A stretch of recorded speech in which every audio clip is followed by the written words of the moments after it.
saya Kim. QB. Hai Joker. Nama saya Moki. I'm Sin. Hai, saya Pemburu dari Dingos MPX. Kami dari RSG MY. So we are from GFM. Mencabar sebab kita orang kena lalu 3 minggu. So kalau mental tak kuat, kami akan tusun. For me, what I see is we are the consistent team. Even we ada tusun, but we still consistent until we made it until right now lah. Sedih, pasal comeback. Kita orang reset semua time week 2 and boleh comeback pada week 3 masuk 10 weekend and then comeback masuk grand final. Tusun dekat map Sahok lah. Sahok juga kan? Sahok juga. Yang kita langgar batu tu kan? Langgar batu, itu yang paling sedih lah. Sebab kita buat rotation awal. Kita buat rotation awal. We go atas bukit dan suddenly got purple there and I didn't do anything dan kita tak tahu formation lah. Oh ya. Dan tu kita pergi naik atas. That time kita didn't know where's the enemy at, right? So kita go blindly naik atas dan suddenly me and QB kena boom. Termarah tu ada sedikit Miscom, miscom gitu. Actually benda tu not supposedly to jadi lah, because we are on the pro player punya level right now. Kalau match yang paling teruk yang saya paling tak puas hati sekali bila match tu map Sahok. Sebab kita orang Sahok semua tusun. Ya, RSG pada ketika ini Itu je yang paling tak cun sekali. Kalau map besar boleh, tapi kalau map Sahok tu kita orang still kena belajar lagi. betul.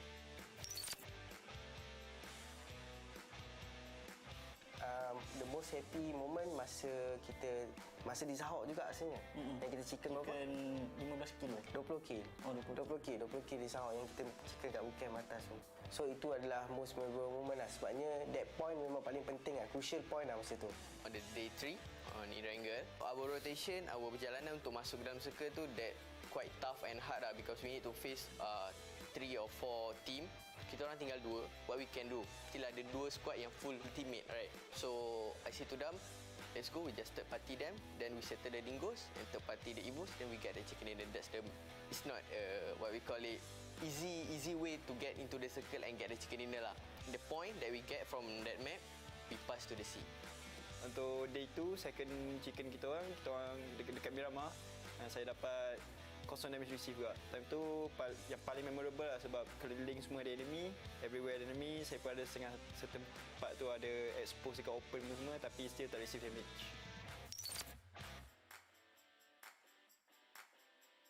Ada, kalau kau ingat yang kita tembak dalam asap. Oh ya. So dalam game tu kita orang game I think masa tu first week masa tu kami dah clear EVOS daripada Alex. So kami tak dapat cari. Kami ingat dia dah pergi lah. Rupanya dalam asap dia dapat berapa orang? 3 orang. 3 orang dia dapat. So lepas tu next match kita match Erangel juga. Dalam asap memang kita orang tembak. Tapi kali ini mereka belajar daripada kesilapan yang lalu. So itulah, walaupun tak ada orang pun kami tembak. So itu adalah momen yang agak memalukan. Tapi kita boleh jagalah sebenarnya. Basically, I nampak the door open and some of it just like tutup, right? So, I think it's clear. So, I asked my teammate to like bang the house. Bila kita orang sampai, suddenly the bomb detonate that enemy baling dah sampai dekat kita orang. So, kita orang like masuk rumah then auto knock. It's we're not supposed to like buat macam tu lah. For me, that's my mistake lah because I didn't check the house properly. Momen yang memalukan yang saya tembak M16 tak kena di Miramar. Sepatutnya pro player tak adalah pajar macam tu sangat.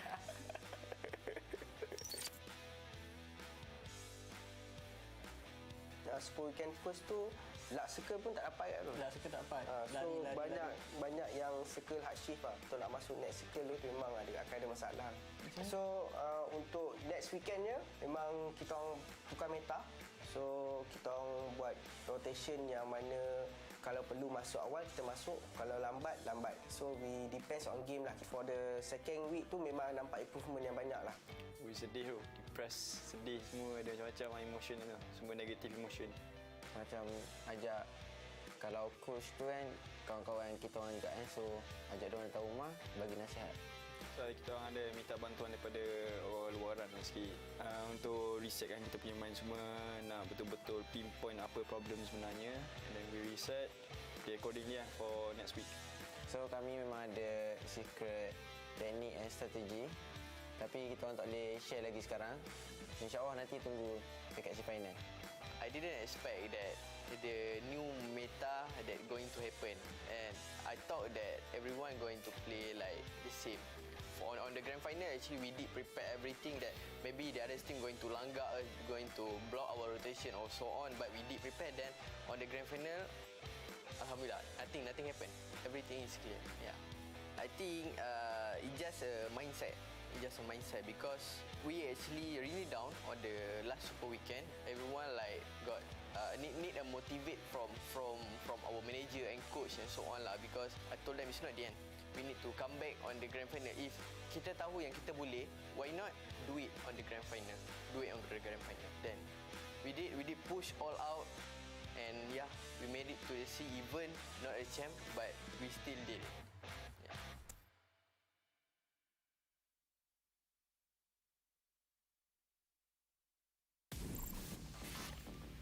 Okay, saya Epul. Saya pemburu. Epi. Dan saya Joker. My name is Naib. My name is Milkel. Hi, my name is Said. My name is Dem. And my name is QB. My name is Kim. My name is Boki. Nama saya Small Boy. Kami akan represent Malaysia. To PMPL Sea Championship Season 3.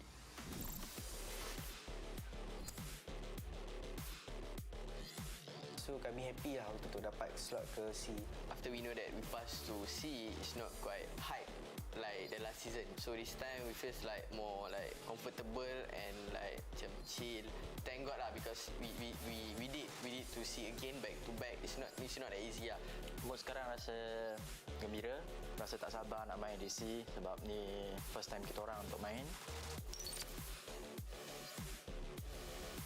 Ia adalah satu pengalaman yang berbeza lah, sebabnya kebanyakan pada season lepas banyak tim-tim baru fresh macam kami, macam juga Face Clan, macam juga Ide Indonesia. So Vietnam pun Box Gaming pun tak terlepas, HVMB yang jadi juara. So ini adalah C yang lain daripada lain lah.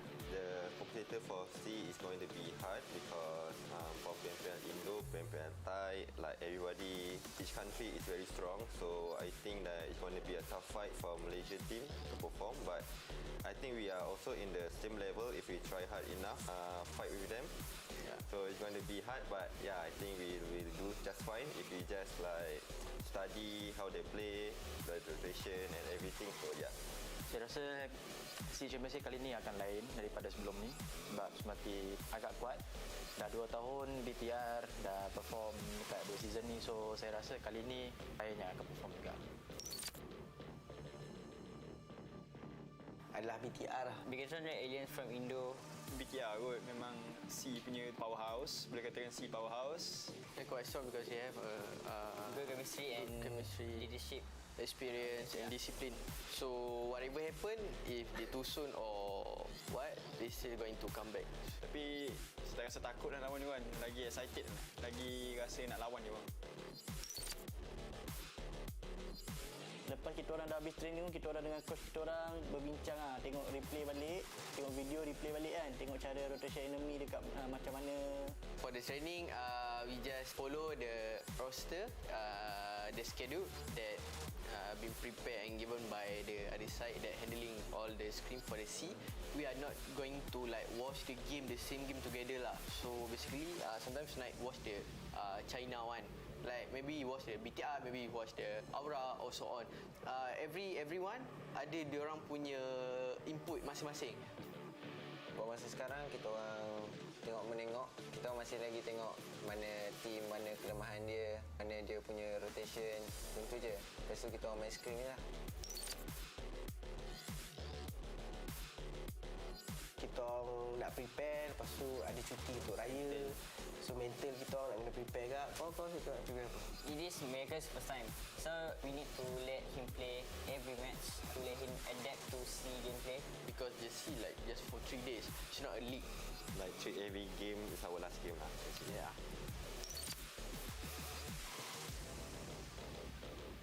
And pretty sure kita orang akan do well. Kita akan bagi big rival lah, big impact lah dalam scene ni nanti. And C Championship. Akan ada champion baru lah. Dan champion tu mungkin tim yang baru juga. Maksudnya dia baru layak ke C macam tim kami ke, RSG ke ataupun Face ataupun SPNB. So itu ramalan kami lah sebenarnya. In the sea, it's more to like systematic and it's a good fight to fight on the More suitable for us lah. Yeah, there's no like the Malaysian team one like langgar and like tabrak, so like just go. If win lah, if die no. And I think our team can do better, much better than in country league. Yeah. Champion. Kau? Sama champion. Champion. Saya budak champion ni. So kita memang target champion lah. Kalau boleh nak capai champion lah. Champion.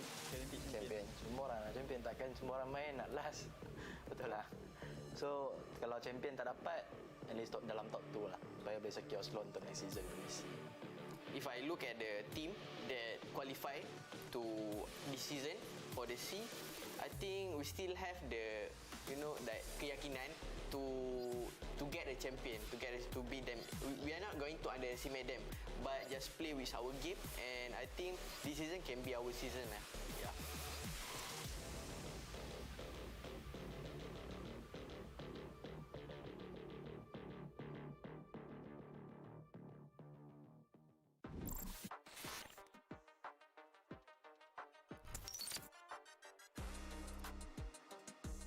Kalau saya ada tim yang bagi saya nak untuk kita. Aku rasa ada, cuma BTR lah, tapi sikit lah. Sikit je. Biggestron Red Alien from Indonesia. They've been at the top for a long time. As for now, I don't think we have any competitors other than ourselves, so we're not afraid of anyone. Kita langgar. Previously, I've heard there are a few consistent champions, but right now is the start of a new era. So get ready, boys, we're coming. Before you face us, you better run away before we pull the trigger. If you pull the trigger, you dead, Headshot all the way. Snipe. So yang paling nervous, saya rasa boss lah. Sebab kita orang tak nervous pun. Absolutely no one. None of them. It could be others team, but not us. It's gonna be miracle. Yeah, because this is his first time to join this MPLC. Rasanya kelemahan tim lain sebab chemistry diorang tak kuat lah macam kita orang. Sebab kita orang makan sekali, berak sekali, semua sekali. I think we approach the game in a more strategic way compared to other teams, and I would say a more effective way for the current time being. To Malaysian team, please repair your recoil and choose your strategy wisely before things turn to ashes for you. So untuk kelemahan tim kami, bila tim kami dua kena colek, so kita orang kurang firepower lah. Untuk improve kita orang punya tim, kita orang akan pastikan 4-4 hidup sampai sekali yang terakhir. I personally think our weakest element right now is our communication, our cohesion together. So once we start mashing up together, gelling up well, I'm pretty sure we're going to be better. Basically, our communication lah, in-game communication. Sebab ada certain situation yang kita orang akan lost communication antara satu sama lain. Tim yang paling senang untuk kita orang kalah kan, tim yang ada depan kita orang hadap ke. Tabrak. Semua tim aku boleh makan. Tak kisah siapa. It's gonna be the wildcard team, which is Demigod and Juan Mi Yellow, yeah. Because this is their first time to join the C final, and then it's gonna be easy for us to beat them up. Apa yang kuat dalam tim kita orang rasanya Ayen lah. Kan? Tak? Sebab apa? Sebab dia suka pergi seorang-seorang kat depan. Mati-mati. Approach the game a bit more strategical. I think what they don't have is what I have, I would say, is some nutty fraggers who can support me and who can execute the play that I want, which I think is hard for other teams because they don't have. I wouldn't compare them to such fraggers like Woki, Small Boy, and Kim. Which is everybody is the best at shooting the team. We have Saint, our rusher, but he can shoot well in distance. We have the best sniper, Damrut. We have the best DMR, QB, and me, the best driver. Gibi duit menang, kau nak buat apa, Bi? Nak main IV lah, nak terbang. Simpan kot. Tunggu tournament yang lagi besar, mungkin saya akan gabung, beli rumah ke mana ke. Just invest some of it and then buy some clothes and... I like this, like the place. I don't know. For me, I think duit tu sebab yalah untuk future. Okay, untuk strategi kita orang untuk champion, tak apalah, biar rahsia kan. Tunggu je lah. Your idea. My secret strategy and in here. It's my secret strategy. We have Miracle, our miracle boy. When he plays, he always bring the miracle. I think he's going to be Terminator for the SEA Championship. Miracle. Remember the name? Target kita top 3 lah sebab cari pengalaman kan. Kali aku nak champion tau. Aku nak langgar semua orang. Top 3 for SEA Championship is GFM, MY, Bigatron, and GFM ID. I mean, I definitely have high expectations for Team RSG, but as for second place and third place, I think the competitors will be only BTR. I'm not sure about third place, so it's anybody's game for third place.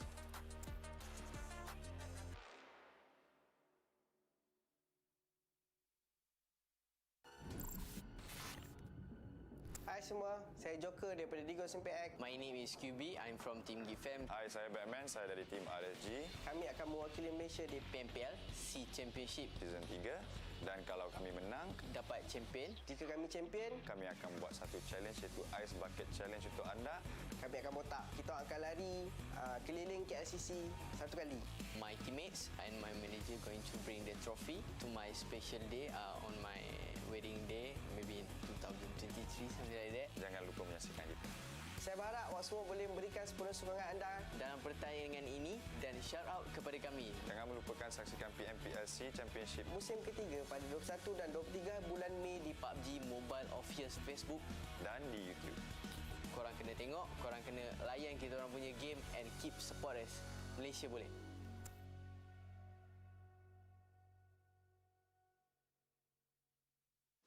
PUBG Mobile version 1.4 Traverse will go live on May 11th. The new version will introduce many new game modes, items, and even more interesting content. Let's see what's in store. Our old friend Godzilla will be making a comeback to PUBG Mobile. Aligned with Godzilla vs. Kong hitting theaters, PUBG Mobile has partnered with Godzilla vs. Kong to create Titan Strikes gameplay, which will go live in version 1.4. In Titan Strikes, players will have the opportunity to interact with various Titans up close. The Titans will appear in different locations and at different times to meet with players. Godzilla will appear in Erangel between May 11th and June 8th. Kong will appear in Sandhook between May 15th and June 8th. Mecha Godzilla will appear in Livet between May 20th and June 8th. Players must take care when observing a Titan closely. You might be crushed into a crate if you're not careful. Titans drop energy crystals. The energy crystals dropped by different Titans have different functions to give you an edge in combat. Once more, there are Apex cybernetics facilities and monster settlements waiting to be explored. Don't miss out on the new Titan Strikes gameplay and the opportunity to interact with Titans in close quarters. Moreover, the new arena map will be available on June 1st. Hanger excitement at every corner, action at every turn. Get up close and personal or hang back. But whatever you do, you won't survive without fast reactions and seamless cooperation from your teammates. The new challenging map supports team deathmatch, arena training, and team gun game, satisfying even the most demanding players. In addition to new gameplay, the new OTS mode will make its debut in version 1.4.0. Tap the stable aiming button to begin aiming, allowing players to quickly switch stances without using a scope. The new OTS mode provides players with a stable stance for targeting enemies, making it easier to give them a one-way ticket to their next match. At the same time, the new Coupe RB vehicle will be coming online. It's a sports car that can only carry the driver and one passenger. This is one of the fastest vehicles in PUBG Mobile with a maximum speed of more than 150 kilometers an hour, taking players to all corners of the map in a blink of an eye. Players can experience the lightning-fast Coupe RB in Erangel, Miramar, Sandhook, and Livet. In this update, the MK-12, M1014, and FAMAS have been added to training grounds and Cheer Park. With the addition of these three powerful weapons, players can practice with them and quickly master them. There are even more mystery modes waiting to be uncovered. These modes will provide players with new and breathtaking gaming experiences. Let's just keep it mythical now. Follow the official PUBG Mobile social media to stay up to date with the latest PUBG Mobile news and content.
Hello guys, nama saya Mabara.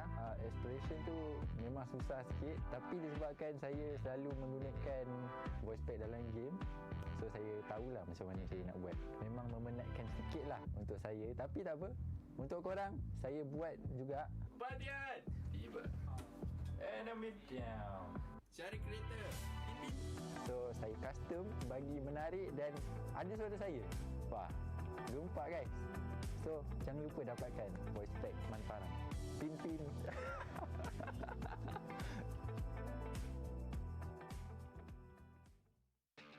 PUBG Mobile National Championship Malaysia kini kembali dan inilah peluang anda untuk mendapatkan slot ke PMPL MYSG musim keempat. PMNC kali ini akan dijalankan dengan dua mod yang berbeza, iaitu squad yang akan bermain secara 4 pemain dan juga solo di mana pemain akan bermain secara berseorangan. PNMC Qualifier akan berlangsung dalam 3 peringkat di mana perlawanan kelayakan akan dijalankan pada 1 Jun sehingga 12 Jun, Zone Final pada 11 Jun sehingga 11 Julai dan juga Grand Finals yang akan dijalankan pada 16 Julai sehingga 18 Julai. Perlawanan kelayakan untuk skuad dan juga solo akan dibahagikan kepada 4 zon mengikut negeri masing-masing. Zon Erangel akan merangkumi negeri Sabah, Sarawak dan Kelantan, Miramar, Perak, Pulau Pinang, Perlis dan juga Kedah. Karakin, Negeri Sembilan, Kuala Lumpur dan juga Selangor. Untuk Sanhok pula, ia akan merangkumi negeri Terengganu, Pahang, Johor dan Melaka. Dengan itu, PNMC akan mengadakan 13 pasukan jemputan ke Zone Finals, iaitu 8 pasukan daripada PMPL musim ketiga, 2 daripada perlawanan kelayakan dalam permainan dan juga juara pertandingan berikut PMCC, MEC dan EGG Telur Mata Cup. Untuk Zone Final Squad, pasukan daripada perlawanan kelayakan dan juga pasukan jemput akan bertarung dan 3 pasukan tertinggi dari setiap zon akan maju ke Grand Finals. Untuk Zone Final Solo pula, 4 pemain yang tertinggi daripada setiap zon akan layak ke peringkat Grand Finals dan akan bergabung bersama pemain layak yang lain sebagai pasukan mereka tersendiri. Dengan itu, mereka akan maju ke PMNC Grand Finals sebagai sebuah pasukan yang terdiri daripada 4 pemain solo. Di Grand Finals pula, 4 pasukan daripada mod solo dan juga 12 pasukan daripada mod squad akan bertemu menjadikan Grand Finals ini perlawanan antara 16 pasukan. 4 pasukan yang mencapai keputusan yang tertinggi akan terus layak ke PMPL MYSG season keempat. Manakala pasukan tempat ke-5 sehingga ke-10 akan mendapat peluang sekali lagi sebagai pasukan wildcard di PMPL MYSG musim keempat Qualifier Playoffs.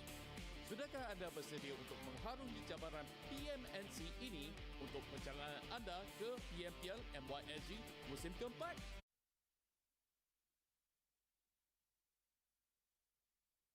Sekarang, kita jumpa di sana.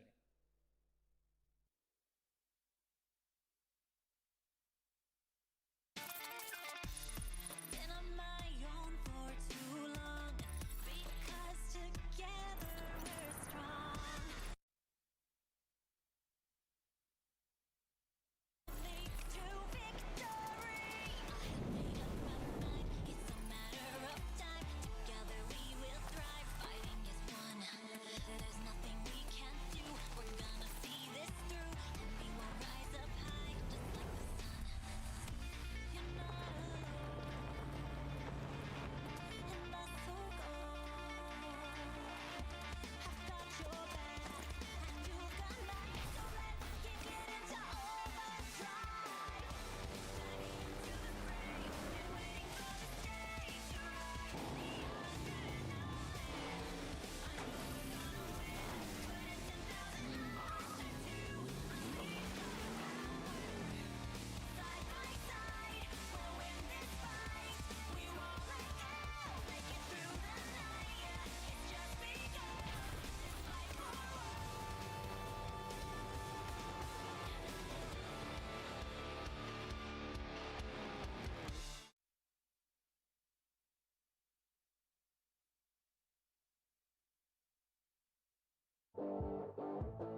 Ladies and gentlemen, welcome to the live broadcast of PMPLC Championship Season 3. My name is Leslie, your host for today. Place yourself at this spectacular cyberpunk virtual stage, as well as enjoy the unparalleled gunfight competition. As you can see, the stage of the competition continues to use the landmark city concept of the league. Incorporates with multi-dimensional urban elements.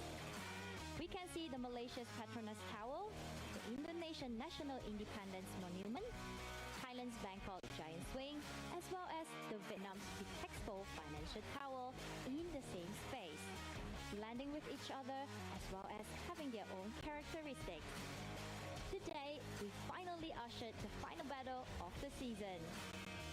After more than a month of exciting tournament, the 16 qualified kits for this season have finally been unveiled. They are teams from Malaysia, Indonesia, Thailand, Vietnam, the Philippines, and Cambodia. Next, let me introduce the promoted teams for the season final. These are the Malaysia's team, Dingoes MPX.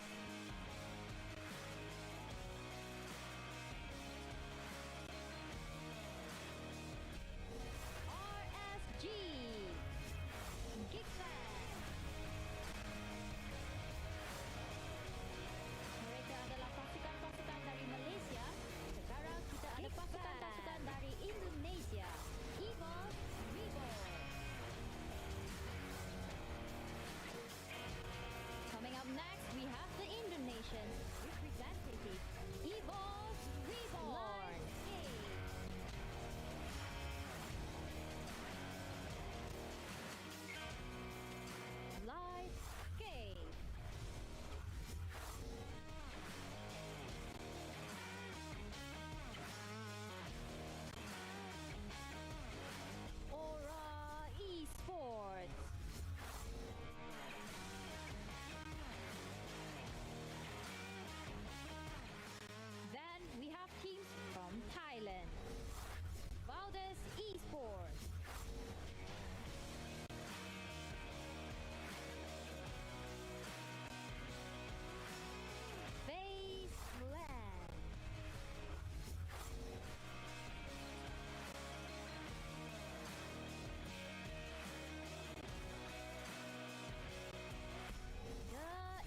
the champion of Season 2, who has an excellent marksmanship, the Bigatron Red Alien.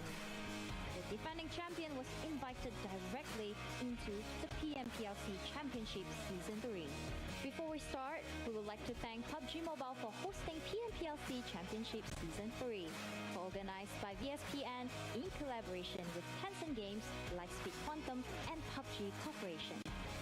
Alongside our official smartphone partner, challenge your boundaries with Xiaomi and official media partner, WeTV Always More, for bringing us the exciting tournament.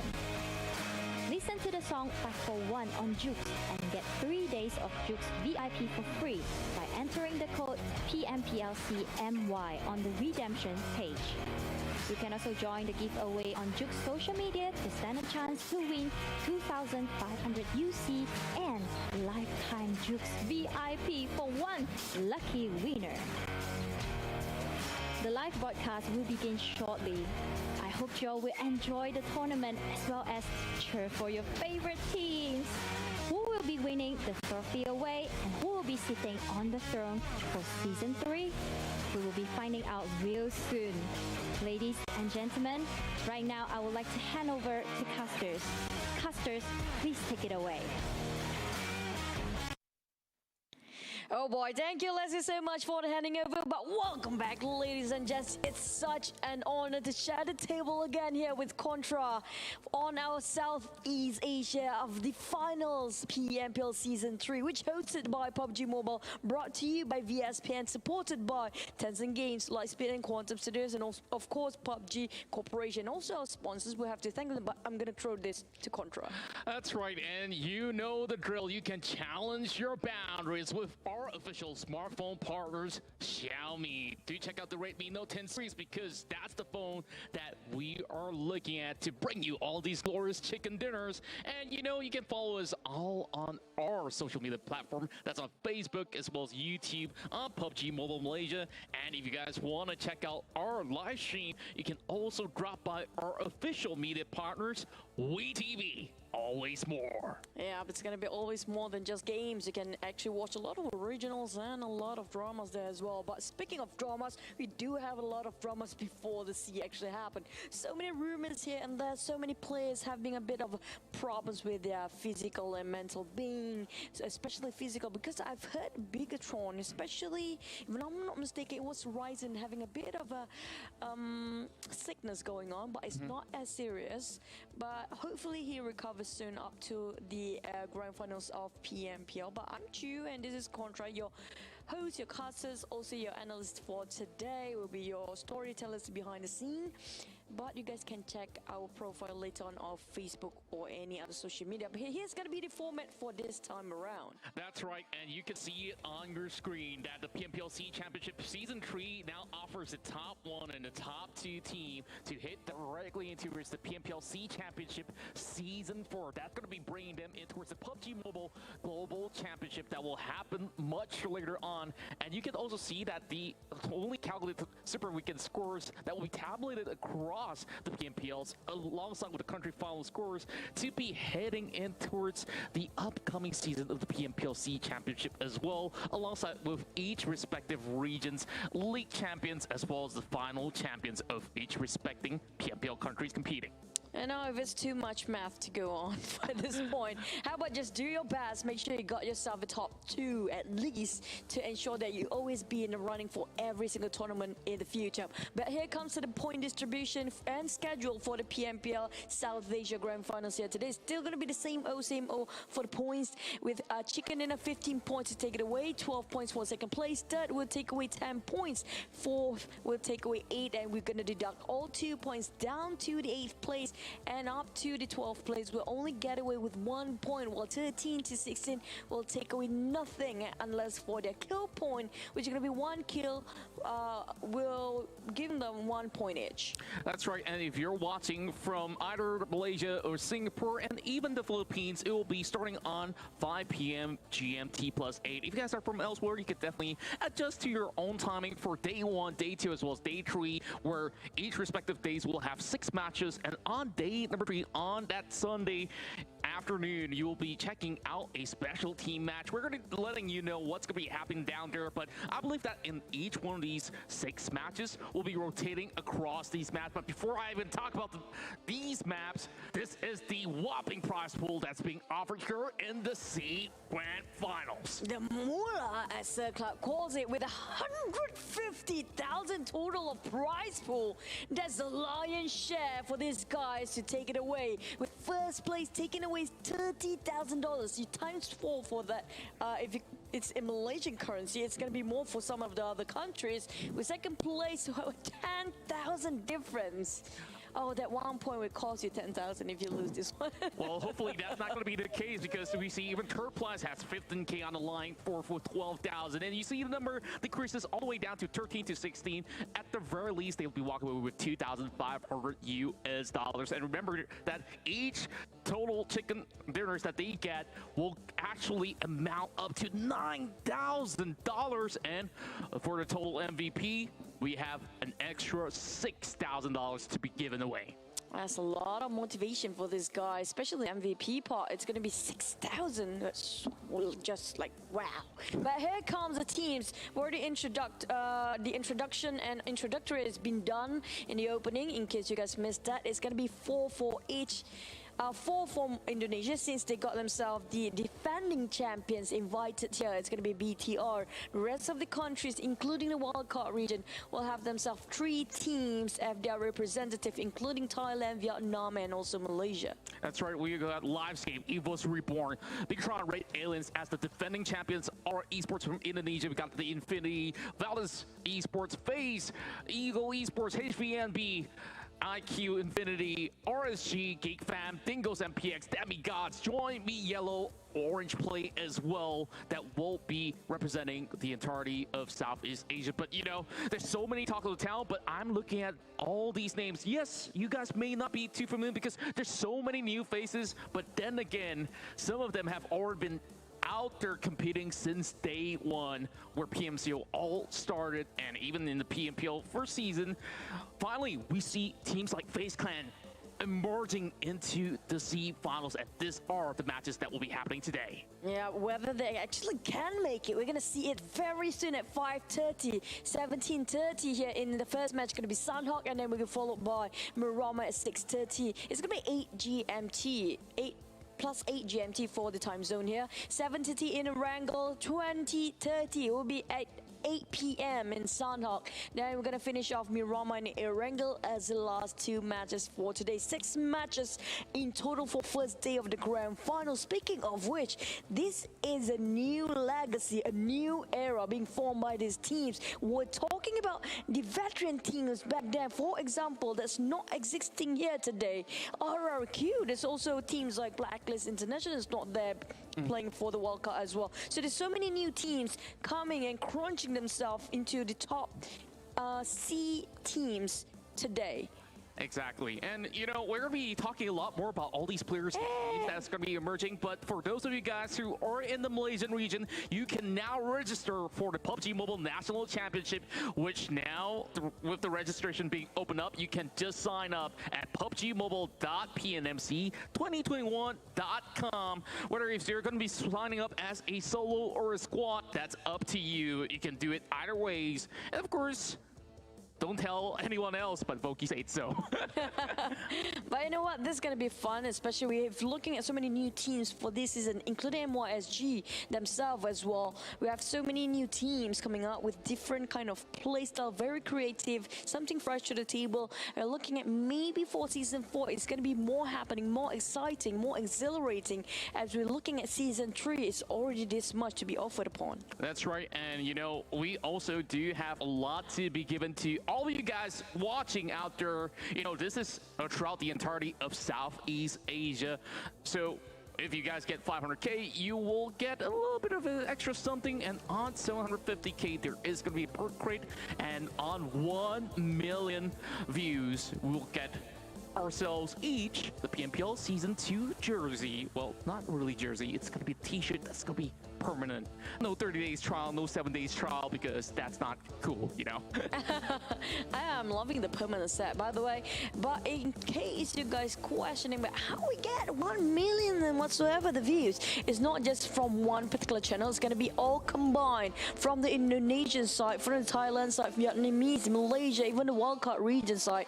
All English, Malay, whatever language out that you guys watching right now, it's going to be combined all together for the concurrent view or peak viewers milestone. So be sure to tell every single person around you to watch with you on their own respective devices. The more devices, the better we can get for the views. But here's going to be Sandhawk for our first day match number 1. Very fun, very small map. But the smallest map these days will be the longest game there is. Yeah, I guess in the early phase, that's where we will see a lot of teams who are actually contesting for all these hot spots, especially I'm looking at Paradise Resort. Because I'm looking at RSG, who used to drop here. Valdez Esports has been known since the PMCO days to be heading in towards the Paradise Resort. And there's so many more names. And Bigatron Red Aliens is going to be contesting in areas like Bootcamp. So I really do wonder where exactly will they be headed to. And this is just day number 1, where they have to actually show a little bit of strength and power level to all the other respective regions. I'm pretty sure that they have played a couple of scrims here and there. But you know, so many new faces, so many new things to actually expect out of the C finals. But then again, we got Bigatron Red Aliens, who have been the undisputed kings for the entirety of 2020. But 2021 right now, it might just be a different story.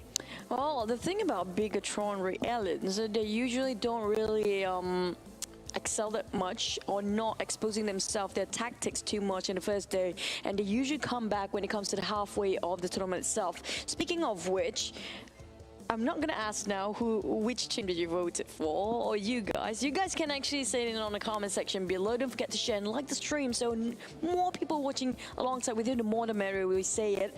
But speaking of the teams here today, we're talking about, yeah, it's not just a bit competition, it's not just a bit more power, it's going to be a lot, because they're going to make a statement for the first day here to mark their territory. If they lose the only compound they have master with, it's going to be a whole different level of trouble for these guys to actually learn another new different compound they're unfamiliar with, have to work with what they have, and even like not so sure about the attacks coming from which area. Plus, when it comes to Sanhok as well, the circle is so unpredictable to the point that they will have to scratch their heads about how to rotate if they are dropping themselves in the drop spot where somebody else taking over. Exactly, right? Like when we look into the sort of play style that every region actually offers, like for the Indonesian side, they're a little bit more tactical. You can say that, yes, there's going to be a little bit of aggressiveness being shown by EVOS Reborn, BTR, of course, undoubtedly. And for the Thai side, they are just absolutely ruthless. They can actually go no holds barred from the start to the finish. Same goes to the ones that are hailing from PMPL Vietnam. And this time, PMPL Vietnam sees a lot of all these new names, and we don't have Box Gaming on top, but we have names such as HVNB, who has a lot of variants such as Rabis, GE, as well as Pin. And with the addition of Frankie, we've seen in some of these Southeast Asian bouts during these show matches, and he was the star-studded player for HVN. Definitely. We cannot forget about him at all. Even though it's been some time that it's been passed by, we still remember Frankie all the way from that day until now. Pachinki, all solo, taking out Team Secret, and he brought it all the way to the final. He works so well in every single match when it comes to solo. Exactly, like I remember it's ridiculous. I think it was Sanhok as well when he can actually work wonders there.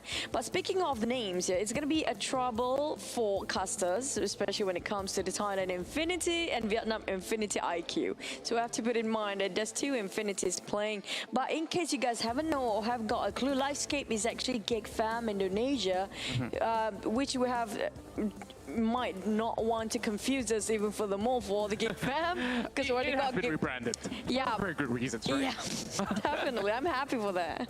Exactly, and of course they got themselves a brand new sponsorship deal, and I think that they've been, of course, look at PUBG Mobile and Livescape. You know, just a little bit about the company back then. You know, they handle a lot of all these entertainment events, like large-scale ones. I'm talking about festivals and stuff. I'm pretty sure that sparks are going to fly, especially with the players that are going to be offering us a little bit more of the Indonesian flavors now in the Southeast Asia side. You know, I've spoken enough about the SE. I'm not saying SEA in general. We are talking about SEA here for today. Indonesia, you know, like for Indonesia, you know, for Malaysia, we haven't really touched too much because, you know, the old kings like Yudu Gang, they're no longer on board. They've been knocked out even from the league stages, not qualifying towards the grand finals. But now we got a brand new champion in the form of RSG. This is also their very first debut. A lot of people are counting them out already, but, you know, during the grand finals, they showed up with about, what, 4 chicken dinners? That's really impressive. Speaking of you, the gang, there's a voice pack for Mamparang up there. Oh, well, by the way, yeah, just to remind you guys, even though he's not in the league right now, but you guys still can have his voice around. But speaking of which, we're not going to waste any more time. We're waiting for can the Malaysians being up to par when it comes to the Southeast Finals, because we're talking about new teams, different team representing MYSG singers for the other regions as well. Here comes Day 1, match 1 of Sunhawk. That's right. I'm really excited about the return of some legendary teams such as Valdez Esports. We got Martin that has been there as their in-game leader, and you know where they're headed to, Paradise Resort. And we see a little bit of an even spread through this flight that starts off from Cam Bravo's side, heading in towards the southwestern areas. So we do have a lot of all these areas to work with, and I'm looking at the very first phase. It's going to be having a little bit more of the Alpha Island region that's going to be fully covered up in the very first circle. So we're going to start off here with RSG getting a little bit of limelight, and Small Boy, yep, he has been one of the key fraggers for this Malaysian side of the champion. And now moving over, we got HVNB Frankie, as we've seen him done a whole lot of Frankie. But now they're going to be sharing this compound alongside with Join Me Yellow inside of Painan, both taking each side of the river. Well, they call themselves Join Me for a reason, yeah. So obviously there will be some teams joining them. HVMV will be there to make sure they are accompanied, and also have themselves as guests for HVMV. They are quite marking themselves the territory for the river between these two teams now. We're waiting for somebody to march up from the flank side, while on Paradise Resort is quite quiet. I'm surprised at this point because we thought there would be some contenders coming up against the Valdez Esports. It used to be known as Valdez the Murders. Back then was Illuminate the Murders, and now it's just Valdez Esports. We kind of missed these guys back then. That's right. That's why I'm kind of hyping them a whole lot. We got Goddard as well as Six that has been playing in the, you know, the olden days of PMCO, Fall Split, Spring Split. Back then, Six was inside of Snowlinks, and he has shifted the teams, of course, and they have added Yui alongside with Concept that has been able to actually propel them forward. You know, last season they did have a little bit of hiccups here and there, and they did not manage to qualify towards the SEA bout. But then again, remember, you guys do have that milestone giveaway, so make sure you share the live stream to all of your friends out there. Doesn't matter if it's Facebook, YouTube, or Twitter. Go ahead, share it across all your socials. So, you know, getting back into what we were saying, right? Joining Valdez Esports is going to be FaZe Clan as well as the Infinity. That's the entirety of the PMPL Thailand. And I'm looking at the Infinity. They have been tearing out the scene, and there were some predictions from some of the casters that they might even be the top contenders this time around, because they've shown a lot of consistency so far with some really high firepower on each time they go in for fights. Oh, okay. Speaking of Thailand region, right? We know that it's one of the hardest regions to, you know, get yourself at the top 3. Speaking of, it used to be the defending champions RRQ back then, but they're nowhere to be seen these days. That's the thing about Thailand region. You know, you cannot be comfortable up there. Speaking of Valdez Esports, I have to mention this team again, because why? There are times that they are not really on top, and they are having a bit of hiccups here and there, and then they gone down for a bit. But when they actually come back double or triple stronger, and they're kind of scary at that point because you cannot predict what these teams, when do they quit? When will they give up? Because whenever they will never give up. That's the thing. Whenever they come back, it's like stronger than before, and you have to prepare yourself mentally and physically for these guys to what they have to offer. Speaking of the teams that are fighting right now, HVMB and Join Me Yellow. It's not quite in the yellow mellow now. It seems to me a bit red for one knockdown at this point. Exactly, and speaking of preparation, they have been trying their very best to hold the survey corners of the map, but the rest of HBNB, I told you how aggressive the PMPL Vietnamese side has been playing, and HBNB is one of those teams that will chase you if they were to even see a little bit of dot on site, and Pin's going to be able to secure first blood here in the C Championship, and Pin will have the first scoring, and now looking for another is going to be Rabbis that opens up fire.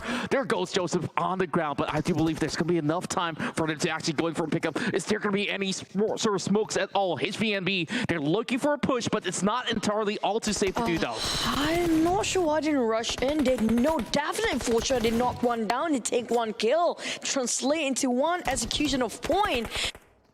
Down, this is just the opportunity they have been waiting for to rush in, but sadly they're a bit too cautious. Maybe they are not feeling secure enough that they're only the two teams that actually having themselves in point on. So right now, trying to regain back the momentum for Join Me Yellow. They need to get out from this compound. It's not safe to stay here or overextend their stay. It's not welcome anymore. But the problem is, where should they actually run through? Because like the window. Jump out the window. Out the window. There's not going to be too much walls. Out the window to the wall. Okay. I get what you mean, but then again, like it's absolutely not safe. But now we are going to be setting our sights on towards both Dingo's MPX as well as the Infinity IQ. Loki's going to be dropping a few nades towards Iron Pro. Iron Pro back then has represented Malaysia before, back in the era of esports day. Back in 2019, I do believe. And look at Appy's going to be able to actually secure a knock. Lamborghini now getting flanked upon, but he's having his health bars being dropped, and Appy as well. They're going to be able to actually open up, and April's going to be able to actually secure one, and April, he gets another. Now trying to actually save his teammate, but the close is not clear just about yet. Loki trying to actually hide his way out, and this hill is no longer for the taking for Infinity IQ. And now they're trying to jump down. One more member left, Loki. I don't think this is a good start for them to gain themselves that momentum throughout the entire grand finals here. While Dingos lost one man to get 3 on the other side. That's more than enough, and it's worth it if you ask me. And they lost Iron Pro for the start, but they're trying to find that one particular person, translate into one more kill here. 3 points in the bag, and it's going to be Dingos versus Infinity IQ. That's right. IQ. Infinity I know it gets a little bit confusing, but then again, you know, it's just the very first game. We'll get pretty much used to it, but that's a poor start for the likes of Infinity IQ. We know that they definitely could do a little bit better, but now they only have one member remaining. We're going to be focusing on another team here, which is going to be back towards Pana we go. HVMB is going to be looking for a push, but this is not all too safe. They're trying to actually find a little bit of an opening, but Join Me, they do have one member stacked right down below as well as 2 on the buff. And HVMB, they're ready to actually get right through the doors, but with the angles now being held there, this is not going to be all too easy for them, especially when Easy is going to be holding the ground floor, but Rabbids now does have the micro Uzi. He's going to be looking for that pick, but he's not really checking that room, so he's going to be moving all the way up top, and they're just hiding by the rooms. If he were to peek, this is going to be a little bit of a trouble for HVMB. 10 minutes of fighting between these 2 teams. I'm surprised how Join Me did not actually evacuate this compound just yet. HVMB with a micro Uzi playing around the corners. Clip got quite a lot, a huge chunk of HP being chipped down here. And no, HVMB is not pushing just yet. They got one more, and Join Me Easy Guns taking this one quite hard. Here comes Frankie. Finish off 1 kill points. They go for the second story. They're trying to find one knockdown. One last member trying to get a reverse here. Join me in the infinity and beyond. It's going to be the afterlife waiting for them. Join the yellow we go. Well, I won't really call it the afterlife just now yet. That's game number 1. But I get what you mean. You know, HPMB had such a stellar start to this entirety of the bout inside of Painan. They open up with the first blood, and now it's going to be one member down from the side of Orange, and the red face of Eagles will be able to secure a knock from a distance. They're peeking around the section of Ban, and right down below, there's still going to be another player in the form of Skyden trying to accelerate right back. Skyden, one of the key players coming from the Cambodian region, has been able to hold his own for multiple times, but this is going to be a little bit too hard. Skyden, he does trade right back, and there goes one man down on the ground, but that should be a pickup coming in from the side of Evil's Reborn. No, Evil's Reborn. I don't think they're trying to actually revive their mate here. It's kind of a too risky and too open field. In the meantime, we talk about Orange. They used to be the top 10 in the globals back then. But can they get the momentum? The only player still remaining in Orange play is actually just Astro. The rest of them being shuffled the whole roster. So can they actually make it out for the globals later on? We have no clue. But here's going to be PMPL special crit for you because you've been with us. This is not just our tournament, it's yours as well. That's right. Make sure you guys share their live stream once again. Now, I do have a little bit of backstory to give about Orange play because like they do have a very huge roster shuffle. You know, the key members like Stalker, all of them have already joined a brand new team. And like you said, the only remaining player is going to be Pop right there. And I speak to the manager themselves that, you know, they've taken over the likes of Anchor, and they have been doing very, very well ever since then. Now, Batman, he used to play in the PC scene, and he has been to multiple C championships during the PC era, but now he's converted to PUBG Mobile, and on his very first try, he's been able to bring RSG the top of the podium and, of course, the trophy of the PMPL Malaysia. Now, facing off against the Malaysian. 100% win rate for him for the PUBG Mobile. Exactly, but then again, it's not really all too smooth sailing during the league. Now, inside the compound is going to be another Malaysian team in the form of Geek Fam, which they have been extremely consistent, and I believe that even if they were to take one another down, it's going to be looking pretty tough, but they're walking right out of the open. And speaking of which, 2 members go down from the side of RSG as Geek Fam secures 2 easy points. No, not that easy, if you ask me. The both Malaysian teams fighting across the street here, trying to get a conquer on RSG while they're being cornered and they're trying to get surrounded here. I'm not sure where RSG can get an exit out. Now, Small Boy tossing out smokes and also giving a lot of pressure with that grenades by being chipped up quite a lot. Where would he go? This is no exit out at all for the side of RSG. But they just have to sit by and wait and hopefully get a little bit of pickup. Here comes Sane actually invading the building already, and it's coming from all fronts. Small Boy doesn't really have too much health to actually work with, and now here comes Snipes as well. He's going to be looking at the front doors of the tiny little room that they're going to be hiding right across, and there goes a knock, and Kim goes down. RSG, they go out in flames. Oh man, second team to be out with 0 kill points. It's gonna be RSG leaving for game number 1 with 0 points for now. On the side of Bigatron, Ray Ellis, boot camps will be occupied more than a team. We're talking about them being surrounded by Evil's Reborn there, as well as Eagles just around the corner. Now, they seems to me are not quite in the center of a circle. It might be those coming up from Pioneer. Even Ruins will ended up there as the last few circles here. We're talking about the teams, maybe more than 5. I'm talking about some teams will rotate quite late, including Dingles and also Infinity coming up from the northern side. It's going to be a very late rotation for them, but it's not all in vain as long as themselves got on time to be the bridge camping. FaZe coming up. It's gonna be Core Boy. Finish 1. Orange play they just have to be outplayed on top of this bridge. And let me tell you this, because FaZe Clan have just employed this phenomenal player into their team because, you know, one of their player unfortunately couldn't take part because they're too young to actually get into the C championship. But don't worry, upcoming season will be the time that we'll see that fellow player to be coming right online. And I guess you know who I'm talking about, right?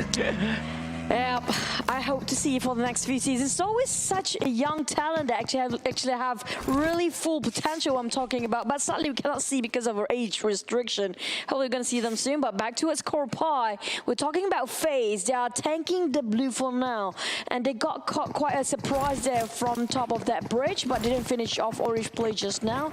It's a shame because they might got themselves quite a decent amount of kills, but they will back out, disengage, and just to get another rotations might be a further down the road, but as long as they got themselves vehicles, it's going to be all right. Exactly just that. We're going to be taking a look at the mini map, and once again, we are going to be focusing on to the areas of ruins as well as Pine. And I'm looking at the top of the hill, and FaZe Clan has already got the center of it, so this is looking pretty decent for them, I believe. But they do have one player that's going to be out on the outskirts, and that's going to be in the form of Core Pie, which we have already seen him coming up with a spectacular flank to secure them a kill at the very least. Now, Geek Fam, they're going to be taken down by April from the corners of the hills, and they are just by the edge of the Temple Rocks.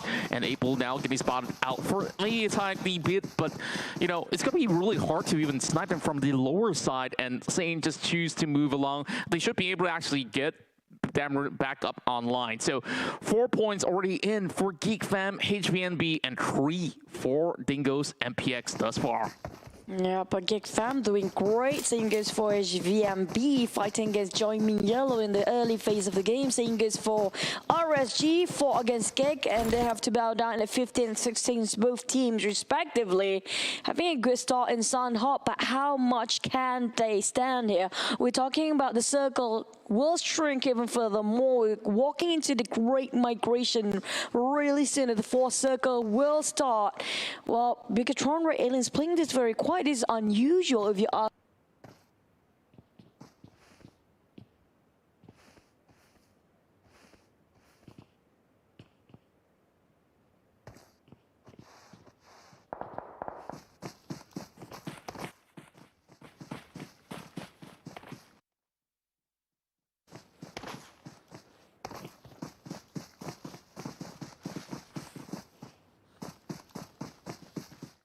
All these players, they have the record high kill score in total throughout the C championship itself, and all 4 of the Bigatron members that were in the original lineup, that includes, you know, Microboy, who was there back then, along with, you know, Zuxi, as well as Ryzen, being in the top 1 as well as top 2 respectively. So I guess this might actually affect maybe the standings in terms of the kills, but hey, once he gets back up with his health, of course, recovered, I believe that he should be having a little bit of airtime. But then again, you know, now we're going to be looking at a lot of all these brand new faces, and I'm looking... Hey, maybe they surprise us. You know, doing a lot. I mean, like, yeah, Ryzen is not there. Maybe we won't get a huge killing, whopping number of kill points, but maybe it's the reverse. We get more, because we've never seen Kings and Liquid been playing together before. So this might be a new thing for us, a new change. Sometimes not a bad thing. Exactly. I do believe that Liquid has done a lot of training alongside with the Red Alien side. They've been in Ion back in the days. So I believe it shouldn't be too much of a problem for him to just fit right in, because Liquid is also a very young, talented player. Now Appy's going to be cutting across. Oh, and over there is going to be the sole member of Infinity IQ in the form of Loki. I think that the last member of that player in particular. And this is the last member of Infinity IQ, by the way. It's going to be tough for Loki to make sure that he will not be spotted out by so many teams out there. Here comes Namshin with a UMP playing around the corners against Valdez. Now, Valdez was tailing Bigatron, but they got caught one. It's going to be a free kill for them. One knockdown.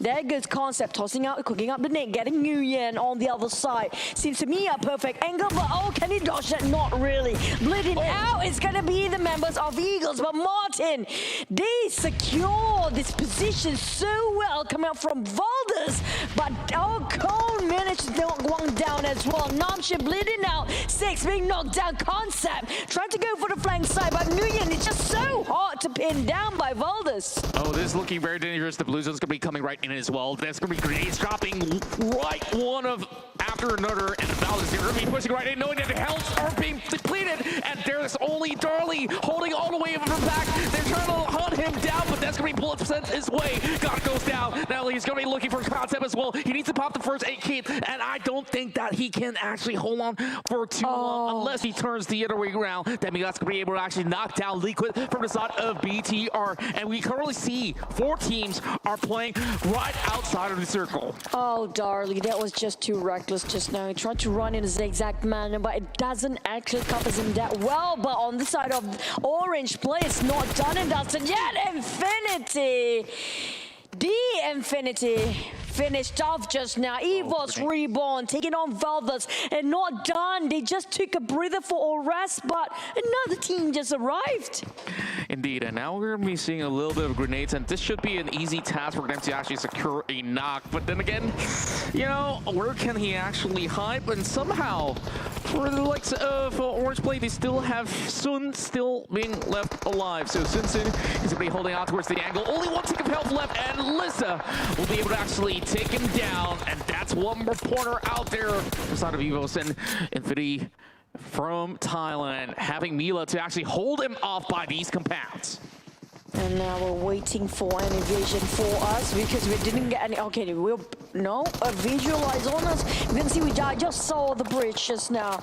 And speaking of which, so many teams are dropping out right at the moment. We're not looking at so many teams trying to survive for the 5th circle later on. This is quite early if you ask me, if you compare it to the...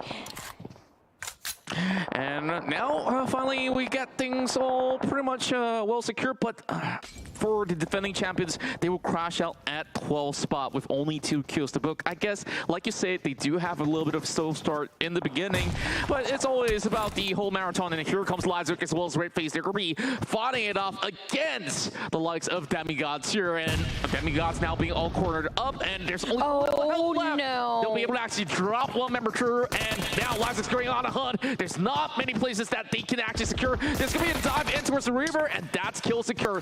Make it 5 kills for Evo's Reborn. And make it easy at this point as well. He just jumped off to the river, not even getting knocked down, just straight away being a box. And the Molotovs were perfect angle coming up from these guys, making sure they're being cornered with the blue as well. Now, plays and finish off most of the plays running right now. We're talking about Gig Fam. 1 knockdown, only left with QB. Now, not so many teams are actually fortunate enough to have 4 members still well and alive. Well, down to 10 teams only. 5 kills in their hand for Gig Fam Malaysia. While QB struggling to keep the boat afloat, he might just have to fight against Aura, which is going to be Jaden right across him.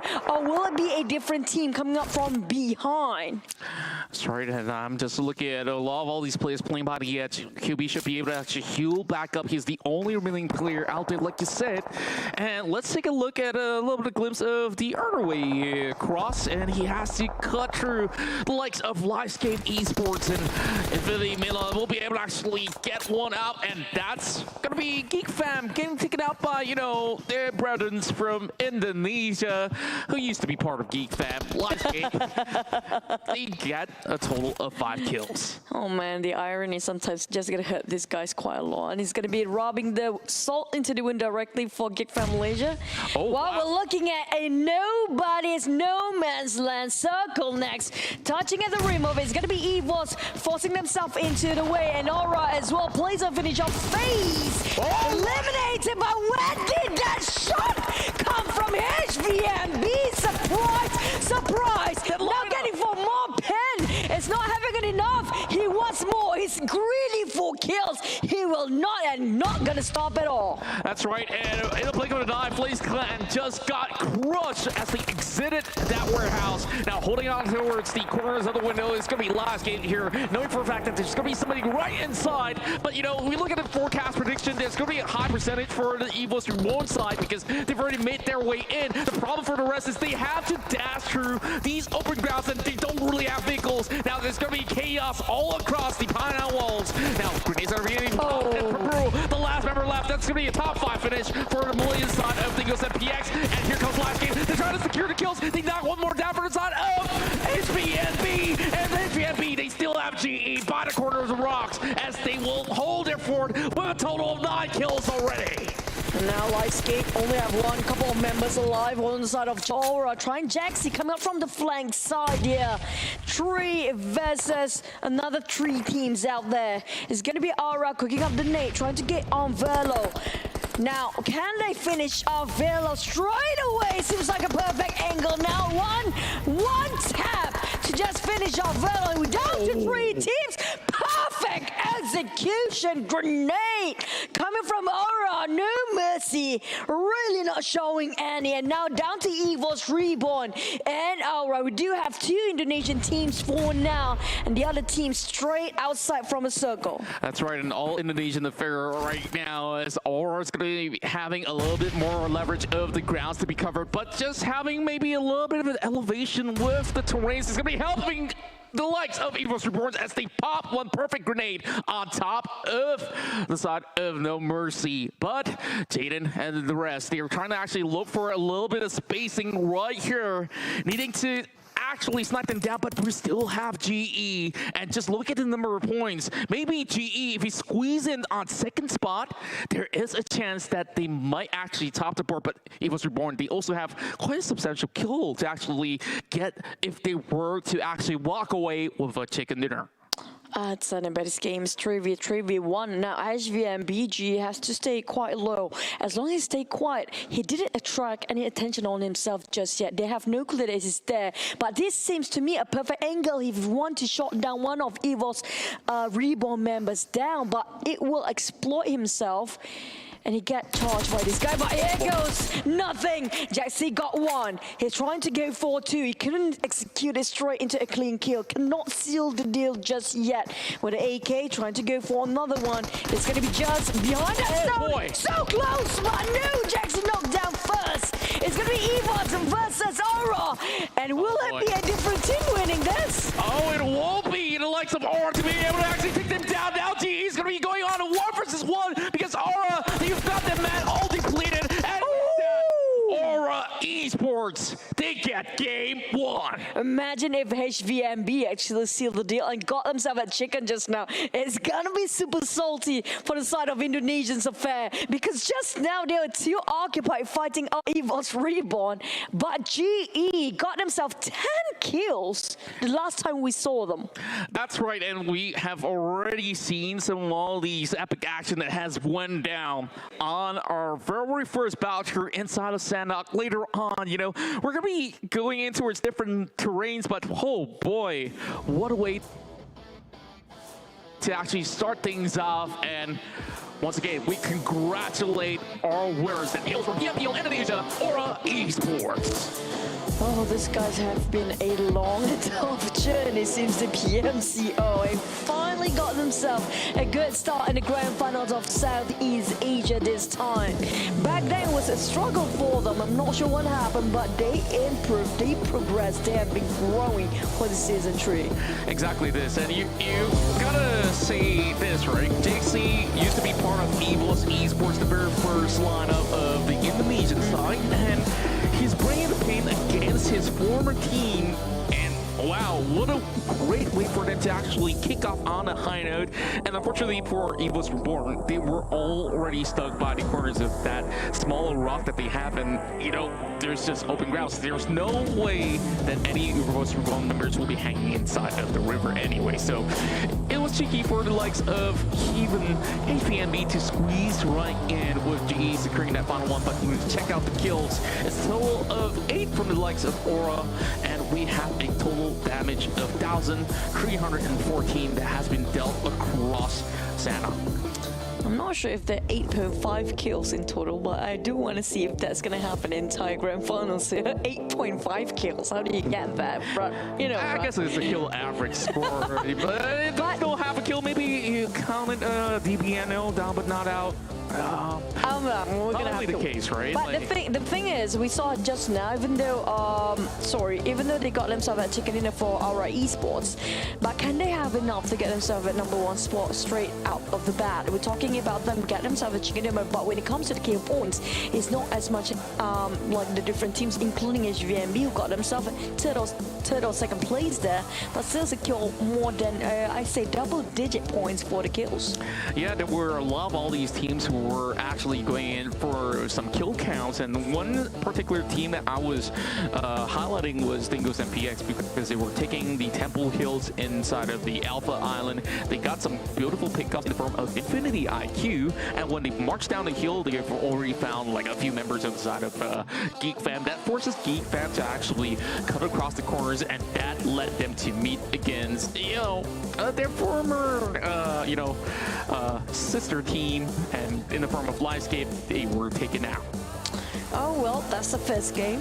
It's still a lot to go, but the first day and the first game is so important and so much aggressiveness will be shown here because they need to mark their territory. We've mentioned this so many times. It's so important for them to let people know that this is their land, this is their compound. Nobody will snatch this away from them. If they fail to do so, they're going to have to struggle for the third and second day.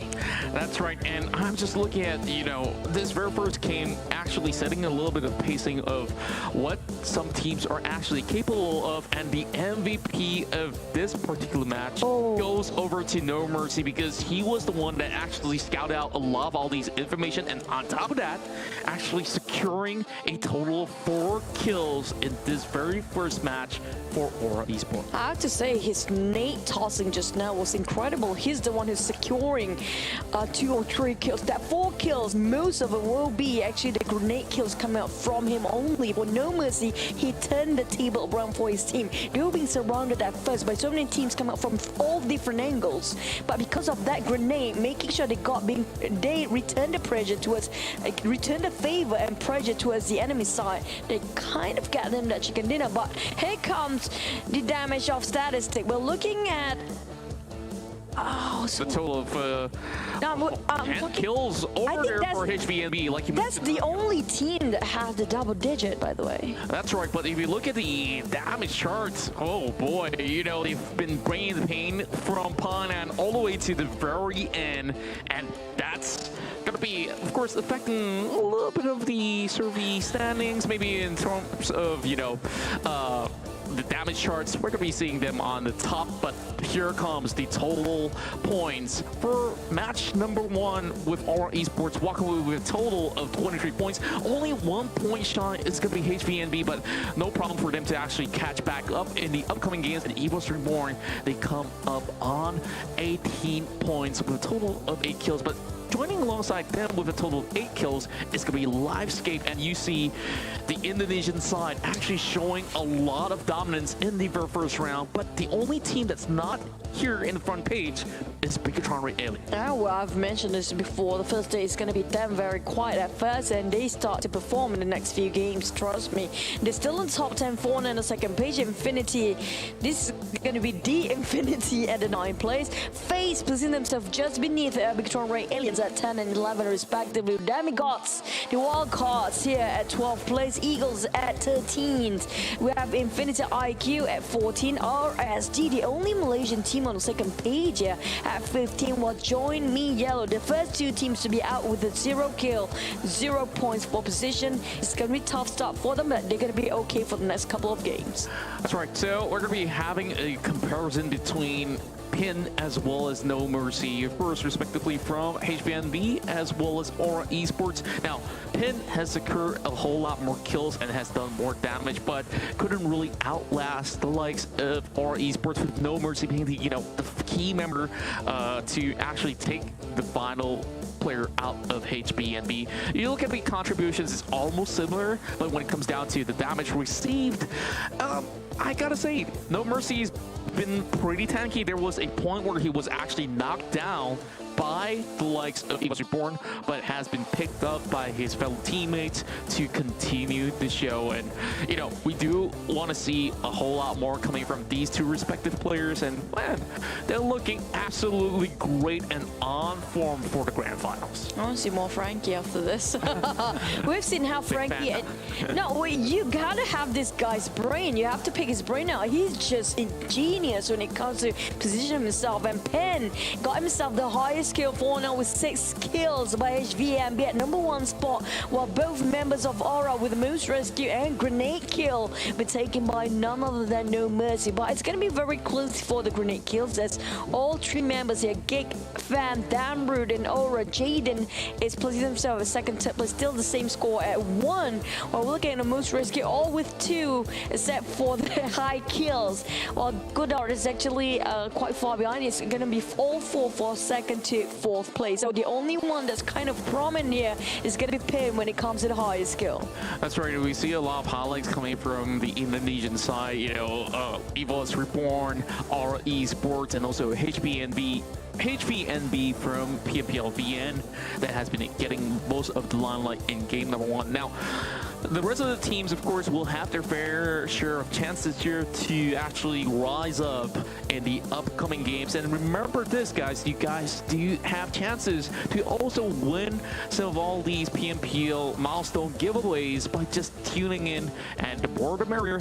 If we hit 1 million views, we'll be able to, of course, receive some permanent skins all delivered to your accounts in PUBG Mobile. Simple as that, right? So make sure you guys hit that subscribe as well as like and share button, and that's all that you have to do. Now, getting back towards the game, of course, we see a little bit of slow starters coming from multiple teams, but we're going to be seeing perhaps a lot more to come here when we move to Miramar.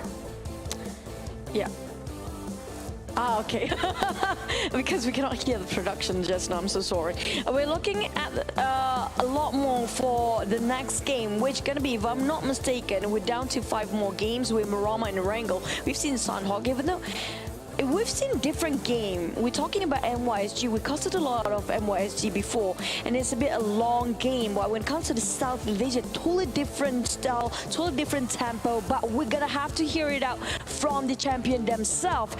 How was their performance in their opinion and their perspective? Let's jump straight into the interviews of the champion Aura, which just got himself a first chicken dinner in South Asia Grand Finals.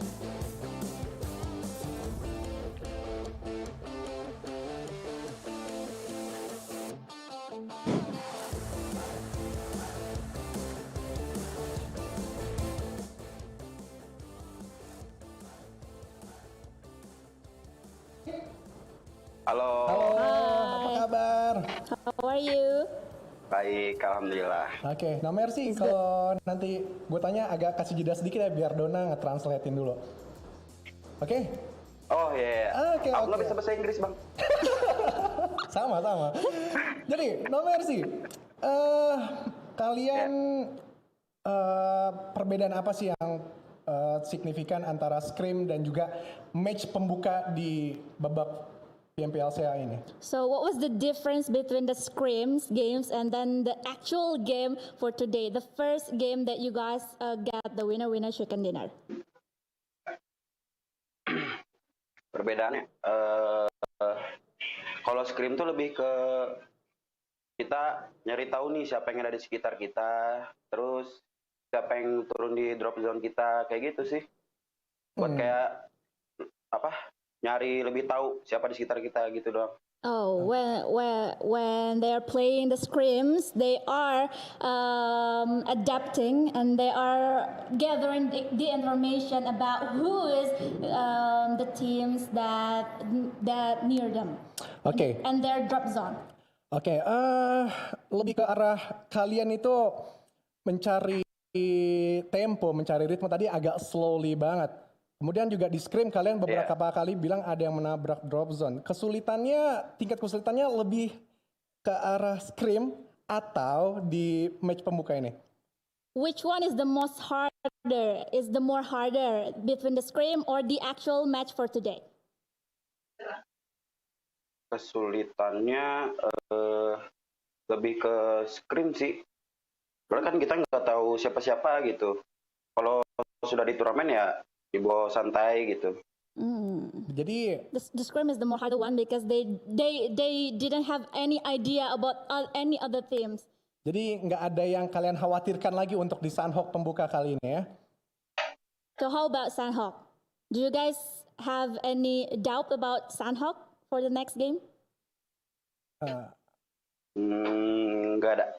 No worries. Oke. Ada perbedaan yang cukup signifikan dari setup kalian yang biasanya kalian bergerak berempat maju berbarengan, tetapi kali ini kalian cukup berpencarnya jauh sekali di masing-masing spot, masing-masing playernya. Ini apa yang membuat kalian berpikir seperti itu tadi?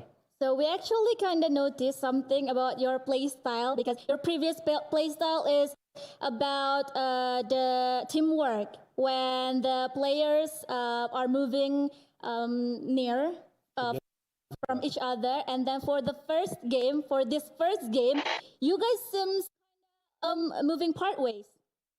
What about that? Emang biasa kayak gitu sih setup kami, cuman mungkin nggak kesorot aja kali ya. They actually did it a lot. Did the playstyle a lot because on the previous matches, on the previous tournaments, but maybe we don't have any chance to see their playstyle. Oke, pertanyaan terakhir gue. The last question. Yes. Kira-kira kalian bermain di Miramar dan juga Irangel nanti, akankah kalian tetap berperan di awal-awal ketika memang ketemu lawan, atau bermain menurut gue yang tadi cukup santai, kalian agak slowly sedikit, agak mencari slow ritme. Kira-kira gimana? And what about the next matches in Sandhawk and Iranger? Are you guys gonna play the aggressive gameplay or the more slow-paced gameplay? Kayaknya kayak lebih main santai aja sih. Soalnya udah nyatet juga nih tim-tim lain mainnya kayak gimana. Terus nanti di Rangel, nanti gimana kami, nanti di Miramar juga kayak gimana, kayak kami harus kayak gimana gitu. So they seems gonna play slowly because they already gathered some information about any other opponent team. So yeah, let's see how they play. Thank you, No Mercy, thank you. Good luck buat next match. Ya, Bang. So that's it. Our interview with No Mercy. Nah, buat teman-teman That's a switch between me and Junior. And Donna, thank you so much for the interview session, which is going to be No Mercy from Aura just now. It's kind of chill play for them based on their interview before. They're talking about when it comes to Scrim, compared with the real grand finals overseas, they have it very differently. That's not surprising for me because personally, when it comes to Scrim, that's where all the players trying to do something new, trying to breach their territory. But when it comes to the grand finals, some things are predictable. When we're talking about predictions and whatsoever, we're going to jump straight into the analytics session of where and what happened in the first game of Grand Finals South Asia in Sandhawk Met number 1. I'm Chichi, by the way, to be your analyst side here today. We're going to jump straight into the first circle. Starting off, they mentioned about in the interview about the position and formation on the side of Aura. They are not cluttered as 4, but they part ways into 2 pairs, which is going to be at the borderline, just on top of Ruin, on the northern side of Ruin, to make sure those coming out from Camp Alpha Islands will, or even on the side of Boot Camp, whoever tried to cross that small river in between will have to face the rage of Aura, obviously, and we're looking at even the Bicotron Ray aliens come up from boot camp is not actually trying to risk themselves too much to pass or get across themselves towards the side of Ruins, because you can see how long they've been the fact that they are gonna camping this one out the longest that they can on the side of Aura. So they're making sure they secure themselves. The kills come out from 2 islands here, and they got themselves in the center of the map. This is very smart coming up from the side of Aura, because why? They use whatever potential, whatever advantage on the side to the maximum. We're talking about every single teams coming up with Cam Alpha, crossing bridge, around Painan even. They can scout themselves towards that direction all the way. Now, if they have to forfeit, if they are to, and they were to disengage in any fight coming up from the side of a river, they can just back themselves out underneath the ruins, because there's so much covers for them at that point. And a couple of minutes pass and a couple of phases pass, they don't really need that kind of aggression as much, because what they find, what they need for Aura right now is just stay quiet as much as possible, or just pin down whoever tried to cross pass alongside with them if they want to just snatch away this territory. So Aura, they got themselves the quite easy first few circles because they're quite in the center of it. And even the terrain here is not as tricky to play against. But the moment it shifts down towards Painan, they have to force themselves going on the southern side. Now, we kind of noticed from the start that Painan being surrounded by more than one team. We're talking about Painan being taken under siege by 2 teams at first. It's going to be, if I'm not mistaken, it was Join Me Yellow versus HVMB at first.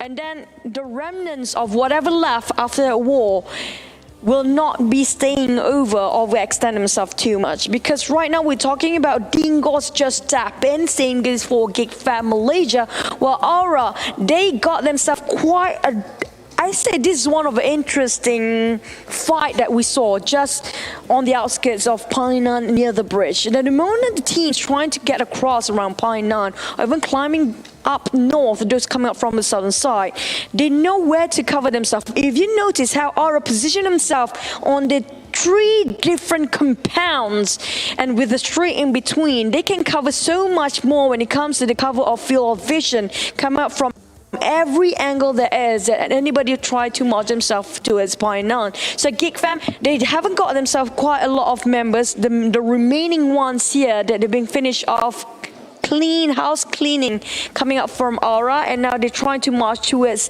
whatever left they have on Aura. I think they lost 1 man here where they got caught of so many fights between the on the side of another Gig Fam family, which was actually the escapes here just now. So No Mercy, I think this is why he dropped the grenade that kind of get the eyes on dinosaurs and knock him down straight away. So if he can take down on dinosaur here, they can march up forward. It's no problem for them as long as they stay at the edge of the coastline of Painan. It's more than enough for the terrain to cover them the entire way to make sure they submerge themselves in the river if they need to, because Jaden take it down on Evil's Reborn. There's also Lifescape going in, and also the rest of Red Face is no more red because he's finished off as a pale face at this point, finished off by No Mercy. This is one of the grenades that finished off back to back from No Mercy, which finished off Alvirulo, who was trying to sneak up from the other side of direction at first,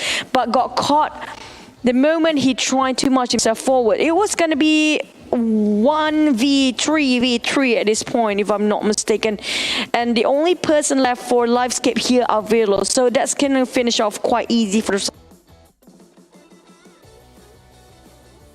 taking a fight against Aura, because they are kind of scattered all upon. And I like the fact that how Aura actually trying to approach this fight is where they're coming up from different directions all around, so they're trying to corner and conquer from different sides. It's quite smart and ingenious how to play. They're not easily intimidated, or they're not actually trying to clutter themselves way too much, because they know there might be any different kind of teams coming up from all different kind of direction, and they have to keep in mind and alert themselves all the time. That's sometimes being having this kind of problem. Some teams, like we call it tunnel vision, where the teams are too focused on what's in front, they forgot about what's happening surrounding. But that doesn't happen to Aura. Congratulations for Aura again for their chicken dinner for the first game. But can they maintain it when it comes to a bigger map like Miramar? We're down to Miramar later and also Erangel. There's no Vikendi this time, guys, because we're looking at two big maps, the most balanced and the most land maps coming out later on. We're talking about Sunhawk. It's going to be a lot of water ratio at first, so it's going to be a win for Aura for now, but keep your eyes out for HVMB and also Evil's Reborn, because they show promises in the first game as well. We're looking at some teams having a slow start, even the defending champions, which is going to be a bigger Tron Ray Aliens, but they always know where to come back. But let's straight go back into the caster stats here straight away.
And of course, that was a great breakdown. Thank you so much, Choo Choo. Of course, you did translate a little bit of the interview. Yes, we do understand a little bit of it Indonesian. But some of them don't. Exactly. Yeah. And of course, we thank Donna as well as Junior for, of course, covering the interview with Aura Esports No Mercy. So they've managed to take the top spot only for this moment because there's still plenty of games to come. Of course, we've already had a little bit of glimpse of what they've actually taught about. You know, they say that the scrims are actually really, really tough, and we can understand why. There's all those test runs, and there's so many new strats that they bring to the table. And once everything settles down, that you kind of know when the rotation comes right in. For us on the table, we still need maybe a little bit more time to digest, you know, how everyone's moving around the map. But we saw it was quite straightforward for Aura Esports. They were just moving from ruins all the way to the corner of that bridge, which they've managed to take that big win. I mean, that's their circle since the start. So basically, they don't have to move much anyways, and they need to just camp it down for a bit. They didn't do much at the first few circles. If you notice, they didn't get into any fight until the fourth phase, if I'm not mistaken, where the Great Migration happens. They are forced to get out and get into Painan. That's where they start to fight anyways. But down to the first game, that's the first game we're talking about. You still have a lot more to go. 5 more games here today. It's going to be Miramar next. Who do you think will win? Well, of course, it's really hard to actually make a little bit of prediction right now. I'm just looking at a little bit of a glimpse of the best of all these nations out there contending to be the best of Southeast Asia. So, still a long hurdle. I'm still hoping to see a little bit more coming out from the teams that are, you know, getting knocked down from the early ones to actually be taken too soon. So, hopefully, you know, teams like Join Yellow can recover alongside with Bakertron, Red Aliens, and the rest of them as well, like RSG. So, yeah, it's still literally too early to call anything. And we worry about the phone just now. I have to say it out loud because Contra is just enthusiastically explain everything. And we're I was looking shaking for the table for a little bit. Yeah, So, we're like, please, Xiaomi, we're not trying to drop the phone. no, it's going to be a solid phone. It won't be dropped. That's just how good they are because we challenge your boundaries later on. And when it comes challenging their boundaries. Yeah, you're being challenged by their boundaries right now. I get challenged by the director. So, of course, jokes aside, we are going to be, of course, looking to what's to come in game number 2. Now, a lot of big stellar plays have come out from multiple players. One that's pretty much coming from the PMPL VN side, which is HVNB. You know, I kind of highlighted them a little bit before we even get through the show. Like, we talk about Frankie a lot, but you got to really pinpoint on Pin because he's got a total of like 6 points all by himself. Well, of course, with the help of like HVMB and also I have to say HVMB and also EVOS Reborn kind of have almost the same strategy when it comes to surrounding themselves the compounds and trying to go for the flank and conquer all the sides because they creep in as quiet as sneaky as possible without anybody from enemy's team noticing that the moment they realize it's a bit too late here. That's what happened when you're being fighting against HVMB. You cannot actually, it's like playing a chess piece, you know. Exactly. Right. I'm looking at the rotation for EVOS Reborn. It wasn't all too straightforward because they have to actually come through from the central areas. Cutting across the bridge definitely isn't an easy task, but they've been able to wipe away teams like Demigod to make their way across. But, you know, it looked to be a little bit of a high win ratio for them at first until, you know, they got attacked from all fronts, like from the left as well as the right corner. You got HBNB and of course, without a doubt, Aura Esports that has been moving from the northern parts of Ruins all the way inward. So, and within the blunder, if I'm not mistaken, including Valdos. Because we're looking at Valdos trying to fight against Bigotron aliens at first, and they cancel it out, this engage. And then they're trying to go against HVMB, and obviously it's already a cluster of so many teams in between there. Indeed. And the moment they realize they're trying to fight one team, there's another 3 or 4 teams on their flank and also on their rear side. So that's going to be really unfortunate. Well, try to mark territories. That's the first game. That's basically, literally the first game, guys. Cut this guy some slack. Yeah, exactly that. And I'm looking at FaZe Clan. They're doing decently well. A few notable names, of course. Geek Fam Malaysia, they got a few kills.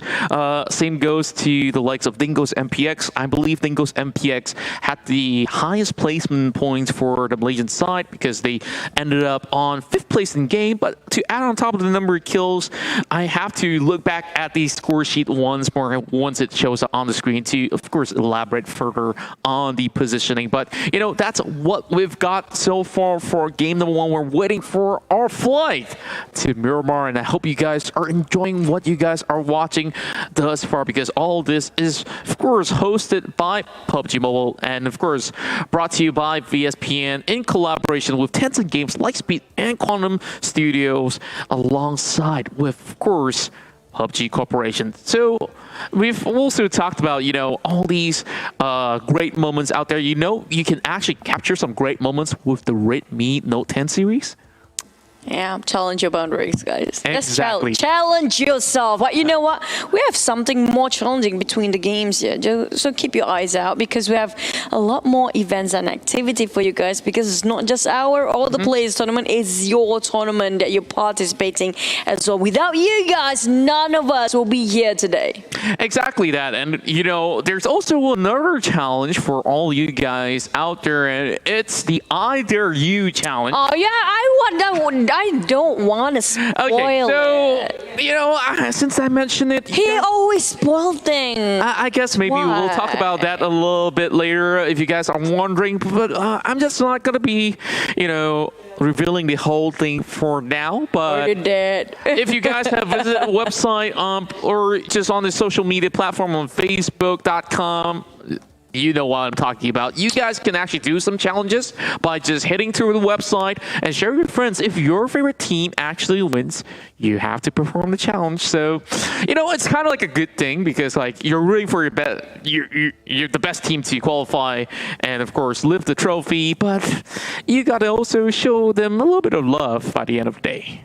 What kind of love we're talking about? Well, of course, support by challenge. All kinds of challenge. I'm not going to say what challenges is there because you get some random RNG rolls and you just got to pick it. Okay, we're gonna have to wait and see then because thanks for spoiling so many things, yeah, Contra. We're really thankful for that. But what's gonna spoiling? Obvious. I just wish I've been saving that for the graphics to pop later on, but he just has to throw it out in the open anyways. But thank you for that. Well, I guess we just gotta, of course, find a little bit more of a common ground to, of course, talk about. Like you and me. I'm pretty sure that we do have our favorite teams. It may not come from our home countries for sure. I like different teams sometimes. Yes, that's right. I love myself some underdog stories or even the new faces that has emerged the scene.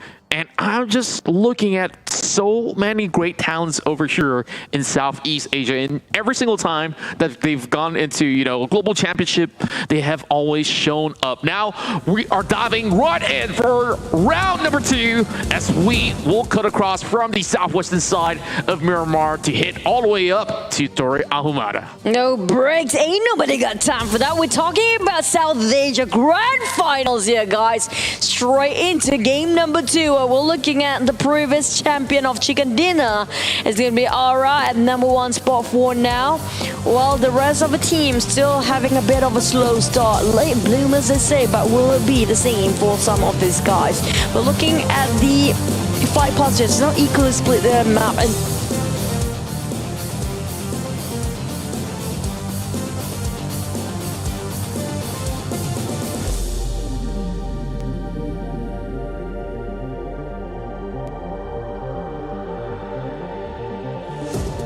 as well as the power grid, but usually inside of St. Martin, it will be Valdez the murder or their previous name that I have to get used to calling them Valdez Esports. This is so confusing. We know them back then for a different team, and then they keep on swapping. It's just back to my point, right? Like, this first circle is already giving us the trills.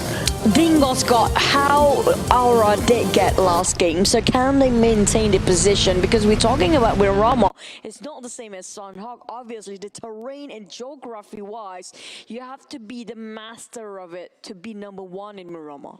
That's right, of course. There's going to be a whole lot of challenges from the get-go all the way to the very end. And you see that, BTR are already struggling in the very first bout, and I'm not too sure whether or not it's because of the sort of change of roster due to unforeseen circumstances that they don't really have their top fragger Ryzen out there to be, of course, adding those numbers. I guess, like you said, slow starters, it's absolutely fine. There's still many games to go, and thanks to you guys, we have already achieved 500,000 live viewership, so there will be the giveaways to come. It's going to be the PMPL finish at first for the first 500,000 views of CCV. We got ourselves the pick viewers milestone for now. Congratulations, us and them and everybody else is watching. That's right, if you guys do play a whole lot of PUBG Mobile, there's so many freebies for you to claim, and we start off with this one now. Going back to Aura, right? Like, the first game, it looked to be a very smooth cruise. They do have a buggy. But he's alone quite far.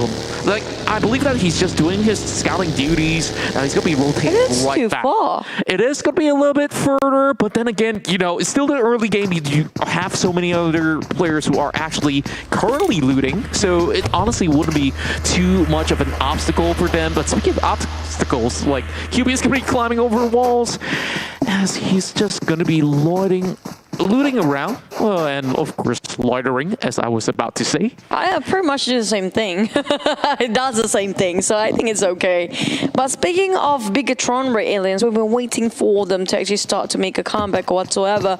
Just on the outskirts of Los Leones, they are camping this one out for a bit at the rim of the circle. If they stay there quite some time, they can gun down a lot of teams who try to pass through. Yeah, I'm looking at the side of RSG as well. They're going to be controlling the Minas Generalis, meaning to say that any teams that comes through from the hard south of Los Angeles in the form of Orange Play or even or Esports, Big Tron Red Aliens, they will have to go through this Malaysian side. So Big Tron Red Aliens, I do have a little bit of faith in them that they should have no issues doing as such. So Batman, he's going to be picking up his buddy in the form of Small Boy.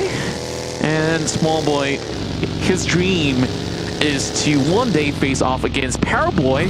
And, you know, his name is not exactly inspired by Paraboy itself. It's just that, you know, there's so many great players that actually have the name of Boy. You got Old Boy, you got Paraboy, and how many other boys out there? I honestly lost count, but, you know, we've already achieved the very first milestone. Now let's hit level 2 to get that PMPL per crate. Speaking of boys, these guys never want to grow up. Might as well put themselves a Peter Pan instead of just boys, you know. That works wonders. But here goes. Win the token for your PMPL voice pack discount. From Malaysia, we have also Voice of Mamparang, but obviously there are more than just Mamparang voice pack out there. Well, we can I do want to hear the voice pack if we can. I'm kind of jealous, you know. We've casted so many tournaments and we don't get a voice pack. Come on, can we get one for ourselves? You want your own voice pack? Hey, that will be pretty cool. Like, I mean, my voice pack has been in the game, the deathmatch, right?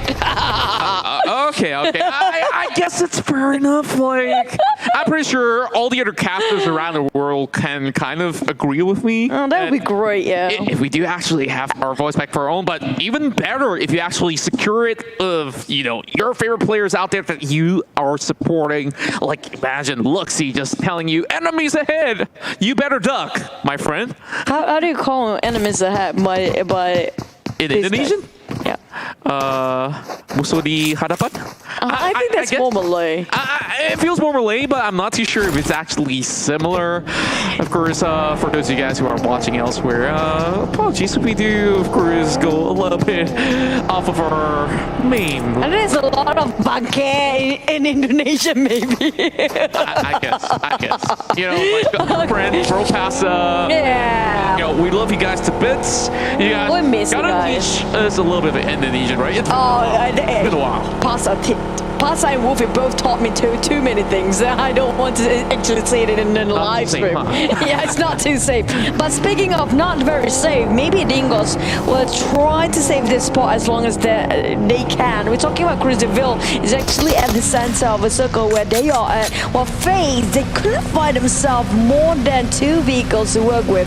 They need 1 more because it's kind of a bit of a risky thing to do to actually have 3 men in 1 vehicle. Imagine if that exploded right across the map, and it's a very open area as well. I believe that a lot of teams are currently focusing on which areas to play on. Some are looking for those high-angle, elevated terrains, and we are seeing teams like Infinity here that's going to be taking some long-haul rotation, taking the highway of Monte Nevo all the way upwards and towards north, after now getting shot by the likes of Join Me Yellow. And I believe that they don't really want to reveal too much information just about yet. Oh yeah, but a couple of taps here. I think they kind of know where the idea is of Join Me Yellow now. You know, they are living up to the name. There's always some team joining them in the yellow side, on the side of Join Me Yellow. Oh this boy. time it's going to be Dingus. Yeah, well, and it's going to be a yellow team, which is going to be RSG this time. Dingos clashing with also RSG straight from the start here. And they're sharing the compound. The Malaysian having a go at the first few circles. First blood for FaZe, getting himself that 1 kill point, while Cam suffered a bit, but not too much. On the side of Warehouse, Small Boy slowly creeping in to scout where are the position of Dingos. All right, we're going to be taking, you know, a little bit of a slow pace here, but then again, you know, tension is rising high for all these players. Kim now getting tapped, and he knows for a fact that they are going to be having a little bit of trouble moving forward. So just taking a few seconds here to think. April now has his vehicle pretty much detonated already. He's going to be needing a little bit of help. Batman just cuts across, but that's not going to be a clear line of sight for likes of April to just snipe him off the vehicle. Now, there's a little bit of taps coming in from across the corners. Appy now taking a very far flank position, and Join Me is not going to be doing all too much. They know that they don't really have to butt in just about yet. I don't really favor Dingo's position right now. They are far apart from each other. And imagine if they got sandwiched between these two teams, it's going to be nowhere for them to run or go. Now, April, it's kind of impossible for them to build this out at the moment. But he need to figure things out. He need to have at least one hand smoke to just get away from RSG. Even Join Me in yellow at this point. RSG still scouting over, and Cameron is one now in the warehouse. We're talking about Appy still figure things out on his own. It's going to be a really tough game for Dingles. That's right, and a fun fact for all of you guys out there, RSG Kim, he used to be the top 1 FPP player in Asia at one point of time. That's in very, very early seasons. I'm talking about like maybe season 2, season 3 out there, and FaZe Clan, they're getting bullet pummel at them. Small boy with an orange side AKM. I'm not too sure if that's going to be hitting anything at all. You know, the player that was talking about that has been, of course, sitting on the bench for FaZe Clan is going to be Tony K. Kind of sad because he's such a young talent out there. I really want to see him play eventually, but now seeing a lot of all these teams trying to actually fight for this zone here that's going to be moving further up north, and that actually includes Tori Ahumada, that is a little bit of the rare side of the circle, and Karavanka alongside with, you know, edges of Campbell Militar is going to be some options on the table, and not forgetting those hills in between water treatment. But first circle till now is still Cruz DeVille all the way. I'm surprised how Dingo's trying to hold on as much as possible, but they have to be extra careful now.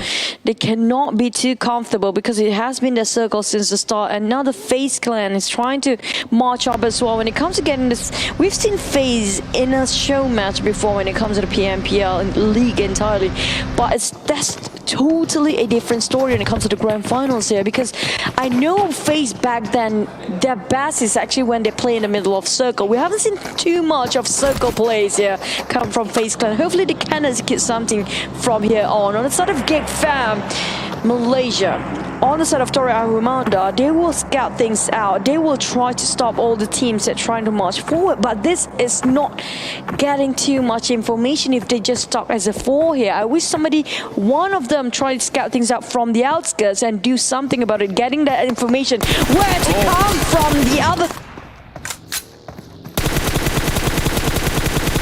direction, but Infinity. Logan caught the side on Jaden, knocked down. Oh, it's a nice break. Very fast reaction time as well. That's right, Logan has got a clear bird's eye view to be able to actually secure a kill alongside with teammate, just landing the finishing blow.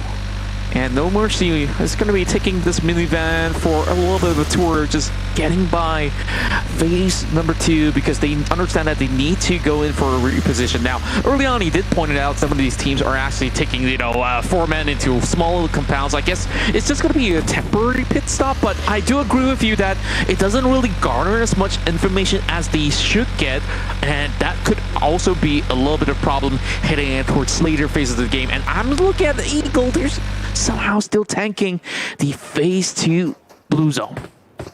Oh, the thing is it's not temporary if you're staying there way too long. It sounds to me like a bit more permanent than it should be. But on the side of RSG, they got themselves a couple of rooftop to work with, stopping on the side of Bigatron to march himself forward. There's only Zaxi there. Well, the rest of the other team's members are nowhere to be seen, but it's going to be Eagles coming up from behind. So this is going to be Hacienda de Patron, occupied by 3 teams, while HV and BGE will just pass across Aura. This is a very good day for them. Yeah, I gotta say that this is such a challenging start inside Miramar because everybody has to go into the city of Cruz de Valle. Now, Cruz de Valle is divided into its 2 sectors, right? You got the church grounds, which is all high elevations, where you also have a lot of all these covers coming in from the eastern part of the city. And right now, Luxy just showing how good he is on that Mini 14, going in for some real quick taps. And now looking for a little angle, trying to actually pick off members inside of Infinity IQ. He does land 2 bullets. Oh my my goodness, Lamborghini already having maybe a little bit of puncture right there on his armor. Oh, they need to start the engines. They are sports car, all right, but somewhat very slow when it comes to getting themselves in a better area or the better safe zone. Oh, Ascended the Patron now occupied by 3 team. RSG trying to scout things out for Bigatron Ray Aliens, while Loki reunite with Porch and now going for another different place to get themselves a better compound to work with. More covers, hopefully, because it's quite open where they were at before. RSG, on the meantime, still stay where they're at. It's going to be this warehouse. Basically, it's a very strong castle for them to actually fight against for defense. But when it comes to them stepping out, the moment the circle shift, it's going to be a huge headache to make sure they won't get bombarded by so many teams. Exactly, but then again, I can argue that it won't be really the most ideal sort of compound for you to actually fight against maybe more than one team. Yes, if there's going to be somebody crashing by a certain wall, they can actually get a little bit of hit start, but if it comes from maybe different angles, one for the back, one for the front, that's where, you know, RC will need to do a lot more than usual. But the good news is that, you know, there's only one team right now. Yeah, exactly. The other team is actually going to be there's no other defending team. champions. You're right in front of your eyes.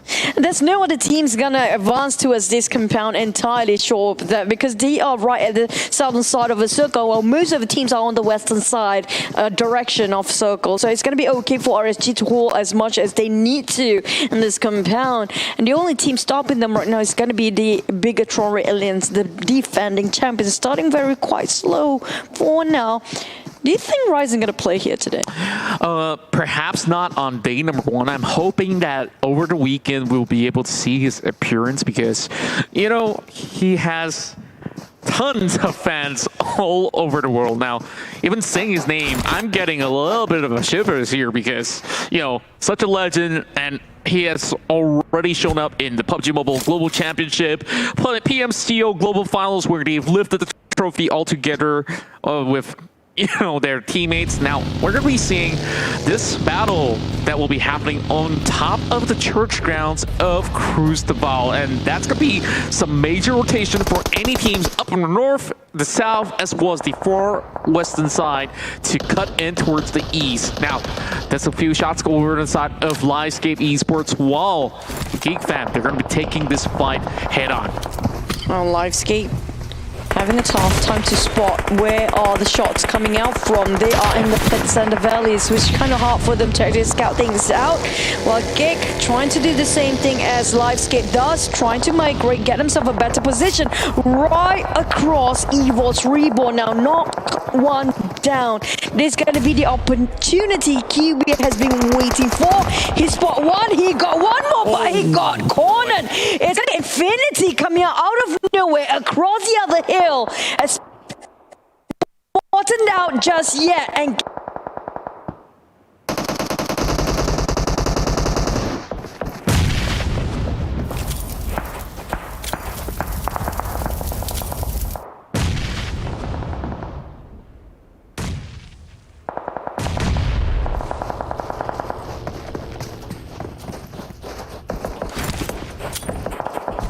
Be a grenade flying across Zuxi, but he's gonna be A-OK. The rest of Bigatron, they're gonna be having Luxy on the right side of flank. Freaks goes down. Concept now with 60% of health. Now goes down. Depleted to 25.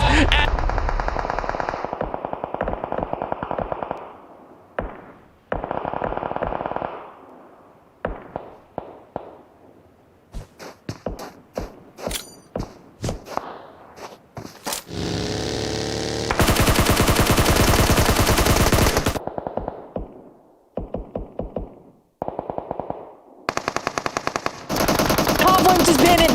IQ saw this one coming. This is the big window they've been waiting for. Here comes the sports car. The Porsche and the Ferrari are going to stay behind for a bit, while Valdez Esport waiting for the time to be finished off in between. They will clean sweep, housekeeping the rest of the team that the remnants said they have been left. While Loki, they have time to revive, but Bigatron Raid Aliens, they are losing more men. They anticipate it's only one more members left only. That's right, and that's going to be a great spray coming from the side of Goddard as well as Concept. They do knock down the Porsche. Delta, and that's gonna be one kill being secure, but grenades are flying right in from down below. They only got so many smokes left.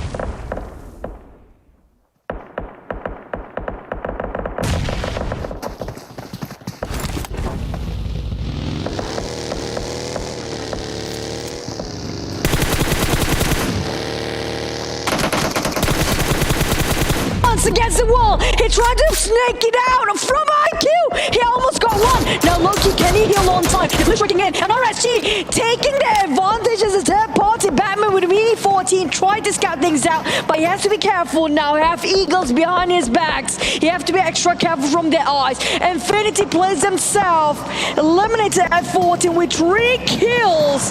While we have IQ still scouting where is the last member of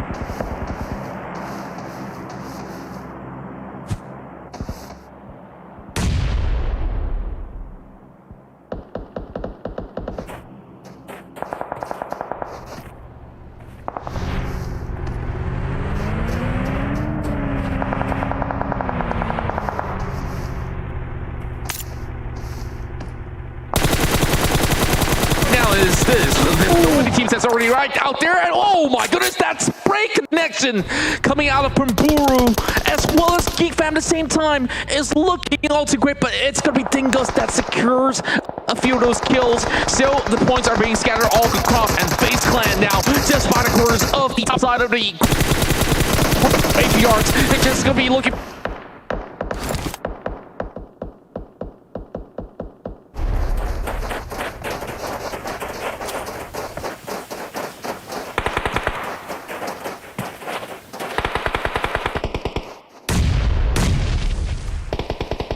too much here. While Dingo's trying to clear a sandwich on the side of FaZe, but FaZe abusing this terrain now. Look at how they're rotating the other way around. This is one coming in. Lusty trying to stay down as much as possible. Oh, GE exposed backside. Whoa! Brackets, what agency?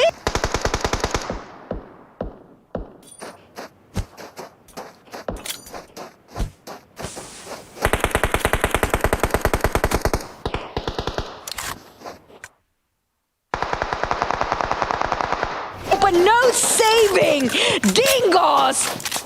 The clean house cleaning team coming up from behind, but we still have Bullshot in the break. Exactly, and now speaking of which, FaZe Clan is going to respawn and dominate that section of the map. While FaZe Clan, they do have members outside of the blue zone as well. They currently have the highest amount of kills in 4 of 5. Dingos is trying to chase in alongside with Geek Fam. So you know these Malaysian team blue zone as well. They currently have the highest amount of kills in 4 of 5. Dingos is trying to chase in alongside with Geek Fam. So you know these Malaysian teams are actually getting a little bit more of that contest when it comes down to kills, since not gonna be going down without a fight. That's gonna be sniped there, taking out April as well. Same goes to Damrut, and they immediately wipe away April off of Mirabar.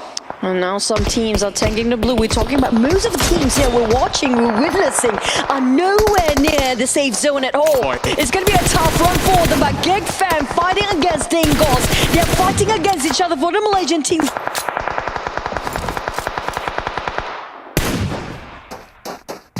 Right now, the best man wins. The first one to be out is going to be Dingos and PX. Eliminated at 11 plays. Now QB spot one out for FaZe. HVMB being taken down as well. Took the last member just now. Indeed, that was. And now we're looking at 9 more teams remaining. And Geek Fam, they still have 3 more players standing. But, you know, they've already stashed up a total of 6 points in total. Orange players will with 3. But in FaZe Clan, they have spotted the rest of Geek Fam. This is going to be trouble for them to actually make it out. Evos Reborn does have a little bit of forecast of the upcoming phase. Ventoris now gets a little bit more connection, and they will take out snipes of Geek Fam. Well, forecast is really close when it comes to the numbers, but will it be close enough when it comes to the real game here? Gek Fan plays themselves at number 8. We're down to 7 teams. Orange plays still with 4 men. All well and alive. While FaZe Venturis is bleeding out. Can they save him?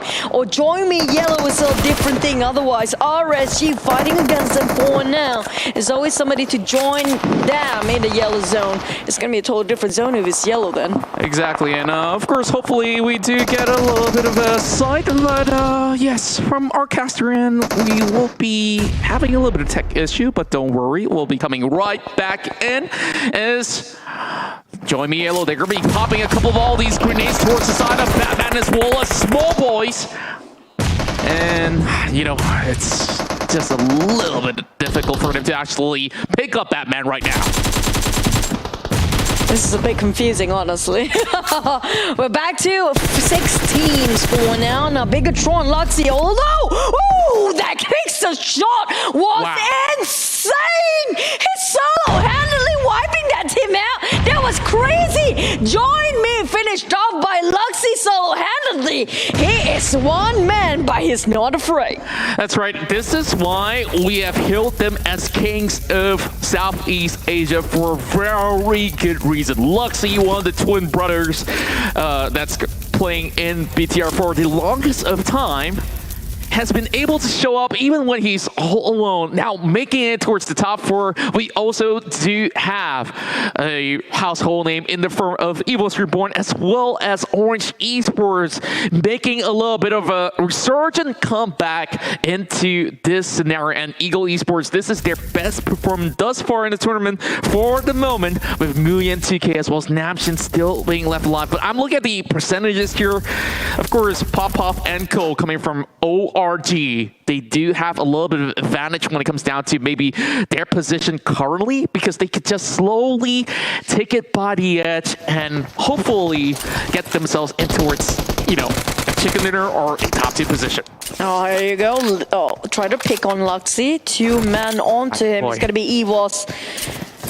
Irony is going to be Micro Boy, the old teammate for the Bigatron Aliens. He knows Zoxy so well. Okay. He knows how he rotates. It's going to be Lightset, finish it off straight away. We're down to 3.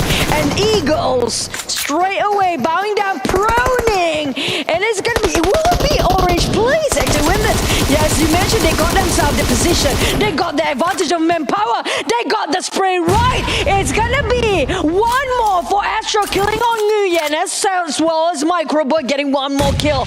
Down to 2 teams. EVOS Reborn again versus Orange Play. So EVOS Reborn, one of the most consistent team by far in day number 1. That's right, and this is just game 2, and now going up close and personal, he's just going to be challenging the likes of Astro, and I believe that this is going to be a little bit difficult for them to actually get a perfect eye view on top of the members of Orange Esports. But, you know, there's not too many spaces for him to actually run and hide. It's a 2 versus 2, you know, and 1 wrong move can actually set them back. And speaking of which, Lezik's going to be taken down. Only 1 member remaining, and that's going to be Microboy. Can he actually clutch this one out? Astro's going to be pushing right out. Alongside with Skynet. They're going to be hunting for that first chicken dinner, and that won't be it. Orange Play, they will secure the winner chicken dinner in match number 2. What a beautiful one coming in from the PMCO wildcards, and wow, they have definitely come a long way. They didn't even secure the number 1 spot. It was Join Me Yellow that has been able to actually cut through, and they were on 2nd place. But, you know, make no mistakes that they are not going to be letting go the chances to get themselves into the PUBG Mobile Global Championship. Oh, they've been there before. It's not impossible for them at all. We're talking about Pop, obviously one of the most veteran players out there for the for the Orange Place, but Astro has been playing quite well for recently as well. But speaking of consistency, I have to give a lot for EVOS Reborn. They have been playing 5-4-2 games consecutively, so we're gonna have to wait and see can they maintain the whole day here today. But winner chicken dinner again, congratulations for the Cambodians. It's gonna be Orange playing themselves a different team this time for 2nd game in Miramar. We got see and hit on Erangel next. Okay, let's talk a little bit more about Orange Play, right? Like they had this Cinderella story back when we were looking at, the PMCO Global Finals run. Their journey to PMCO Global Finals was a Cinderella story, and I gotta tell you this because they always scrape by on the Steam spot, like during the full split, and then they get into Z Finals, and they took that fourth spot by getting back-to-back chicken dinners. Now, could this be another brand new story to tell the audience out there that they're no longer Cinderellas? They've already grown to be, queens, or you can say kings, in particular when it comes down to getting all of this slots sorted out. I call it Cinderella maybe because it's a diversion of Cinderella. It's a male version of Cinderella, so it's gonna be Cinderella. I don't really want to names up out of nowhere. I might just get copyrights for no reasons at all. But speaking of Orange Plays, back then we were with them that time. How shed their tears about how expected for them to actually evolve to one of the best teams out of the world, the top 10 teams in the world, and they kind of quite strong as well for the globals. But we go grind it up back, and this time it's a different era. We're talking, like you mentioned, no more of Cinderella story, but they got quite strong in the first game. The second game was first. But the prop Orange sometimes have been hard to keep up with their persistency and also consistency, which going up in times. So different for EVOS Reborn, they have been out their way. For Bigatron, I have to say that's a Luxy gateway. Yeah, I gotta say that there is a lot of plays coming in from Luxy, and I like Luxy. It was literally Luxy. He was doing a one-man solo action like taking down the side of Infinity IQ, say Valdez the murder, but it was quite an unfortunate bout because they actually got flanked from behind from IQ at first, and that's where we players like Kings, yes, maybe familiarized with these positioning and all that. Yes, he got, but even for the ex-member of Bigatron in the boy, I guess he spared Lopsy to his ex. Gets all the spotlight. Like, I guess when you talk about No Mercy, yeah, take from Aura, but Aura time. When you fight against your ex-teammate, that's when No Mercy is gonna be shown. Like, hey, you know how you play. I'm gonna tell you how I'm gonna do it. I'm gonna speak that crate right there, even finish those kills if I'm gonna be player, Yes. But that's how. There's no toxicity. There's a little bit of message being said. Yeah, but fun. And these guys, don't worry, seriously, because they are that close with each other. If that happened, actually, even spray the crate, I say they take joke and just a bit of a... Or just a classic pan to the face. That's the best way to go out, but we've already got some of all these damages being all shown on screen, and the ones that have been raked the most other than Orange Play is going to be Ace Clan, both coming up with 7 keys. Look at Geg Fam put in terms of damage. They are almost down the 1004, but oh god.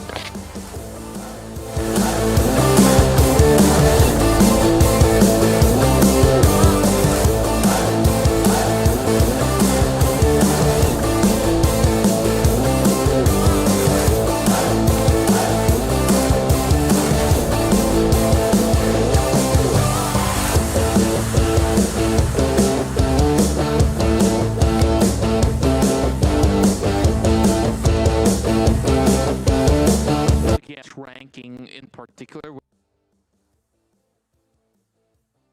but Orange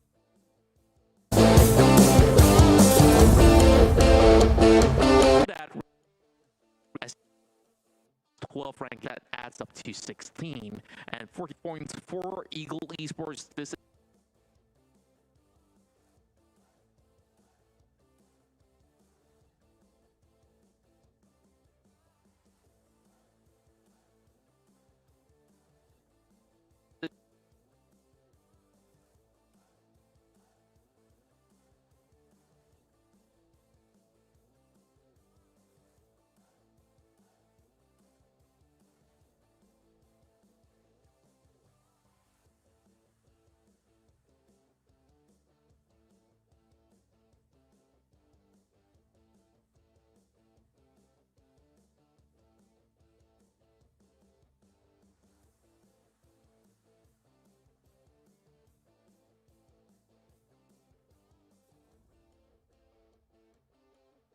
much of they've secured a total 12 kills as well as ranking points for 34 points and 24 orange play with only one chicken dinner, 2 points ahead of HPNB who's third spot and 20 for Aura Esports for securing that very first chicken. Now, Livescape being all kind of consistent with those numbers with 8.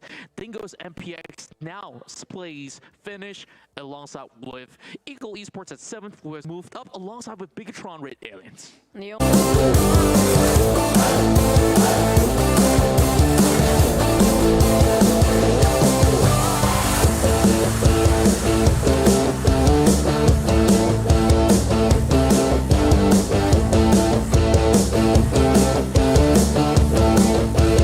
Of redemption for them, seeing this for Valdez and all the teams, sorry not to be mentioned, but we're jumping into head-to-head for the kills between these two guys, Johnny Joseph.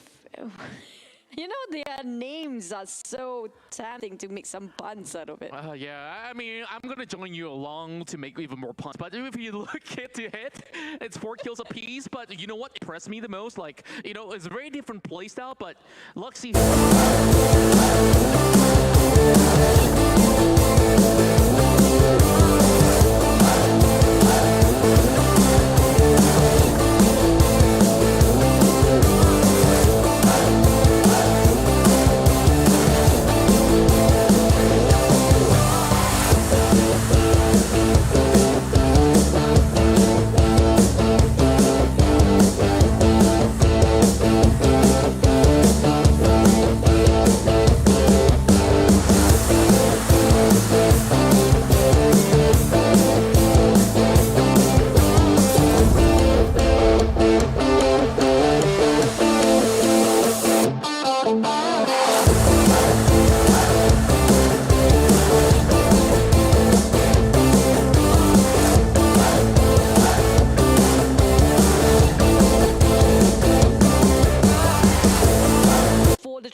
Of the entire game. So this is one of the highest for Miramar we've seen yet. The first Miramar game, by the way. Yeah, I gotta say that, you know, this shows how tactical it can how actually aggressive.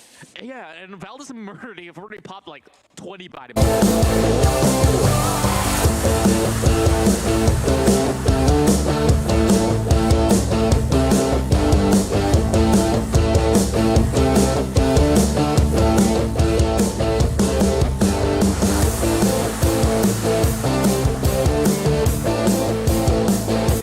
downside to this is that it can actually blind your...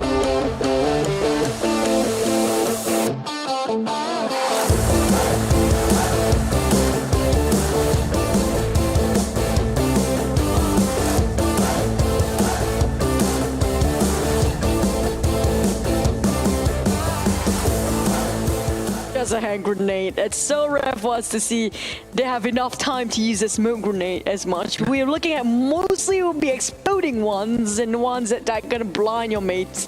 Except for those actually in the center of it. But if you talk about Valdez Esports, most of them are just tossing the hand grenades all over the place. It's scary, man. That's right, and you know, another key factor when it comes down to close core combat, which some players they don't really prefer to take in the normal classic battles, is the stun grenade. You know, pro players, they know how to actually mix and match according to these. Do they even use a stun grenade? I believe that in a few occasions, maybe. Do we have the flashback? I'm pretty sure we'll have maybe a little bit of flashback later on if we do check out the VODs, but you know, it was a lot of action that went down inside Miramar. Like on an average scale, every team actually walks at about average.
Welcome back, guys, with me, Chicham, being your interviewer today, which is going to be, we'll talk with the teams of Orange Place. I have no clue who just yet, but we're waiting and see. But hello there. I don't know, is it Xin Chao for Cambodia? Hi. Hello. Okay, introduce yourself for us, please.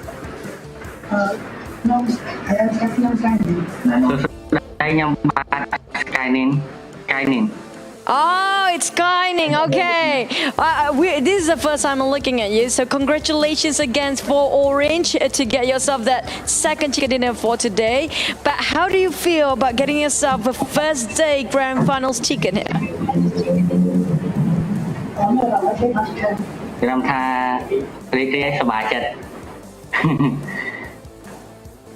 Okay. So he feels so happy for getting the chicken dinner. Okay, he's really happy with the chicken. Obviously, everybody's happy with the chicken. But okay, I need to ask this. Of all the teams in Southeast Asia, who do you think that you should be very careful when you're fighting against? Evos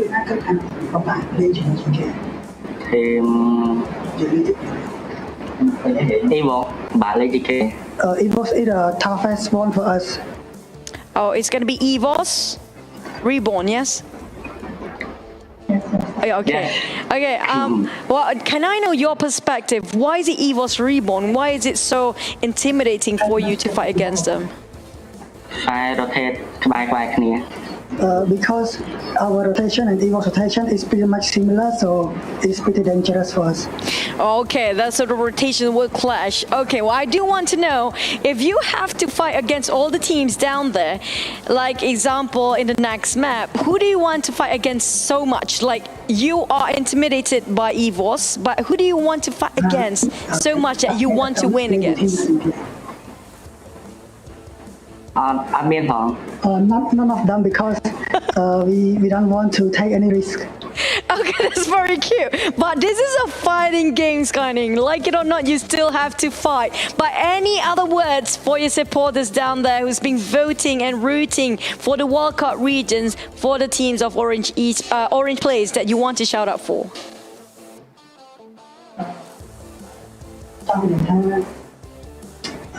Can you repeat it again?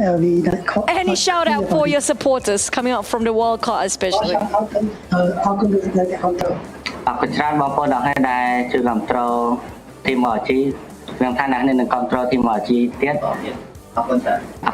Thank you very much for all of the support for supporting Orange Esport. So hopefully you guys keep on cheering us during today's match. Thank you very much. Oh, thank you so much, Kaining. Good luck, all the best for the next game later. But see you guys more. Bye. Thank you.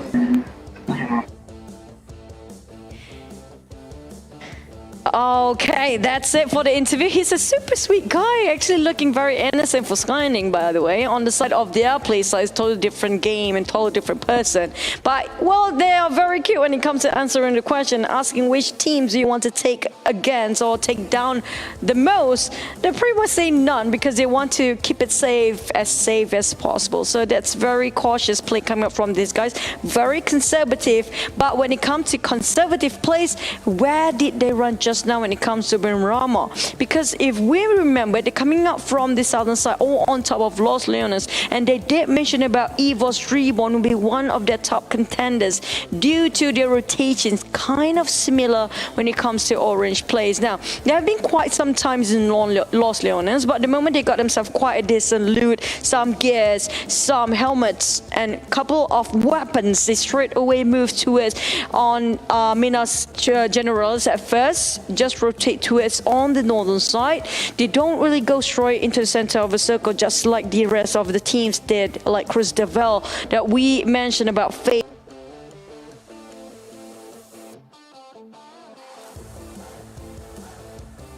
And so forth. We're looking at them not rotating as fast as they can. They're taking their own sweet time, trying to be relaxed and playing with their own tempo. They're not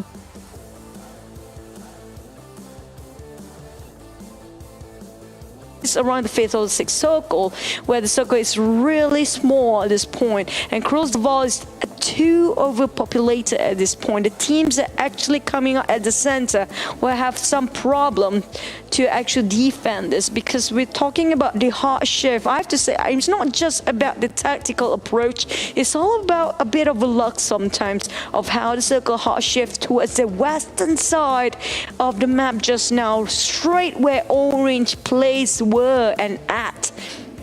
And the rest of the other teams are too over-occupied with their fights.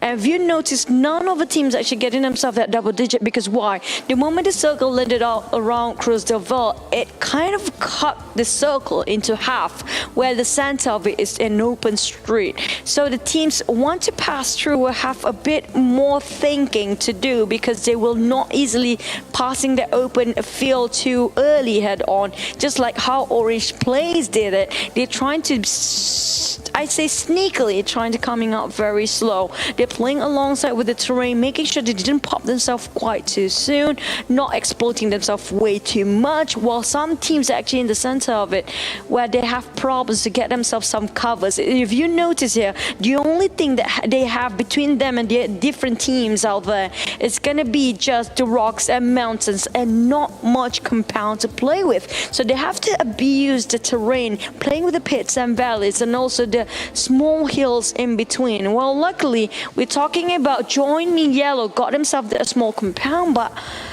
it's not right in the center of a circle. If you want to be playing with a circle, you have to be playing at the sloping side of a hill, where we're looking at Eagle's Eye and also, Eagles Esports and also Orange Plays are at right now. And the best part about Orange, the way they are standing here, they know nobody coming up from their side here. Nobody, they don't have to watch about their backs, because they know they are the last team to rotate from when it comes to, getting it on time in the center of the circle. So that's not really a bad idea to play a late rotation when it comes to a big map here like Marama.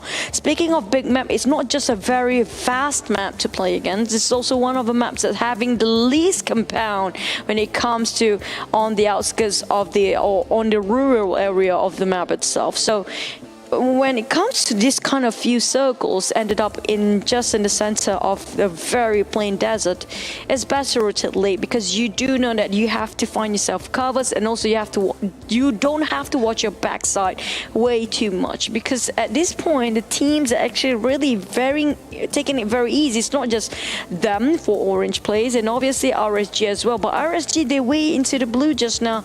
Henceforth they will be eliminated because of the blue zone. So you might want to rotate late, but not too late, where you will be pressured unnecessarily by the zone and also by the players. If in their case here, Join Me Yellow already waiting on top of that hill, with also covers coming up from that compound. So, well, that's a wise play came up from Orange Plays, I have to say, and give a lot of credit for them for their rotation. They're coming in not in a straight line. It was a really tough spot and tough journey for them as well to land it up where they are at right now. But, well, maybe next Miramar map we can see some teams will play this very slow as they can get, because that's how the Orange Plays play it. They want to play as conservative as much as they can. When mentioning about which team they want to take it down, they pretty much say none, because they just want to be safe and make sure they maintain the consistency at top 5. But right now, we'll have to give credits and give a bit of spotlight on EVOS Reborn, because that's where one of the teams maintaining the top 3 for 2 games in a row and still standing at #1 spot. Can the other teams take it over? Can we have more Malaysian teams in the front page? Or will Bigatron finally start to make their entrance, their grand entrance here? Or will we have to wait, Ryzen? We have no idea. But do tell us in the comment section, which team do you want to win? Which team do you think will be the champion of whole entire grand finals? Or even which team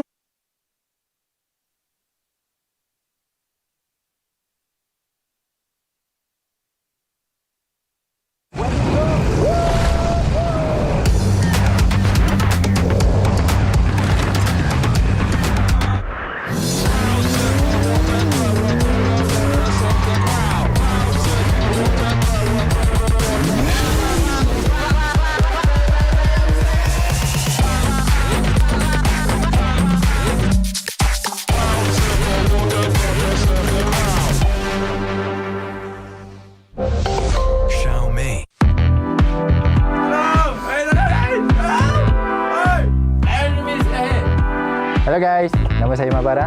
Exploration tu memang susah sikit, tapi disebabkan saya selalu menggunakan voice pack dalam game, so saya tahulah macam mana saya nak buat. Memang memenatkan sikit lah untuk saya, tapi tak apa.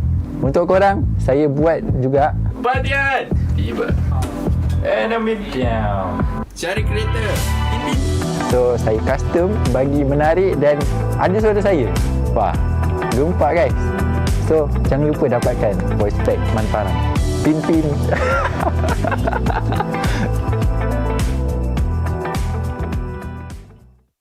PUBG Mobile version 1.4 Traverse will go live on May 11th. The new version will introduce many new game modes, items, and even more interesting content. Let's see what's in store. Our old friend Godzilla will be making a comeback to PUBG Mobile. Aligned with Godzilla vs. Kong hitting theaters, PUBG Mobile has partnered with Godzilla vs. Kong to create Titan Strikes gameplay, which will go live in version 1.4. In Titan Strikes, players will have the opportunity to interact with various Titans up close. The Titans will appear in different locations and at different times to meet with players. Godzilla will appear in Erangel between May 11th and June 8th. Kong will appear in Sandhook between May 15th and June 8th. Mechagodzilla will appear in Livet between May 20th and June 8th. Players must take care when observing a Titan closely. You might be crushed into a crate if you're not careful. Titans drop energy crystals.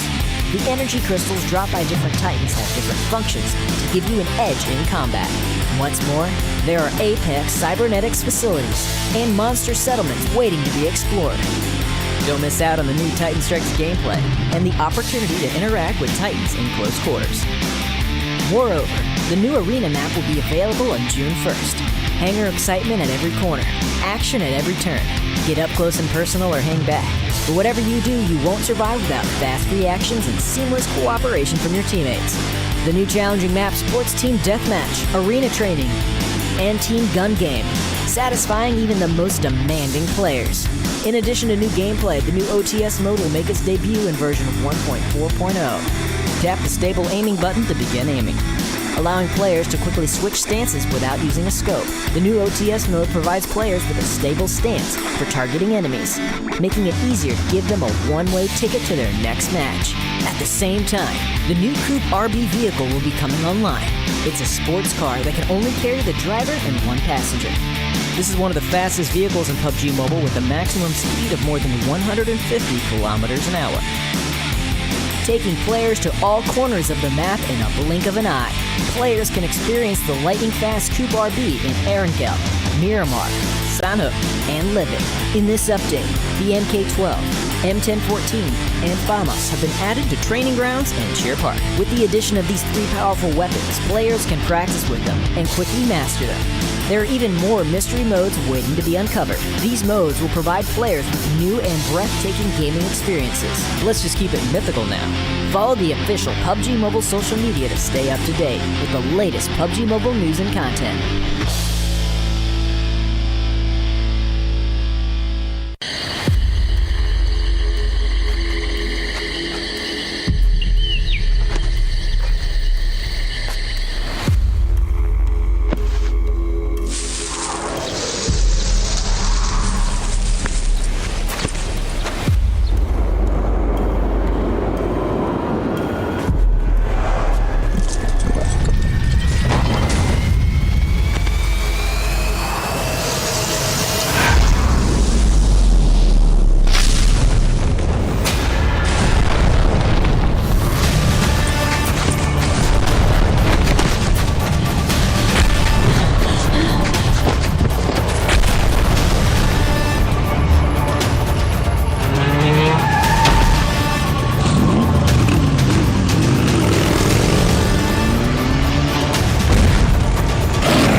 is made possible with our, of course, co-organizer, VSPN, and of course, not forgetting PUBG Mobile. That's going to be working hand in hand together to offer some of the best action possible.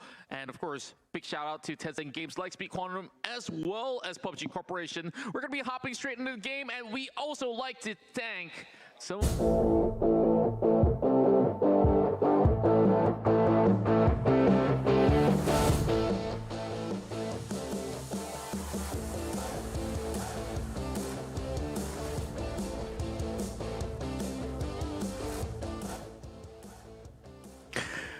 And here we are back here for even more action in the PUBG Mobile Pro League Southeast Asia Championship. My name's Contra, this is Choo Choo, and you know, we've already got 2 great games that has already been won by some of the teams out there. We start off with our esports as well as Orange Play, and of course, we got to thank our host, PUBG Mobile, and all this is also brought to you by VSPN, that has been in collaboration with Tencent Games, Lightspeed Quantum, as well as PUBG Corporation. And none of this never gonna happen without sponsors as well, which are gonna be Note 10 series of Xiaomi Redmi Note 10. Challenge your boundaries, guys. Use this because this all pros using their smartphone right now. And also catch all our live action.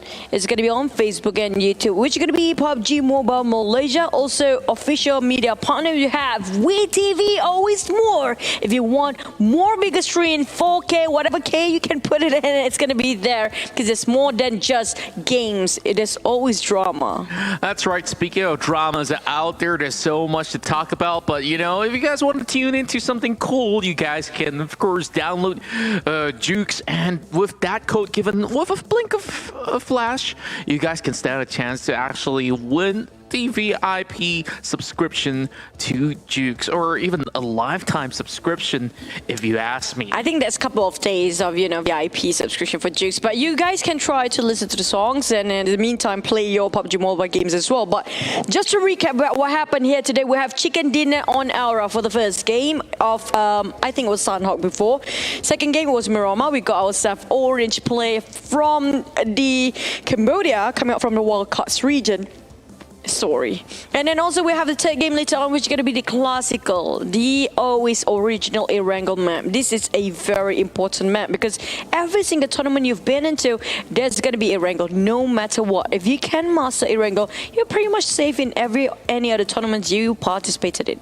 Of course, the difference of it being the teams that are on board right now, and of course with some of the players already mentioning in some of the interviews, especially earlier we had Skynet and No Mercy of Aura Esports saying that, you know, scrims have been really tough, and what the likes of Orange Play has done is to track down the White Tigers of Indonesia, and well, I guess that plan actually worked really well, and by the very end they have been able to hunt them down and of course convert that to a winner chicken dinner. So Aura, yes, they managed to also do exactly the same to EVOS Reborn, but EVOS Reborn, they have been absolutely consistent. Like game number 1, they were finishing on third spot. Maybe could have done a little bit more work to secure a second place finish, but hey, who's complaining, right? And once more, inside of Miramar, they get in towards a top 2 position,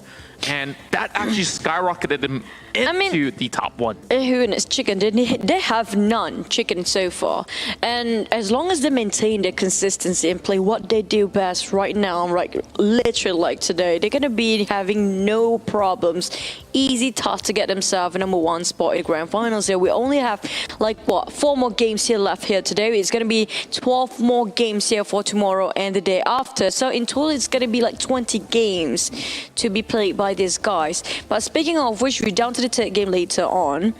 But do you think still Okay, this is a very sensitive question. Do you think Bigatron can still get themselves that #1 spot here? Well, I do believe that there's actually some good chances because we look in towards the second page from 9th all the way in towards the 16th. Some of them have not even breached in towards that double-digit mark, which Bigatron can actually secure out of this big performance coming out of Luxy, which have guarded them like, what, 5 points just in terms of kills, and they made it in towards the top 4. That has placed them with a very decent chance to actually cut back on top, even like the ones that are right down below on 16 spot that have perhaps very little points. One chicken dinner can definitely change the entire momentum for the team because you got 4 games. 4 games is a whole lot of points. If you get a perfect run, let's just put it in such a way that, 15 kills and a chicken dinner, that's a total of 30 points. And sometimes we do see even bigger games that has been displayed in such a spectacle. So if we look into the list of talents that we do have here, from all across the PMPL region as well as the PMCL wildcards, they have even gone to show, like Orange Play, yes, they didn't really start off all too well in game number 1, but game 2, they made sure to make a mark here in this season 3. Yeah, Orange, when they play, they shoot. Orange shoot, it goes. I don't know what's wrong with it with the puns. I just have to bring it out there. I'm sorry, guys. You know why I question that one particular question that I need to ask out there? Because if you look at all the lineup this time, when it comes to coming up from regional or country finals, it's not like how it used to be. Like example, yeah, Bigatron is one of the best. Used to be, still is the defending champions in the world, and they got themselves a direct invite for this time as well. Henceforth, they got them Indonesian teams. They got themselves 4 spots for the PMPL South Asia. But if you look at every single region,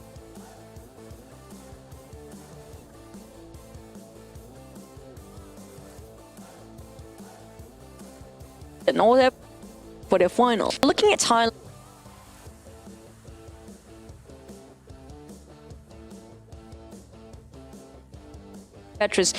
The only team that still got themselves that crown and hovering still on top of their head is going to be just Bigatron for this season. Exactly, and I honestly like all these new changes that has been brought to play, and I mentioned about, even some of the teams hailing from MYSG to Vietnam. There's so many of these usual names that we have expected, oh, okay, they'll be getting through, like Box Gaming. You don't see them. You don't see Yudugang. There's no team secret.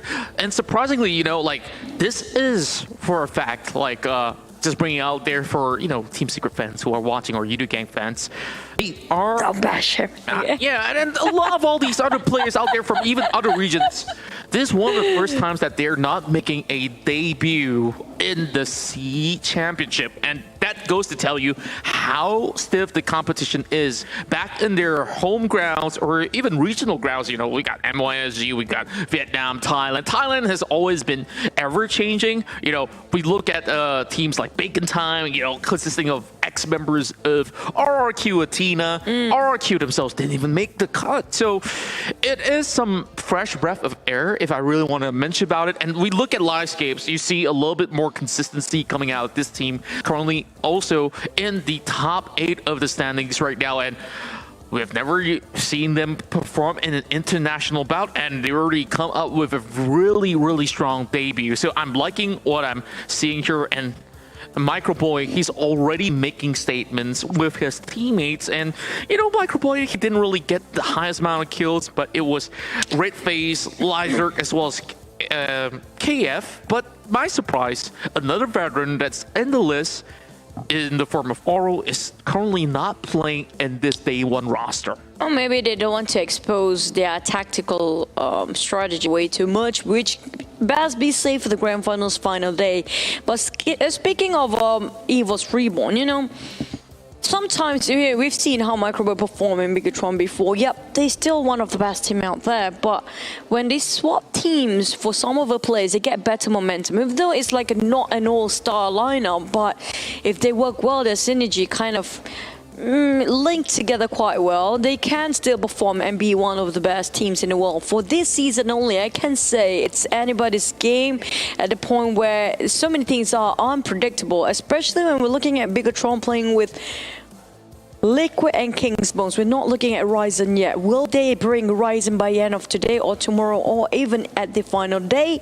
And also we are waiting to see if Lightscape can do something when fighting against another Geek Fam. That's right. And I'm just going to come up with this big, unbiased question where I have to drop this right now before we get ourselves into the game. Yeah. Which region do you think is the current best? I mean, among all these countries that are involved, including the wildcard region, of course, is the current best region that we are seeing so far? This is tough. This is a very rough question, actually, if you ask me, because we're looking at even the wildcard is like rising up to the occasion. Where usually we're looking at the Philippines don't really have that strong, but they have it this time. Same case for Cambodia. Vietnam is totally different teams as well as Thailand. This is just so hard to predict. I have to say the toughest one is going to be Thailand. Well, yeah, I know that for the fact that, you know, every season we do see very different names appearing for the Thai side.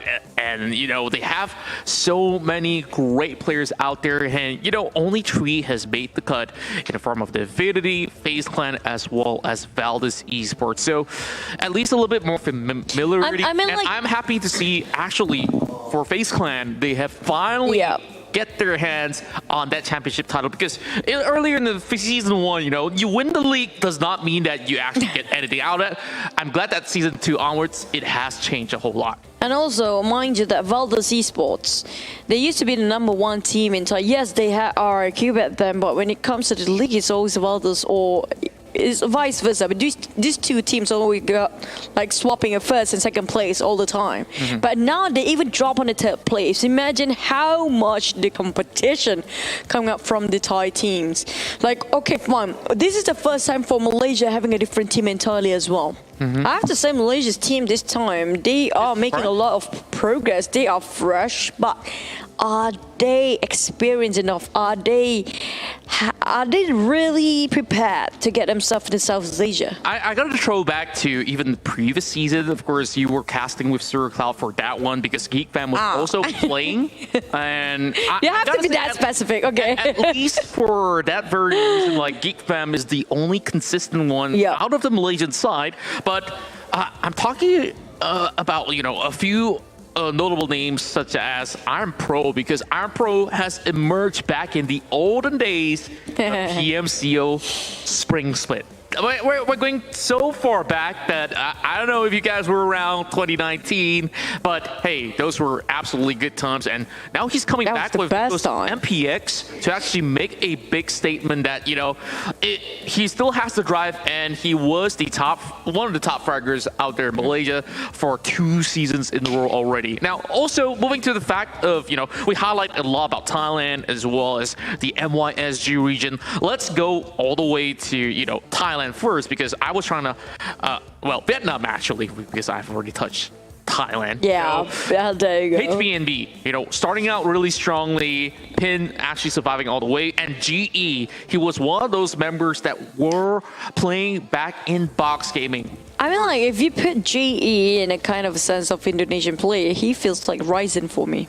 In a certain way, like he always goes for the blind spot. He always goes for the flank solo-handedly, and just, you know, making sure that he paralyze or decapacitate the other side of a team by going on the most weakest spot and the most critical spot that they need to take it down. Well, it's so rare to have that kind of judgment call from some teams. I guess, like, in terms of firepower rate, I would still prefer Ryzen's kind of playstyle. Definitely, that's going to be exactly 100%. And then, like, if we do compare, like, GE, I think he's more of a very tactical player where, you know, he looks for those areas of opening where you the least expect him to do so. But, you know, it's interesting to also note that, you know, Rabbids now joining alongside with Pin has given them so much amplification of firepower that is necessary. Now, a lot of hype has been built out of Infinity IQ. I haven't touched on the Infinity of Thailand just about yet. Let's get to that later on. But, you know, for, all these supercars that we mentioned, I think the one that we are the most familiar with was Ferrari, because Ferrari back then, he did also play in Asia League. I mean, including Loki. Yes, Loki was also part of Box Gaming. Yeah, so they got themselves quite a veteran to play with them alongside with that the roster, but I think I do want to see the sports car moving a bit faster this time. They always got stuck in between so many teams. And I definitely think that there's a lot of all these teams that will keep up to speed when they get themselves into Arangel here for our third match of day number 1 here in the PUBG Mobile Pro League Southeast Asia, brought to you by PUBG Mobile and of course co-organized by BSPN. We'll start this flight off from Kameshki, heading all the way down into the hospital grounds, and Georgia Pool, whether if it's going to be north or south, is going to be up for contention as well. So let's see who will be stretching their way in towards the Nazca military base, and I do hope that I do get those type of circles, you know what I mean, somewhere in between the mainland as well as the island to, throw them a little bit of a curveball between all the 16 teams. Well, the curveball is going to be the circle later on, because we have no clue where it will land it up, and that's going to change the entire rotation of most of the players here. Here comes the match 3. We're going to drop into the classical Irengel. But back about RSG, they haven't got themselves quite a decent start just yet. 2 games in a row, they're having a rough start. But the last game, the second one, they got themselves 7 points in total, so that kind of helps when it comes to overall ranking. 0 points when it comes to the first. But the grand finals of the country finals here for MYSG, it's going to be RSG at number 1. They are literally the kings of comeback, if you ask me. I definitely gotta say so. Before they got rebranded, their name was in fact Resurgence. Now that they have rebranded, you must call them RSG. Yeah. So it is pretty much a big statement, right? Like, some people have counted them out, like we mentioned before, they barely made it out of that relegation zone of, less than 16 spot in the league's phase. But after that, things were looking great when they have already sorted out majority of the issues. Of course, I mean, the last day of the grand finals. That's I where. can't really say that it's just the very last day, like in the first. It was.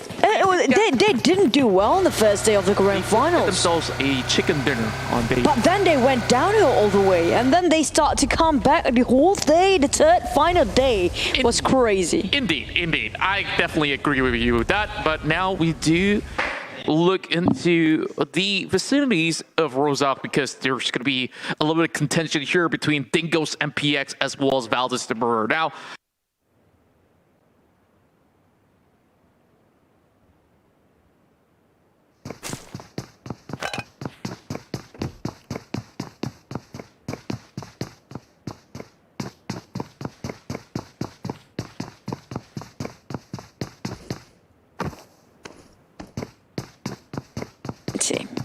What do you have to say, Infinity? Well, I hope... we remember them. They are very persistent when it comes to chasing people. Indeed. And I think the most memorable moment was, in fact, there was one of the show matches that we saw over one of the PMPL League weekends. The one trying to climbing up the warehouse and then finally they made... Quarry. Yeah. Indeed, just about that. You took the words right off of my mouth this time, Choo-Choo. But, I'm looking at Valdez words right now. Yui is inside of the water town, and I don't really think that this is the most optimal choice for inside of Valdez, because inside water town, you only have loots that's probably favorable for only 2 members out there, while inside of Severny, it's going to be coast being cleared by the likes of Join Me Esports, and this is going to be pretty much neutral grounds for the taking of many, as we're looking at Very Pure for Evos Reborn, currently sitting at first spot. Orange Play, they are taking the very far east along the side of the Pubg, so I think that's going to be a really good start for them. Hopefully, but for now they're spreading quite thin between the orange place. But I'm looking at Bigatron Ray Aliens. They are the ones actually in the center of a circle here. So if they can actually defend this might just be their game to actually take finally the first ever chicken dinner if they can actually execute it. But coming up from the Jogo pool, it's going to be a bit overpopulated, don't you think? Yeah, I gotta say so, because a lot of all these teams, they're opting to actually play it really safely. Especially, I'm looking at Infinity Thailand, where they are dropping all the way to the edges of Zarki, which, you know, that's like the least favorite town for many of all these players. There's also Aura there, by the way. Exactly, just about that. And I guess Aura is going to be guarding some of these choke points, especially by the edges of North George, while teams like Eagle Esports, they got a little bit of a head start because, you know, all they have to worry about is either Bigatron Ray Aliens or Orange Esports. Even if they choose to play very passively, that's a-okay. Unless if it moves a little bit upwards to the north, then perhaps that will send them a little bit of a threat along the way. But looking to be absolutely fine for now for also the likes of RSG as well as Infinity IQ. I'm a bit perplexed that nobody's actually taking Yasnaya entirely. Well, I think RSG were trying to get themselves there first and then going straight down to the southern side. But that was a quite fast rotation coming out from them. RSG straight away going to the center of a circle. I'm not sure if they want to do that at this point, because look at how crowded there is coming up from the northwest. But wait, there goes Jaden taking one down. It's going to be the Death Bridge right where they are at. It's going to be the first blood for Aura Jaden. A good start for them, but Bullshot come up from behind. It's going to FaZe team heading towards a roadblock against Aura. We've met Bullshark before back he's a nice guy. Back in the PUBG Mobile Star Challenge, and yeah, he is absolutely sharp.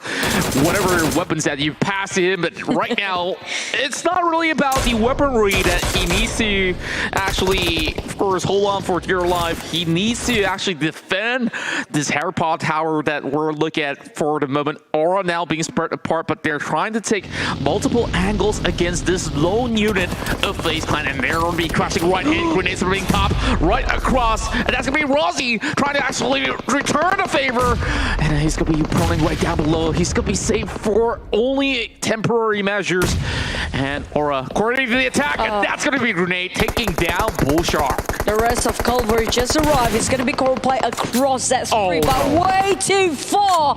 Oh no, no mercy. Just caught on MR5. He got knocked down. Coldplay tried to build. He's going for disengage, but cannot. Can he make it out in the open? It's really too far for them to pin him down. But Jaden just finished off Bullshot. Coldplay, he parked himself there. That's not a wise move, in it.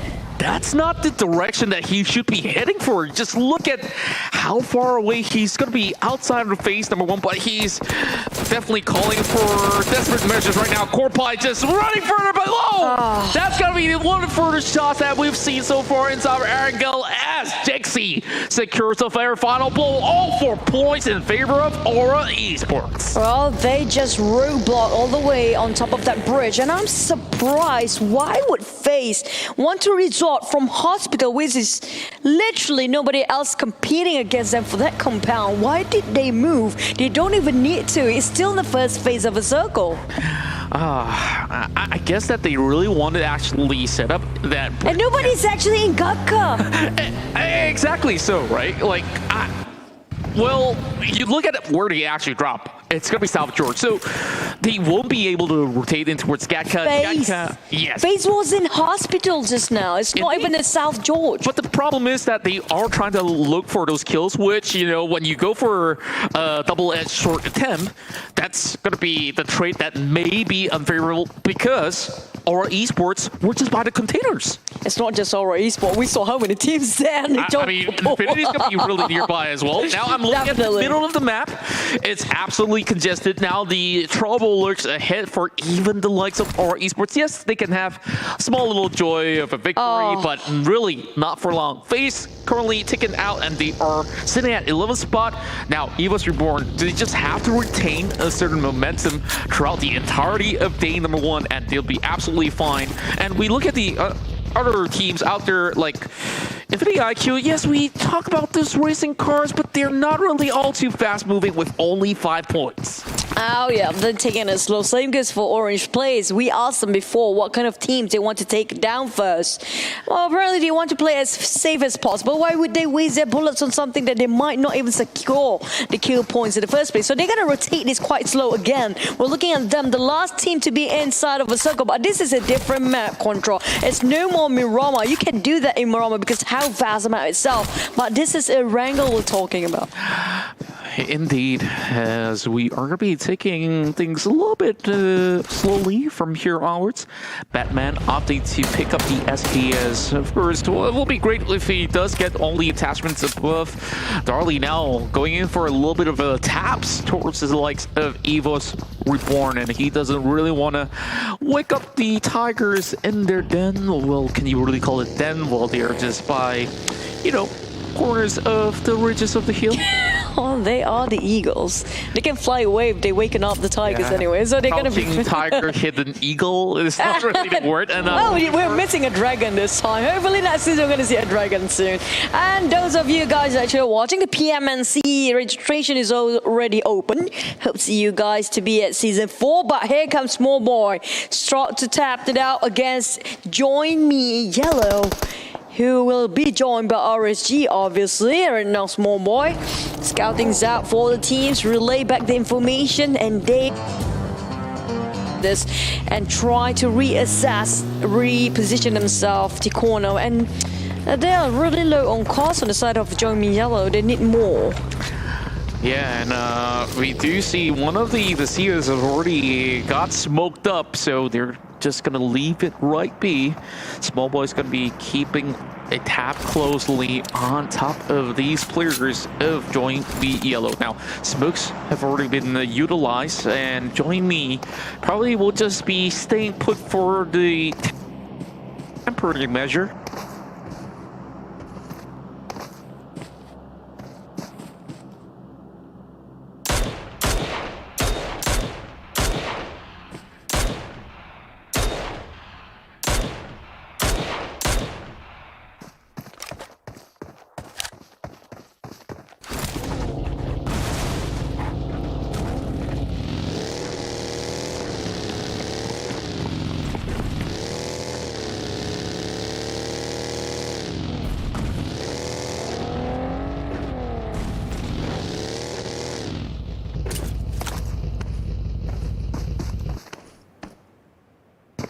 Closing the gap against Pin.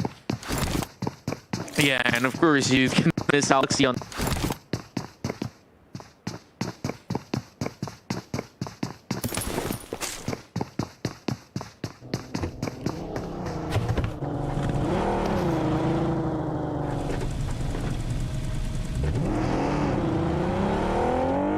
That's a little bit odd, like not being Ryzen. It's not a team, but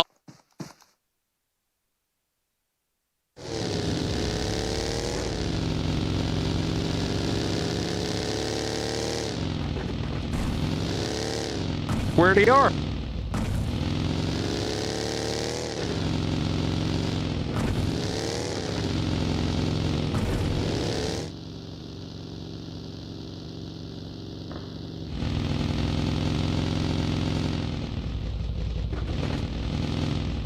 Of a circle actually ended up on the side of the circle, ended up in the river. We've seen that before, and just little land.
it's still really hard to predict where exactly this one's going to go, but whoever's inside the circle, especially in the middle of the zone, is going to be, of course, hoping that it goes shrinking all the way down the middle. But, you know, Geek Fam as well as Dingoes, it seems like these two are inseparable. Like, 2 matches in a row, and now down to this third one, they're still sticking by each other, but they're actually taking each other out every single time. Looks is going to be able to pop out there by taking down Joining Me easy.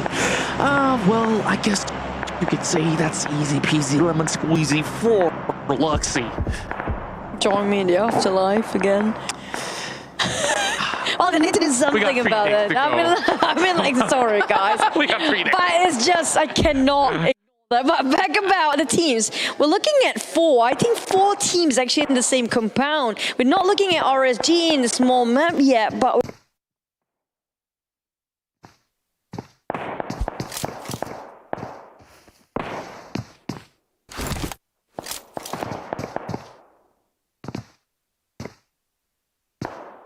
Over the northeastern side, and we have Dingoes that needs to make a few decisions right now. It's either that they just stay put, just wait by the edges, because Geek Fam's just next door, you know, like you don't want those grenades to be popping out there, and Gatsuni gonna be able to actually slap one more member down from the side of HPNB. They're taking the fight head on. Frank.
Marching up ahead, you know, cars don't really march, but, you know, it's very hard to drift across this ground. Valdes the Murderer, they walk away with only 1 kill at 15th spot, as they will be the second Thai team to be eliminated out here. But now, focus on the side of Orange play, because they got it together on. Maybe this is going to be a lot harder.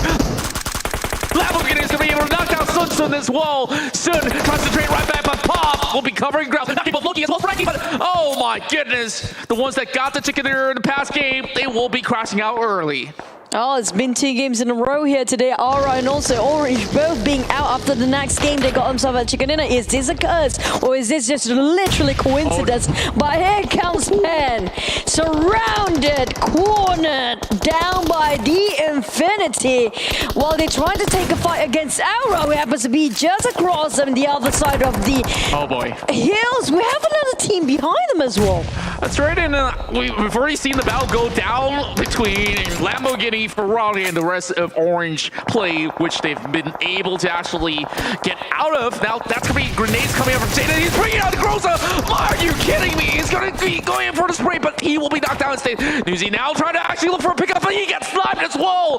Mela now, they need to actually clutch this one off, but there's no room for them to actually do so. What a snipe coming in from the other corner of the map, as we see Jaden trying to do whatever he can alongside with Dixie, but Zane OP, he's going to be cutting across, he's going to be spotting out the rest of the members of Infinity IQ just by the corner of the river.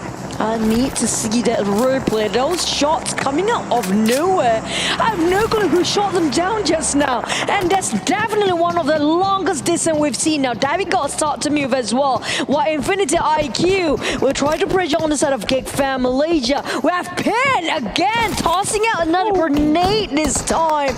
These guys just don't know how to stop. We have 4, 5, 6 teams on the outskirts of the corner of farm, but nowhere near the safe zone. Oh boy, it's time to unleash the animal inside, because we're going to the corners of farm. And yes, I know you guys are getting a little bit tired. of, puns, animal jokes and stuff like that. But hey, I'm just getting started, like on top of the rooftops, trying to actually pick off some members of Johnny Me as well as Bigtron Red Aliens, but he's only going to be receiving a few information that they do need. But look at things though, they're just by the edge of the blue zone. They just have to make a quick decision where exactly to move. This ain't going to be looking on too good for either one of these PMPL and YSG side. Oh well, they start to move now. Let's wait. The Clash of the Titans. We're waiting for that to happen, which is gonna be Infinity. Maybe join me, yellow. They say now. Damroot just gonna just run them over. What? Oh no! They just dropped at the wrong time in the wrong place. Oh, what? Big Fam, this is just a really.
Oh boy, that's his ex-teammate right there. He's gonna be going in for the kill. Small boy showing no mercy at all, and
question, do the pro players use it? Yes, they do. Now, kill average is Luxy here on number 5, but there will be all in. Oh, and that was another detonation of that buggy.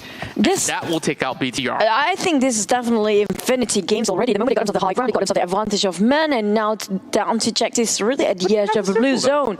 Yeah, they don't really have to do anything anymore. That's definitely their game. It's theirs to win this time. The Infinity. Well, Jaxi just trying to, you know, pray for a miracle. Maybe for once the circle will actually deny Infinity and just be in his favor. Who knows? If he wants to play the healing game, it's not much. Only 1 mech kit left and 6 banner. It's not going to do much at all.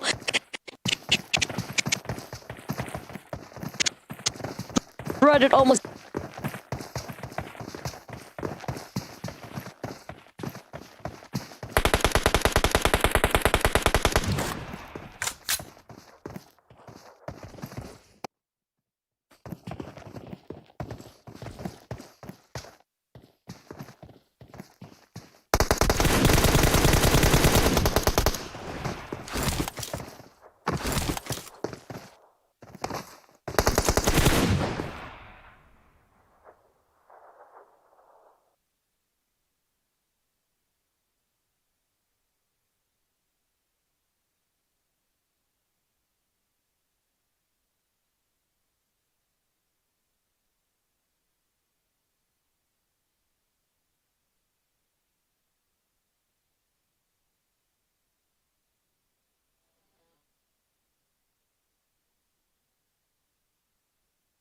There is a little bit of leeway where it just goes to show how much you actually trust that final guy. They're just this close to losing it.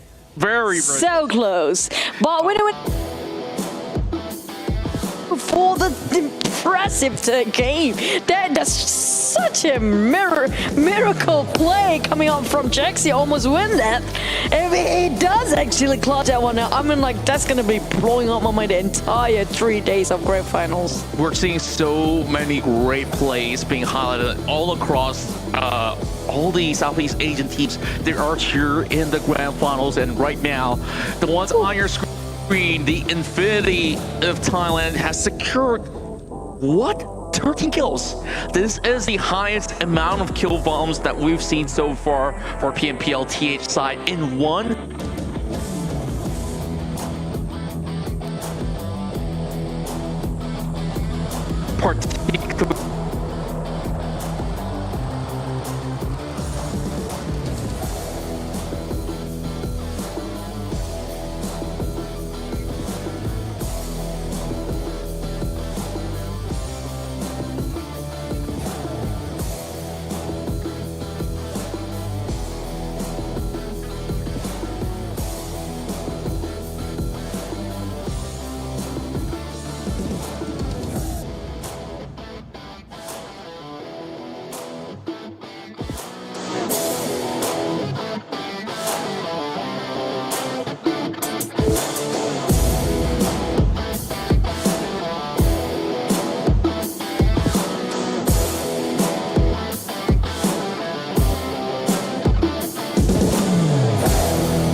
Not that sort of stat.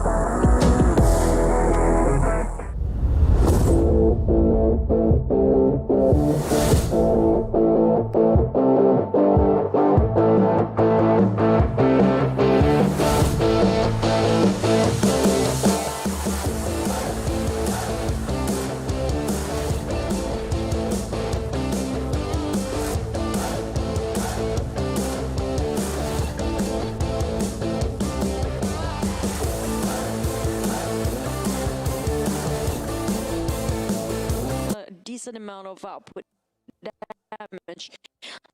Look, 5 kills.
actually Bigatron Red Aliens really crucially need Ryzen to play in their lineup, and it changed all the dynamics of the other teams as well. The moment Ryzen stepped in, it's just so hard for some of the teams to make it out to the top 10. Yeah, Infinity with 28 points.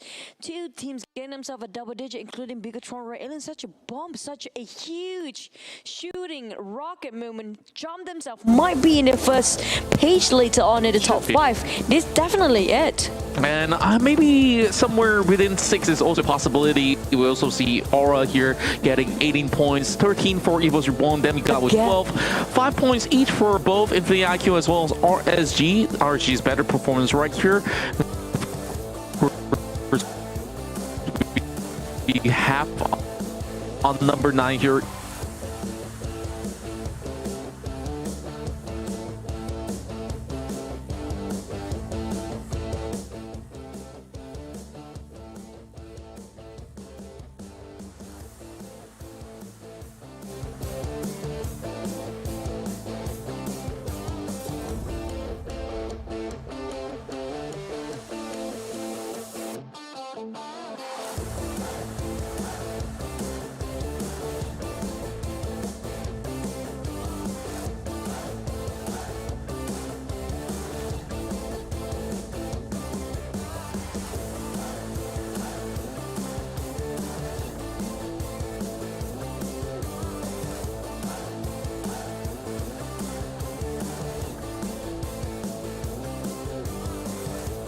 Also, Aura Esports has been able to actually secure.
In the form of On The Go has predicted that, hey, Infinity is going to be one of the top challengers out there because they have one of the highest firepower, and it has been proven right here that just 2 of these members have secured a total of 11 points. And just look at those damage chart, like it has already hit the highest amount for today coming from one specific team.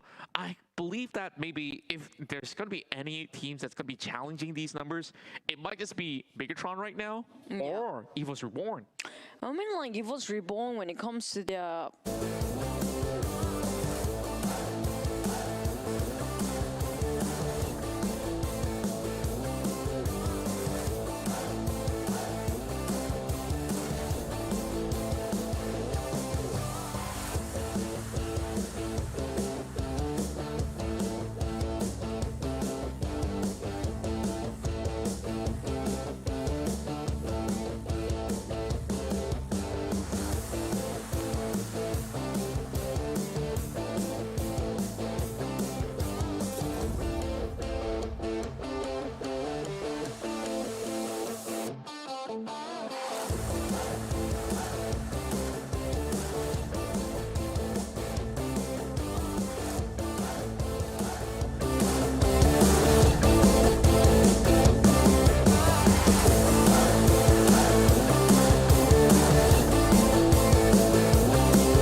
here.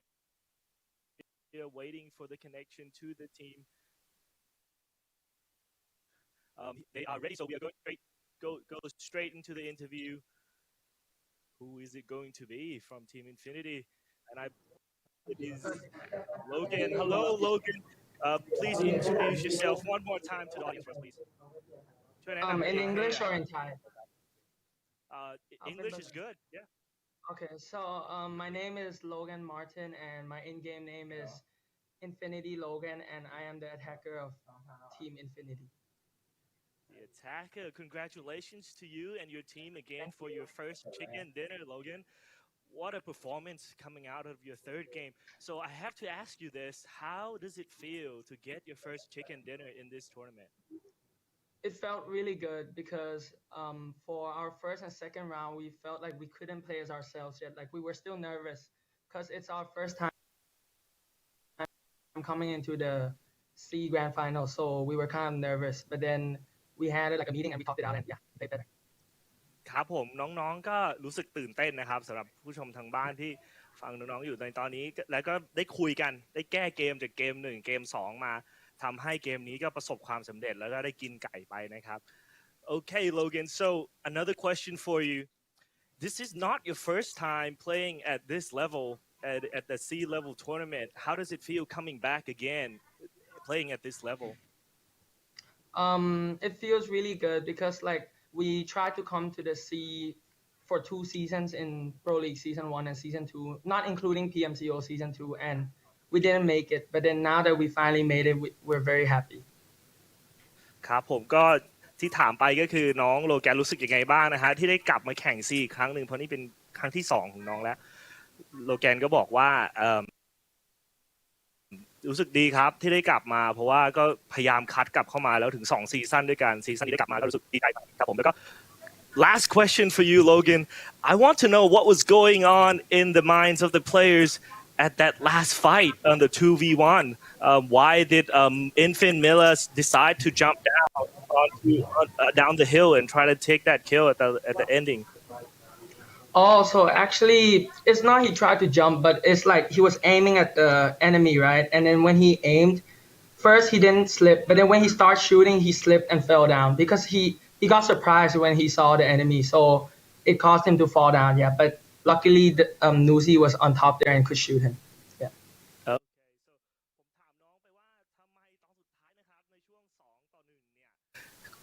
ของเกมที่แล้วเนี่ยทำไมมีล่าถึงโดดลงไปยิงทั้งที่วงอยู่กับเรานะครับน้องก็บอกว่าตอนแรกที่ยิงเนี่ยก็ไม่ได้ตั้งใจจะลงไปแต่ว่าพอยิงไปเรื่อยเหมือนมันเพลินนะฮะแล้วก็ตกลงไปแต่ก็โชคดีที่มีลูซี่เนี่ยคอยยิง cover เทรดไปได้แล้วก็ chicken dinner ได้นะครับในตอนสุดท้าย so lastly here Logan please what message do you have to the fans at home and people that are cheering for you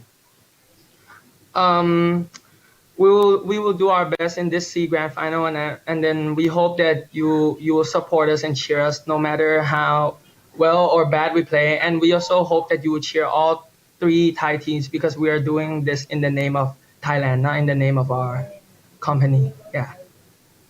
ครับขอภาษาไทยด้วยเลยครับน้องโลแกน ก็คือก็ฝากเป็นกำลังใจให้พวกผมด้วยนะครับไม่ว่าพวกผมจะเล่นพลาดหรือว่าเล่นดีก็อย่าซ้ำเติมกันเลยครับให้กำลังใจกันดีกว่าเพราะพวกผมกำลังเล่นในนามประเทศไทยครับไม่ได้เล่นในนามสังกัดครับพวกผมก็อยากเอาแชมป์มาให้ประเทศไทยครับผม That is very well said by Logan from Team Infinity, our 3rd game chicken dinner winner. And we will go back to the casters now. Thank you, Logan, again, and Team Infinity. Thank you. Bye-bye.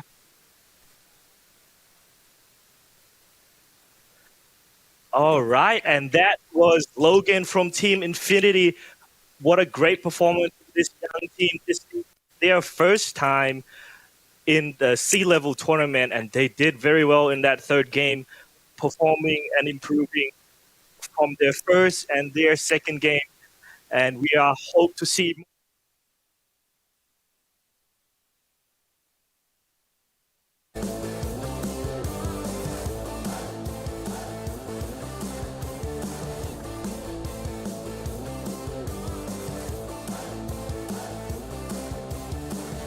really tricky last part when he actually mentioned about Infinity, Mela, and also News didn't spot out where Jaxi was before from Evil's Reborn. So that was a bit of a risky move coming up from News, jumping out, sorry, Mela at first. But we're going to drop and break it down for a bit in case you guys missed that third game just now, which was a wrangle. So the circle itself is already quite hard for the players to play with because it was really unpredictable. We're talking about at first it was super generous, but we casters love to jinx stuff.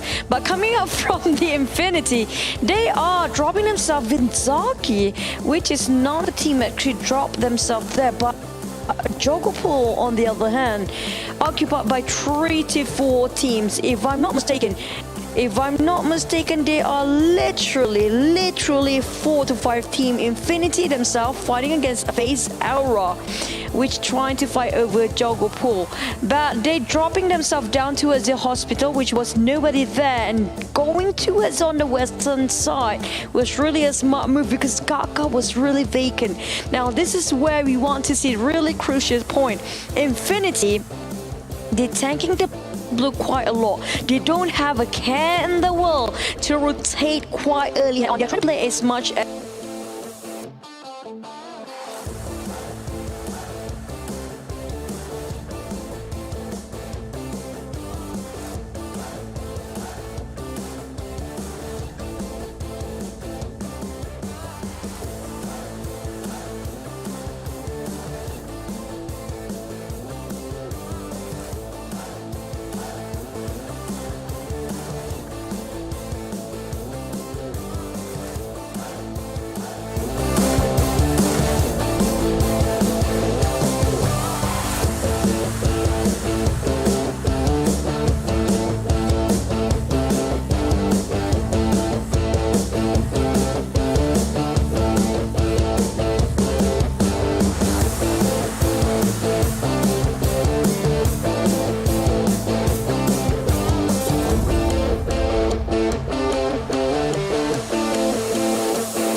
side of the Pubg itself. So if you look at this Infinity, this is a risky thing that they actually do and done when it comes to the last few circles. They didn't go straight hop into the center of it because they know the moment they step into the center, it's going to be an open field of street, nothing to cover yourself with, no compound, a bit of hills and sloping of hills here and there. If you want to dip your toes in the sea or the river, it's going to be fine, but how to climb back up if the circle is actually shift again. So Infinity take themselves just at the edge of it, on top of that mountain, on top of that hill. I don't think they actually predicted that the circle will end up there, but they got quite lucky if you ask me. But the rest of the other teams like Evil's Reborn, I have to give credits for Jaxi especially to cut across from that side a totally different, oh sorry, it's Aura. Jaxi swimming, well Jaxi actually is swimming all the way.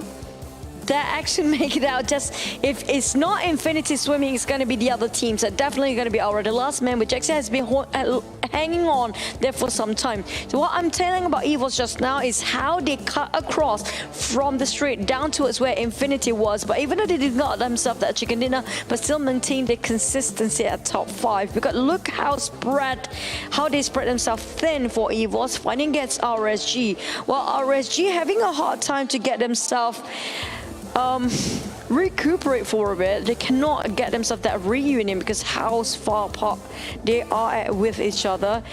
Those coming out from the northern side of the circle here will have a bit of a struggle to go into the last few circles where the Infinity was at. Same goes for Aura Jaxi. So I have to say the last few circle hard shift really make it a comeback for Infinity and also Aura Jaxi in the last few seconds. But Infinity again, they proved that this time late bloomers or late comers still can win the chicken dinner, whether they tanking the blue or not. Coming up from Zaki down towards Jogopol, then travel themselves towards Hospital on this side of the coastline, on the western side all the way, tanking the blue quite a lot. They got themselves that patience, that perseverance till the end of it. Actually worthwhile all the way when they got themselves at chicken dinner. Are we done? No, really, I guess. So I think that's it from me, the analyst here today. We're going to jump back straight into the caster's desk to see more live action later on game number 4. 2 more games to go by.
And that was definitely the stellar plays that was coming out of the Infinity of Thailand. And that's where you see, the distribution of chicken dinners are now being spread across Southeast Asia, but there remains to be a few regions that have yet to take that chicken dinner. Hopefully, we'll see maybe a little bit more of that challenge coming across, because we still got 3 more games to go. And of course, thank you so much, Shushu, for breaking that one down. Problem. And I lost count just now. I say it's like game number 4. I'm like, wait, what? Oh, we just in Wrangles just now. It was like, game number 3, right? And I gotta correct myself as well, because I say, in Infinity they didn't have to travel too far, but then again we remembered that they started like all the way in the corners of Zarki to get in towards the southern area, but they were sweeping by the edges. And I guess this is one of the plays that some players can actually bring across, because that there's not going to be any enemies behind you. That's one worry that has been eliminated, but what's in front of you that you really have to clear. Definitely. I mentioned this about the latecomers here. Same goes for Orange plays if they want to play the same game again. But it didn't work out well for them. I kind of question what did happen to them that they didn't make it out. I think they were a bit miscalculated for their rotations. Maybe they got stuck in between 2 teams the moment they wanted to jump. They got stranded, I guess. They were taking the blue a bit too much here, and they didn't have anywhere to cover themselves. Because if you compare on the west and the eastern side of the map, right? And the circle are actually a bit more favoring towards the coastline of the western side. So there's more hills, there's more pits and valleys to take covers from in case you're being ambushed. But those coming out from the eastern side of the map, that's literally a plain that's quite vacant and just literally nothing in between. There's not much hills and not much vegetation, and once you got caught in the middle of nowhere, you cannot have a second hideout plan. Exactly, just that, right? And I just felt like a lot of all these teams that were really struggling to actually get a little bit of room of compound or even just walls or trees as cover. But you saw that area of the coastline, it wasn't really the most optimal place to actually gate crash, and you saw what happened to even the likes of HVNB and some other teams that actually cut right across. BTR, they were just hanging on the lower side for very good reasons, because there's no way to push upwards. Same goes to JXC, that just chilled right there until he secured that second spot finish. We're going to be continuing on game number 4, which means that we'll be having another shuffle round 2 for these maps to, of course, go on a repeat. And that means that we are going back to Sanhok. So Sanhok, our first game, it was being won by Aura Esports themselves. And Aura, to my surprise, that they don't really have the highest volume of kills, but it's really about the sort of patterns that they've managed to read across all these circles. It's kind of the same with EVOS Reborn if you compare it, this kind of place. Like if you look at things really through, if you notice that the teams, except for Bigatron Aliens, of course, the other teams of Indonesia, all of them are actually in the first page. When it comes to the rotations, they're quite strong. But they're not that crazy for kills. The ones that are really crazy for kills are teams from the wild card. Bigatron, they're put it aside because they are excluded there because they're really special, that kind of teams. And also the teams coming up from Thailand, they are really crazy for kills. But rotation-wise, sometimes they got stuck, sometimes they're being ambushed, sometimes denied entrance entirely. But when it comes to the kills, they always got themselves quite a hectic number to work with.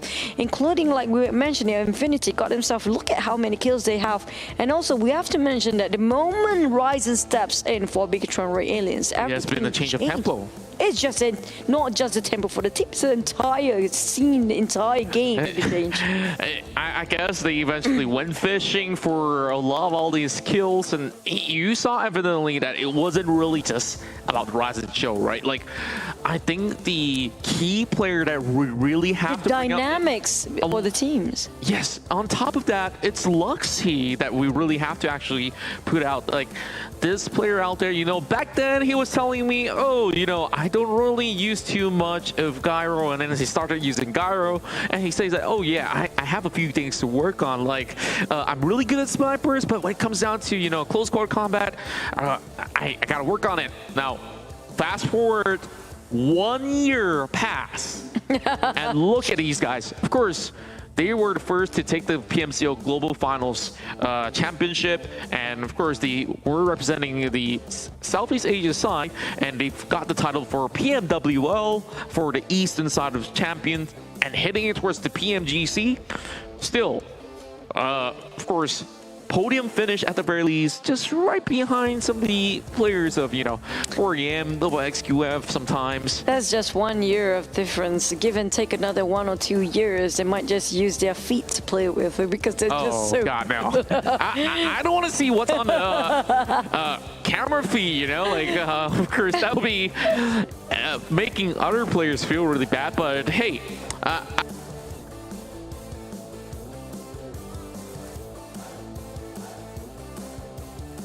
I've seen even in the beauty about PUBG Mobile is that you can even play on, some of all these platforms. I thought you were saying and play with different part of your fingers. There are also disabled players.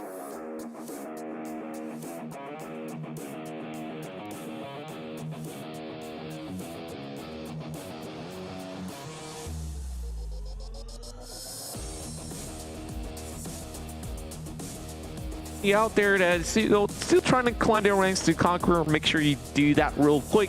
There's so many great releases out there, but most importantly, there's also the giveaway throughout the PMPL milestones that you guys have to achieve together with us. Yeah, the level 1 has been unlocked for the PMPL finish. It was a really good spray, if you ask me. Really fascinating one. We already hit a 500,000 peak viewer milestone, but we still have a couple of more to go. The level 2 will be 750,000, which is going to be the PMPL per crate, while the 1 million views. We're gonna unlock the permanent PMPL Season 2 t-shirt for you guys in-game. And it's not just wins.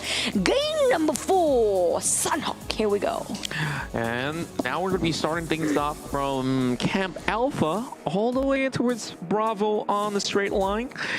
I do like how this is going, but of course we won't be seeing the first phase just about yet. It's going to be taking a little bit of a while, but it will still be pretty much a good even reach for many of these teams here. Now, Dingus will be the first one off the flight as they will be taking the islands of Alpha on a spirited territory, as April has now got himself some of all these shacks to loot across from, and I guess it's a little bit of a command and control all across the island.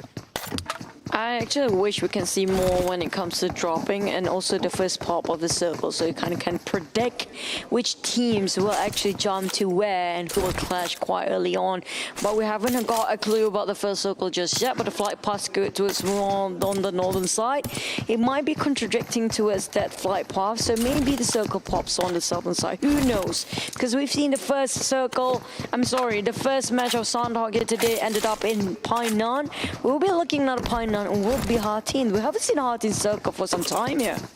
Indeed, and I believe that it may just happen, but of course we just won't let it's not in the grand final set. The game takes its own course, but now it's round 2 of HVMB versus Join Me Yellow inside of Painan. Now, taking charge first, it's HVMB now having Frankie just taking a little bit of peekaboo through the doors, and I guess that he'll be the main man on the right flank of the map, as we can refer from the map on to your right, while Join Me Yellow, they were just going to be taking their sweet time just getting across, and I guess the loots are just about sufficient, but for Valdez Esports, they're already on the hunt, moving out of their way outside of Paradise Resort just to chase RG Small Boy. But they have been landing on Paradise in the previous game as well for Valdez, but RSG the ones start to creeping in here, and they got punished here entirely, instantaneously. Evoki dipping himself inside the water and trying to make sure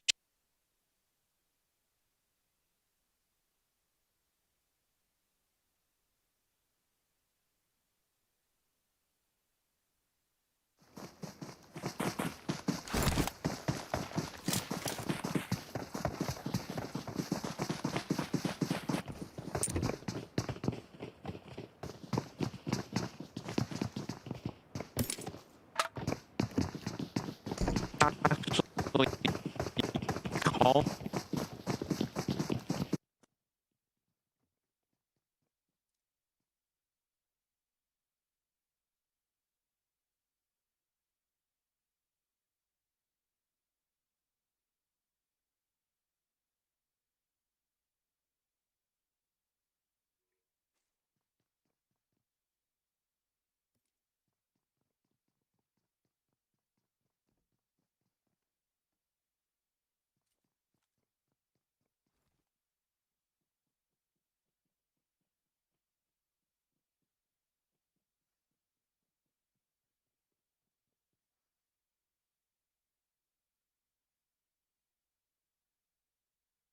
not sure, but we've seen 2 similar circles in a day before multiple times. So this might just be it, and again, Pine and Circle, who've known. I hope to actually see something new, but I won't really be too surprised. It really happens to be that sort of way. And I'm just looking at the current position of Bigotron Red Aliens. You know they're set up to just farm in those kills, and you know, just being on top of that boot camp hill gives you a lot of leverage, not only back and towards the main Bravo side. You can actually take a look at some of all these shacks that's across that river right there, and maybe take a little bit of a peek against, you know, either Geek Fam or Aura Esports. And if they were look further up north, it's gonna be RSG, FaZe Clan, Orange Esports. They're taking a little bit of a slower sweep alongside with Livescapes. That's going to be all the way far down towards the southern end. But for Livescapes, I believe that they can actually take it one step at a time. They don't really have to set like, oh, a direct checkpoint right in the middle of the circle. Just having a lot more room to play with coming into Tambang, and maybe the only danger that lurks ahead is all across routes. Yep, definitely. They can take their own sweet time. They're not in a rush anyway. I mean, like, they have a lot of room to play with if they actually go towards Tambang. But if they're not, then it's going to be, well, good luck trying to be the gatekeepers or even try to sweep everybody else from behind. But they can actually be the bulldozer if they want. Same goes for FaZe Clan, and Orange Blaze just entered the circle on the east side at the edge of it as well. And nobody actually, it's a very vacant come off. I don't know, Dingos has actually leaving it, but look at the center of the circle. This is just overcrowding. Too much. Indeed, and I won't really say it's too much just about yet. Maybe it's literally 16 teams okay, there. That's because we're having really wide view angles of the map, right? Maybe we zoom in a little bit closer. Yes, maybe it's within 500 meters radius, but I gotta say, FaZe Clan, they're coming up close and personal against HVMB though. Okay, we exclude. Well, we have Kopai quite far if you're looking at that. We exclude like FaZe. We'll exclude Orange. We'll exclude those actually. Like, that's literally 10 teams in the center of it. 10 at least. Agreed. Yeah, point taken. I guess that is something that we can't run away from the fact that, you know, everybody wants to get themselves into phase number 1. If you're going to be that loser out there still hanging outside of phase 1 blue zone, dude, what are you doing with your life? Because it takes like, what, 10 minutes for this to close? Hello? Okay, maybe not 10 minutes. 8 minutes, give or take. All right, 8 minutes, and you're like what, away from your phone? Are you in the washroom or so? Okay, jokes aside, you know, like let's focus back because FaZe Clan, this team, you know how much potential that they have. Like you got names like Venturas, MR5, who was used to be known as Maroon 5, except Adam Levine's not in Thailand. So Bullshark, you know, we saw them actually going for some hit-to-hit clash, but it was a questionable play back in game number 2. Let's have a little bit of replay right here because Ryzen, we speak a lot about this guy, but I guess he has spotted out a hit popping out and taps to the head. My God, that's just pinpoint head-on headshot. And mind you that he's not in his top form yet. He's quite ill. He's not fully recovered yet, but still can perform this well. Yeah, I mean, like, if he's having slight disadvantages when it comes down to health, that's kind of deterring him from performing his best, he's still better than majority of all these normal players that you get in your lobbies. For sure. Like, Ryzen on an average is basically the tip of the iceberg of what every pro player should be like. Yeah, if you agree with me. I totally agree with you. There's no limit to this guy. Looking at QB, we saw how much Ryzen just tapped 2 times just now. Such a huge difference. That's like his normal average, and this is like the peak best for QB just yet. But maybe we're gonna see more for him better in the future. But for now, this is what he has to offer. Such a hot double taps, not just double tap. There's like thousands of taps coming out already, but not managed to clip Happy at this distance just yet. So I don't think he wants to stay here anymore. The moment you cannot clip or nothing connects, when you tap that much out, you don't want to overstay yourself because it's just compromising the whole team's position as well. That's right, and like we are looking at the fact that, you know, these two teams, Geek Fam, Dingoes, MPX, they have like what, very similar rotations, or should I say very similar spacing that they actually want to secure, which is inside of the Alpha Island. Now that is going to be a problem for both of the teams that are hailing from the side of PMPL and SG, because only one of them will make it out alive. I'm not saying that, you know, you should help a brother out, but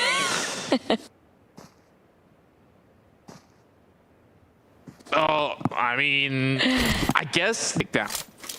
If you agree with the statement, because they've been playing a league together, you kind of know how to deal with a certain player that is from your own region. It's more comfortable that way, and you kind of get the idea. You can get into their head. That's one more thing.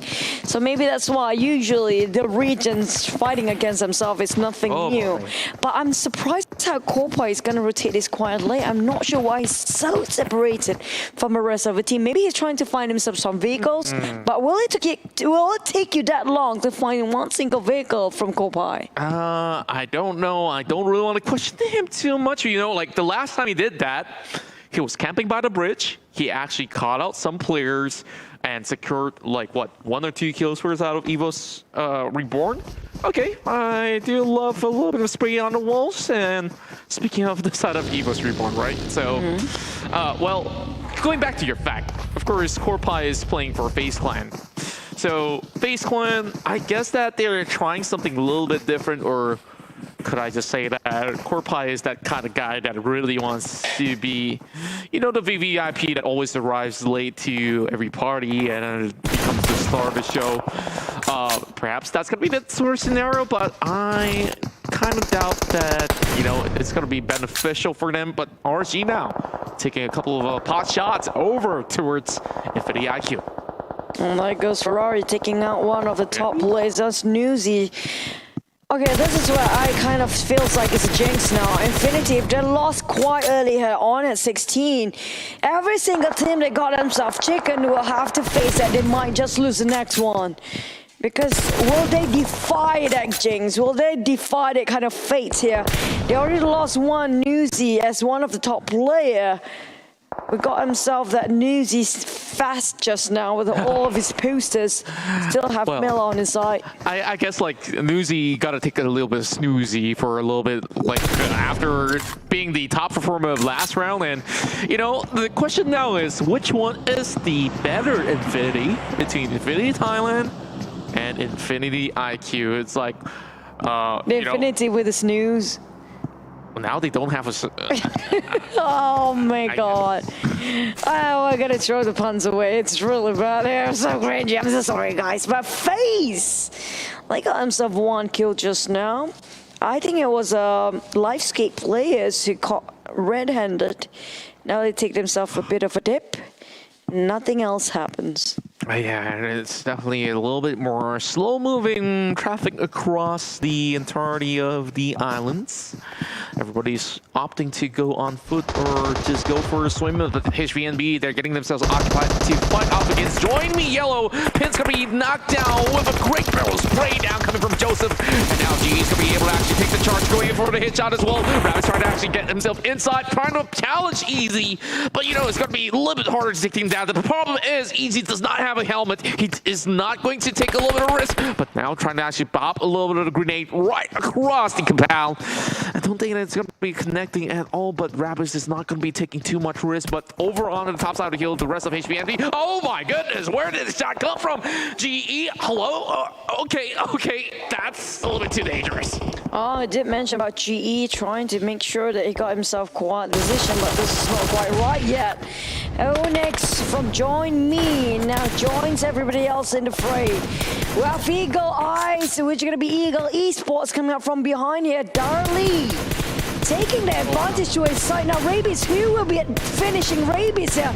Will be Eagles or will be Join Me? So it's going to be Eagles kill still away underneath the nose of the rest of the team of Join Me. It's going to be salty about that now. And didn't expect there's one more team hovering their vision onto them. So they are being cornered here. Look at the pressure coming up from Darley alone only. Yeah, I gotta say that Darley definitely have some hawk eyes right here to be able to take one member down the side of HBNB and still put on that pressure on top of Join Me Yellow for the very moment. Now we do see an even spread of 1 point each for Valdez Esports, FaZe Clan, HVNB, Infinity IQ, and now looking at the total scores, as we are still seeing Evo's Reborn taking the lead, but it's only 6-point difference between them as well as Aura on second spot. And PTR, they're going to be racing all the way up there, so don't count it out for the time being. Infinity, they just won that chicken dinner, so they got a total of 34 points, and here comes an instant replay brought to you by BSPN. Oh, well, just look at how Darley applies the pressure, and that's just it. That's just the highlight of it. Yeah. That pressure. It was sublime to say that, I guess pressure makes diamonds when it comes down to some scenarios, but all the time that it's that sort of case, and that's where we are seeing FaZe Clan members getting picked off by the bridge yet again. I don't see FaZe Clan playing all too well in South Sanok for... Funny that they actually picking people out in the previous bridge before, and now it kind of karma hits them back in the back. Ooh. And now Evos Reborn taking down on Dolly. He overextended himself, overstayed himself, and now the whole team's position will be compromised. The moment Evos Reborn marching in, Liza will be revived like the smoke being popped. Wow. Coming up from the flank. My God, rat face. Well, that's the second knock that he gets in the first. He has already confirmed a kill already. Now she's going to be able to apply a little bit more pressure, and that forces him to actually heal up right behind those trees. But now he couldn't really take much of a peek. Now she knows where he's at, so this is where he could not run. He can only hide for temporary measures. But, you know, they don't really want to hang outside of the blow zone all too long. And I guess that's where Evil's Reborn will deplete a lot of all these resources. Now, moving back towards the side of Livescape, as well as Aura Esports. I don't know why when it comes to Livescape, it's always very alone and lonely every single time. And then the only team members that always survive is always him as well. So I feel sorry for him at this point. And he needs to figure things out with the team. On the side of a gate, Fam Snipes. Now, all 4 members still well and alive, but nobody tried to venture things out just to expand their territory a bit. Micro Boy, it's going to be him getting the knockdown first. Now, Evil's Reborn, Red Face, knockdown. They need to revive him. His firepower and also his precision is really up to par. I have to say, one of the best down there. Undoubtedly so, and that's how Evil's Reborn has been able to secure their spot here in the CE Championship by taking the #1 league position. And right now, it's going to be Orange Blaze is going to be joining right into this party along with Aura Esports. But, you know, they're not going to be all too alone because Livescape, you know, they're trailing right behind. They're trying to play as safely as possible. But push comes to shove.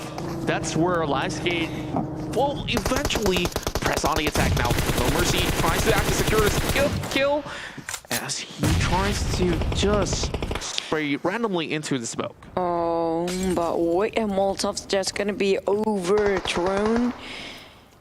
Not going to hit anybody, but Mercy actually burned some of the people out from Orange, if I'm not mistaken, kind of in a turmoil now.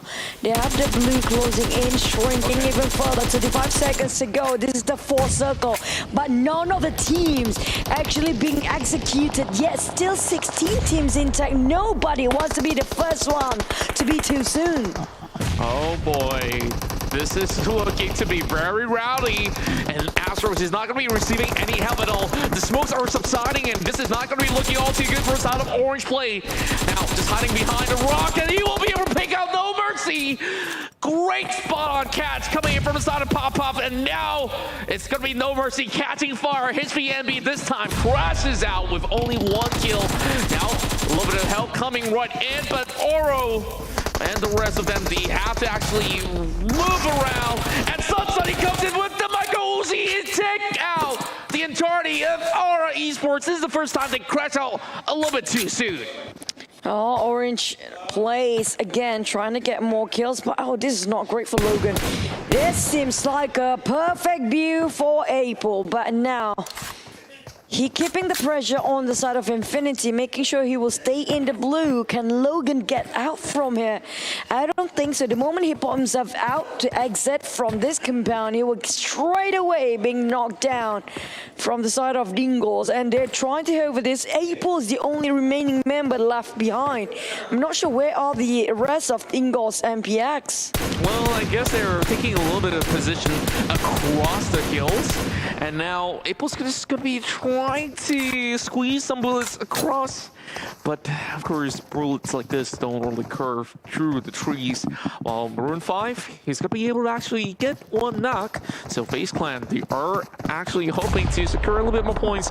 I spoke a little bit too soon, and I kind of jinxed them already, as it's going to be another dismal run for FaZe Clan. But, down below, that's where you see Evil's Reborn. They get caught out. The whole members of Evils. I think this is the first time we're looking at Evils Reborn being get out. And back into the lobby sooner than we thought. Their overall standings quite greatly. Back towards the Bigatron, Liquid will be playing alongside with Ryzen and Luxy Zoxy, the twins as well. Loki taking 1 on Orange Place. Now, they did well just now, but they cannot have enough time to recuperate, to replenish themselves of whatever they have been lost in the last few fights. RSG how to approach this. Such a wide place. It's really awkward angles that we're looking at currently, but Pubg gonna be spotting one from the hills, taking down a member of Infinity for the moon. See, Infinity is going to be having so many members depleted already. And speaking of depletion, that's going to be last game here at 12th placing. RSG having blitzed their way from Bigatron Ray Aliens. And Bigatron is also going to be hunting down members from the side of Valdez Esports. As you can see them taking Crossfire across the river. But, you know, for the likes of RSG, they're actually holding pretty well by themselves. Oh, well, but Liquid knocked down by Valdez Martin, making sure they will be paralyzed a bit for the side of Bigatron Ray Aliens, but still a lot of space for them to actually revive their mates here. Quite a distance between these two teams. The teams that are most feared by most of the players in this tournament, Valdez Esports and Bigatron Ray Aliens, the defending. Well, Infinity IQ, I think that's Porsche getting one down on a different team. We have KFM approaching. There we go from behind. What a leap of faith coming up from QB. Dingos got himself 4 kills. Sorry, 3, 4. How many kills was that? Well, you know, how many kills you feel like they want to get there. We're about to get it. But Dingos only got 1. But 5 is only trailing behind the blue zone. I guess he's going to be safe for the moment. He's got to turn around to just look out for that final member side to join the esports. And I guess we'll have them deployed by play zone, and now QB's trying to play the healing game as well, trying to cut right through the rest of Geek Fam. They're in danger, but it's only going to be so little members left. 8 more teams survived, and now Bigatron Ray Aliens, they are dominating this island right now, but they have to look over on their 6 because Geek Fam wants to get through. There's going to be a chance that they could actually backstab the Indonesian Titans here that are trying to feed off the rest of the teams that's coming around. Oh my god, I just saw the circle shift just now. It's no man's lands again. It's near to and this is brutal for most of the teams. And those actually coming out from to this compound is going to be, I think it's Infinity IQ, and they are taking the compound for now, and it's really close by at the edge, but the moment it hard shift towards the southern side, it's going to be a problem. Now QB going in for Martin. He's spotting him out, but too late. Why did he scope? He didn't need to scope that out just yet. He can get the shot right across him. And that will be the demise of Geek Fam right there. 6th place position with 4 kills. It ain't all too bad for the Malaysian side, but now Sun, he's going to be playing the killing game as well. Wow, that shot coming in from Kim. It's going to be able to knock down Liquid for another time coming. Lamborghini's going to be taking down RG Batman as well. It's going to be coming to close proximity action here as Martin's going to be the next one to fall. Concept now getting pummeled down with bullets while Porsche, he's trying to actually look for those kills, and RG, they crash out on 5th place with 2 kills. Now that leaves us with only 4 teams. Bigatron Ray Aliens now does have 3 remaining members out there, but it's going to be Infinity IQ that has all 4 of the members to work with, and they've already spotted out Luxy trying to actually come across. Luxy's going to be making a little bit of sprint as well, trying to actually look for a little bit of position. Going to be cracking that grenade right down. Lamborghini, Lambo, let me see you work that magic. And that grenade, unfortunately, does not connect. Oh, luckily they got themselves in right now. Ryzen got spotted out. They finish off the heavy artillery coming up from Bigatron Ray Aliens. It's down to Luxy and Suxy, the twins. They have to work things out. Infinity. They did see this one. Got Infinity IQ. Underestimated Bigatron Ray Aliens, even though they are just 2 members. But we're talking about Bigatron.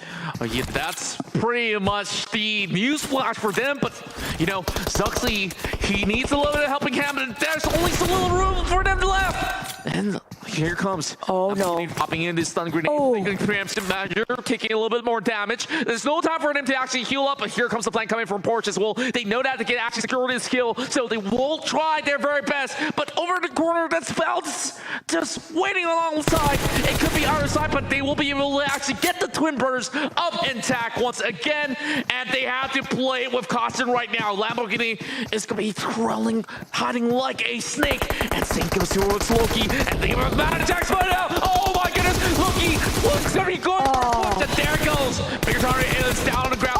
Loki for and great recovery. What on earth nervous this match. It seems to me it's Infinity IQ that won't take this game. My God, Valdez almost got it in the bag. The moment he stands up, he was that one kill away from that chicken dinner. He's been waiting such a long time. Again, another Infinity, but different team this time. It's going to be Infinity IQ getting himself that chicken dinner for the 4th game here today. Wow, that was breathtaking. Not gonna lie, the moment that he threw the cameras back to us, I was like trying to catch my breath for a little moment because there's so much going on. But last game it was Infinity. Now they say that, hey, you're not exactly the only Infinity that's gonna be getting that chicken dinner. And now the PMPL Vietnamese side has been able to snatch one of their own right here.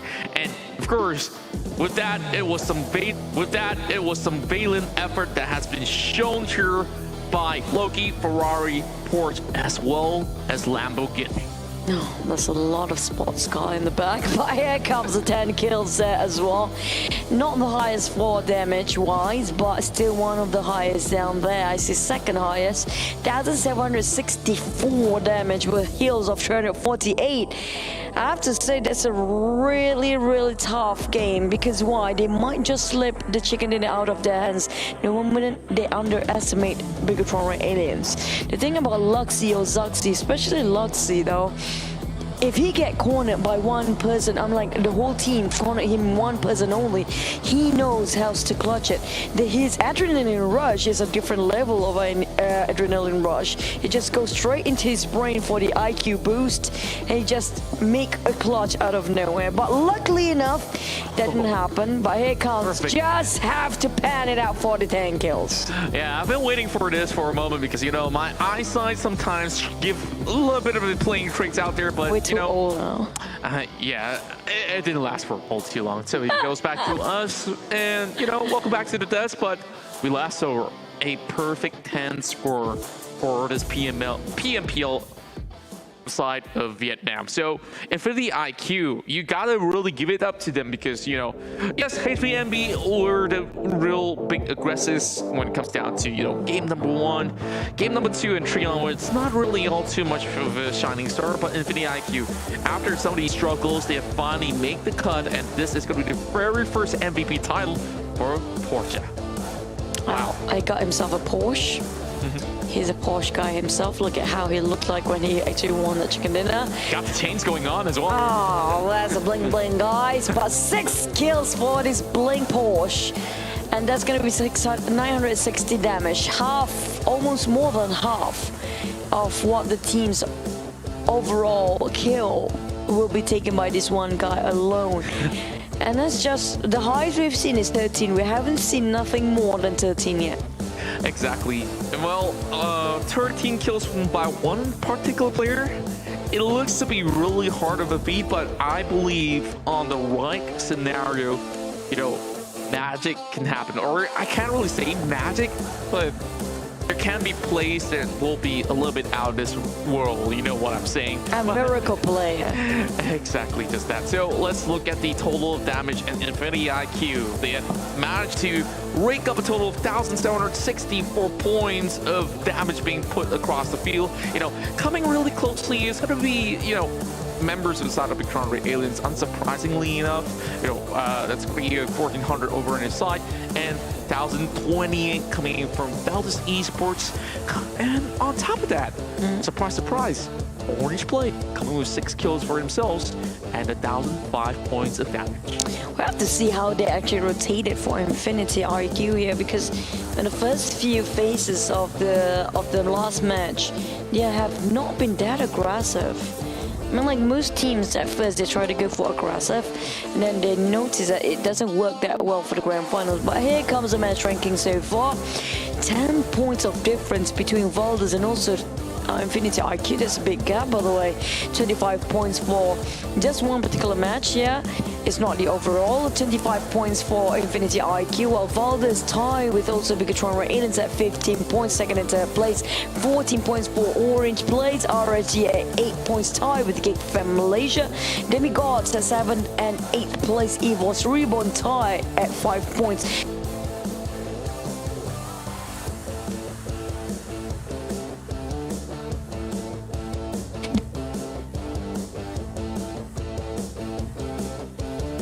And they got taken out because they were rotating really low. You know, they get caught out in very awkward scenarios, and even the likes of Join Me Esports, yes, they taken out a little bit later on as compared to Evil's Reborn, but it was all the kill points that actually mattered. Now, heading in towards the second page here, we also see Eagle Esports here with a total of 3 kill points and 1 ranking point, making it to 4. 2 points each for Infinity, alongside with, you know, quite a number of he goes and wow, Bigatron right now, tying the score with Evil's Reborn. Are you kidding me? I don't believe my eyes. Everybody else got those chicken dinners, but Bigatron has shot themselves all the way up like a rocket back to the top of the throne that they're holding. And this is the statement that they're putting out. When you look at the rank points and the kill points, honestly, it's not too much of a difference between them as well as Evil's Reborn. No difference at all, if you ask me. When the kill points also, David Bata is pretty much only 1 point away from each of their respective points of rank or kill. While our top 3 all are Indonesian teams. They're the only teams actually not making it the first page is gonna be Livescape, that is. Well, we have Eagle Esports at 9, 10 Demigods. So many Malaysian teams at the second page at 12 to team 14, while we have Join Me joining in at 15. FaZe placing themselves at 16. So this is not a good start for FaZe. This is why I hate when they tell me to predict stuff. The one that I predict is always the last one. Well, I guess, you know, you may not always get everything right, but, but the players do. I'm never right. I always jinx the team. I don't know. You know, it really does feel bad from time to time. I don't know how that feels, but, you know, it definitely will feel better if you were to cry in a Porsche car or even the Ferrari, but we don't have any of those anyways. So, of course, kudos to the side of Infinity IQ. They've got the most damage being dealt out of the mentioned player that has received the MVP title. And following that, it's Pubg from the side of Orange Esports that secures his 651 points of damage. And same goes to the Demigod that's coming in from, you know, the PMCO wildcard region out there. And then, yeah, Luxy coming in 4th. And other than that, you see Astro coming in with some great travel distance alongside Pubg, and Godot's going to be appearing with the longest travel, and with the highest assist, it's still going to be Porsche and followed by Ferrari. Well, here comes the overall stat with 50 total kills, most of the players being finished off by the blue zone, obviously. While the heals are not much, I'm a bit surprised. I thought there would be more healing game this time around based on the circle where it ended up in no man's lands with 57 total knockouts. This is not the most we've seen for the throws being used, because we've seen like 200, almost hitting 300 marks, 270 if I'm not mistaken, correct me if I'm wrong, but we haven't. This is quite low, like, honestly. Downright low. Yeah, 97 is a little bit low of a number, but there's also a lot of all these times that I was talking to some of these pro players that there's a little bit of scarcity when it comes down to smoke grenades, and you can already see that in some of these scenarios, not many of that has been popped around. And it's also a little bit of the fact that, you know, inside of Sanhok, sometimes you just go close quarters. You don't really need to, you know, prime nades when you're out in the open, and it's quite evident that there's a lot of them who have suffered to the play zone itself, and, you know, lives being claimed by the play zone as an MVP that we joked around from time to time. But it's pretty much a-okay, where we're going to be speaking to the likes of Infinity IQ in a short moment. And I really do want to, you know, how our friends in the PMPL Vietnamese side has been doing, especially, like, you know, the casters. Back then we got Dong DD as well as Dookie. I believe Dong is still going to be around, so maybe he can hopefully break that. I wish it's him later on, because we miss him so much. much. And he already got married after the time that we've seen him before. He's such a changed man. I'm proud of that too. So this is shutting out for you too. We miss you so much, bro. But well, we have to have a word with Infinity IQ later on. We have two Infinity teams, so is Infinity the new word for winning? Well, perhaps so, or maybe it's beyond that. Yeah, still want to push in for the fun. I'm trying to push it as far as I can, you know, like. I'm not gonna acknowledge the that. first Infinity that won, we had a really great interview with Party Pat as well. And fun fact, Party Pat now turned caster. He was the owner of Illuminate.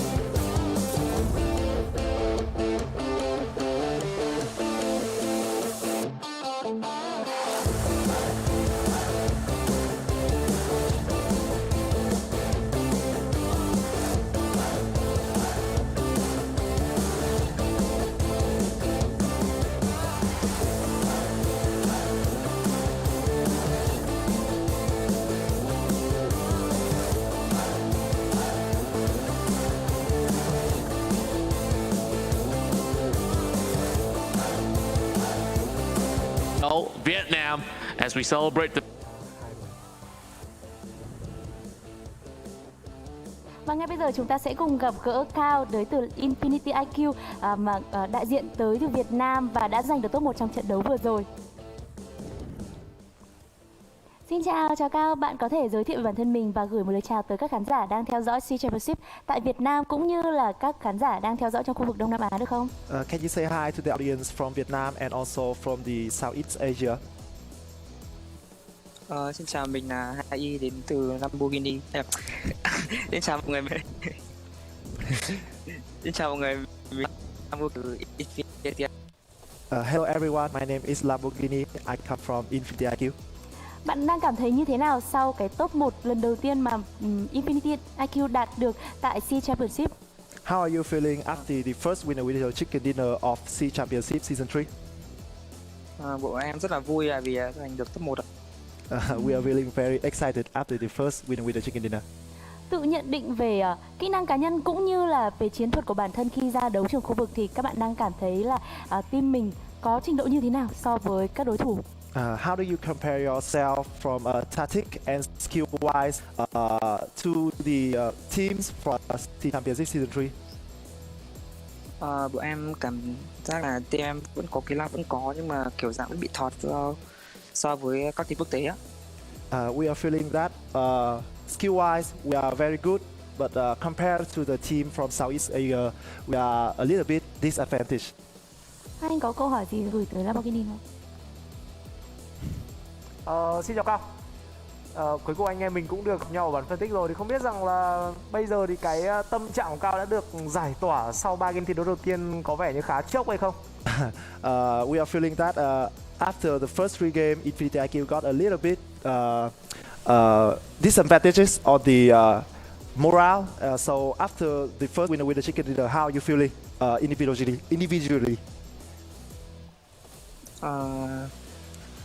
Bọn em thì cũng cảm giác như là bớt đi một chút gánh nặng thôi ạ, kiểu như giải tỏa tâm lý ạ. We are feeling that our morale is got a little boosted, so a little bit of excited coming from the first winner with the chicken dinner. Anh thì bây giờ chắc là chỉ hỏi là Cao với cả Infinity IQ sẽ là mục đích ở trong giải đấu lần này sẽ là gì đây? What are your point in this tournament? Will it be the champions or anything else? Bọn em có mục tiêu là cố gắng đạt trong top 5 ạ. We'll try to get ourselves in the top 5 of SEA Championship Season 3. Vâng, một câu trả lời phải nói rất là khiêm tốn đến từ vị trí của Cao. Rõ ràng chúng ta nhìn thấy khuôn mặt này rồi. Đây là khuôn mặt mà muốn có chức vô địch và đặc biệt hơn là những cái chức MVP để có thể cày được thêm càng nhiều tiền càng tốt để sau đấy là về làm gì đấy chúng ta nhìn thấy rồi. Đây là một trong những player rất thích săn MVP, rất thích kill. Vâng, hoàn toàn có lý do thôi ạ, bởi vì Lamborghini là một trong những cái tay súng rất là xuất sắc của PMPL Việt Nam Season 3 vừa rồi cũng như là Infinity IQ. Bây giờ thì một lần nữa xin được cảm ơn Lamborghini đã tham gia cuộc phỏng vấn này. Chúc cho Infinity IQ sẽ giữ nguyên được cái bản lĩnh này, sẽ giữ vững tâm lý để thi đấu thật là tốt trong những game đấu tiếp theo nhé. Okay, thank you. Good luck Infinity IQ. Vâng, cảm ơn ạ.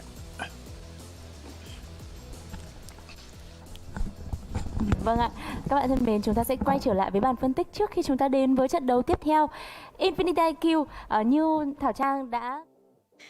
Well, that's it for Infinity IQ. It was Lamborghini, if I'm not mistaken, that's being interviewed here. But I noticed one person in the interview section, which is going to be Tung DT. You have such a square head. We miss you, bro, but we wish you all the best in your casting career and also in PMPL Season 3 here. And when it comes to their target for Infinity IQ, they ask what are their target for this season, and they don't want much. Actually, it's quite high, but I mean, like, shoot for the moon, then you might land among the stars. They want to be in the top 5 for the season 3. Let's jump straight into the analytic of breaking down the game number 4 here. Back into Sanhok we go, which being taken by Infinity IQ. They are dropping themselves at hard teams. So they have been staying there for quite some time. They trying to block the bridge if they need to. But apparently nothing much happening because the center of the circle is actually just on the outskirts of bootcamp or even in between there. Some of them, like we ourselves predicted, it's going to be Painan. But well, it didn't happen there quite right. It's not just the same as the first game here. So while on Paradise Resort we have Valdez Esports and also RSG trying to take things over, but Paradise Resort is not going to have too much of a contenders because I think Valdez pretty much give a lot of statement there. So that's why Infinity IQ will not move from where they were at since the start, which is going to be a hard team. So they're trying to actually gatekeep Infinity. This is hard for us to actually pronounce this. Infinity IQ tried to gatekeep Infinity from Thailand. He got themselves the previous chicken, and I heard Contract laughing right now because it's just a tongue twister all around. So keep the focus with me here. So RSG running away, disengaged from Predators Resort because they fought against Valdez Esports before. They cannot swim towards bootcamp because bootcamp is quite a fort for them to fight against because Bigatron is there, and the moment Ryzen steps in, it's just them shooting the overall rankings to the #1 spot. So Infinity IQ, they play this slow, just camping around Camp Alpha Island is not a problem at all. We've seen so many players and so many teams coming in such a late rotation, and they survived, got themselves that chicken, even though Konda said, I don't want to be that loser to come in where nobody else does, you know, that kind of thing. But they still make it out for the chicken dinner this time around. So hard 10 it is for Infinity IQ. They've been staying there. We're going to just swap between these two slides. Yep, there you go. Well, Dingo is actually in the same island with them, but they will not actually collide against each other because I have to say Infinity IQ playstyle this time is quite passive. It's not the unorthodox kind of style. They're really playing as by the book, conservative as ever, playing it quite safe because they do know that they want to get themselves a top 5 in South Asia finals or grand finals here, and they have to play it safe to make sure they got a good momentum in the first few days. While Infinity IQ is still not budging, just a bit more, advancing towards the southern part of the island. We still have Dingo staying over where they are at, and they don't need to budge because why? They still have round the corner of the island for the last few circles, and those coming up from a main peninsula, even those coming out from ruins, will have to swim across. While Bigatron's having the shortest move reposition ever just across that river, but gladly they're swimming very, very safely and landed and docked themselves just across Infinity IQ. Now this is where it gets a bit hard for Infinity IQ to win that last game. The moment they are not being favored by the circle, it's gonna be Bigatron and also RSG who swam across just to make sure they got themselves some covers, but kind of late the moment they swim across because Bigatron already gatekept. Well, I have to say they pick a good angle because Infinity IQ, they haven't got that much contenders unless if they are coming up from the southern side. Northern part is not that much of teams coming out from there. Well, I'm surprised they didn't fight against Infinity, the Infinity of Thailand and Dingos from Malaysia. And I think they can keep this one quite easy, because the moment the blue takes in, and mind you that this is fifth or sixth phase of the circle, so the blue will pressure the Infinity and Dingos and PX to run towards where Infinity IQ is. This is where they can shut down all the teams that are coming up from the blue, even though they are not in the safe zone themselves. But this kind of terrain with a bit of uphill, a bit of an elevation of the ground, is more than enough for them to gatekeep whoever is trying to run towards them. Now, we're looking at Valdez. They are really close to getting that last kill in the last few seconds of Chicken Dinner.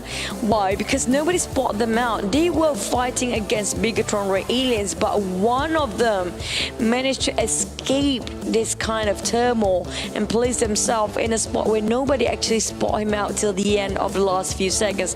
While Gig Fam is just really hard for them to get out from the run, because of they themselves swim across with a very slow movement of swimming. When it comes to swimming with the blue closing in, I don't think they can survive that long anyways.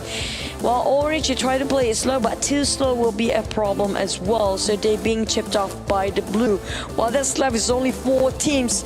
What we did mention about last circle here, if you're looking at the small map, nobody's actually being favored at all. It's ended up in a no man's land. And if you, I wish I can point it out some stuff, but because of the vegetations in between, that makes it hard for a Bigatron Ray alien to spot them out for Infinity IQ. One of the reasons is with the trees. The second is because they have the higher elevated ground, so Bigatron Ray aliens having a hard time to spot them out in the last few minutes. But 6, I have to say, he almost clutched it, because he makes sure he stays low when he needs to be. So by the end of the day, it all comes down to not just kill, where kill comes handy when it comes to the first few phases of the game, but when it comes to the last few phases, it's always about rotation, positioning, and always know where and how to play with the grounds. If you know the geography well when it comes to certain maps, then everything is in your hands, especially the Chicken Dinner. But congratulations again for Infinity IQ, but let's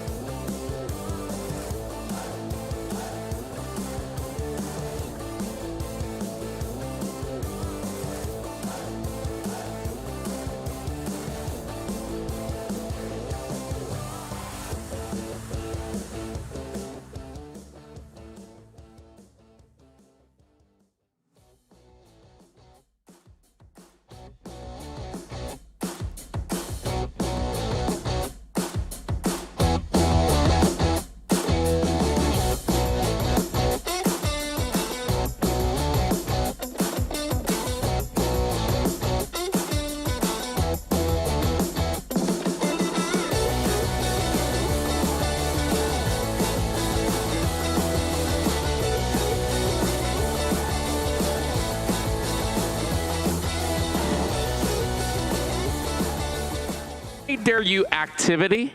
So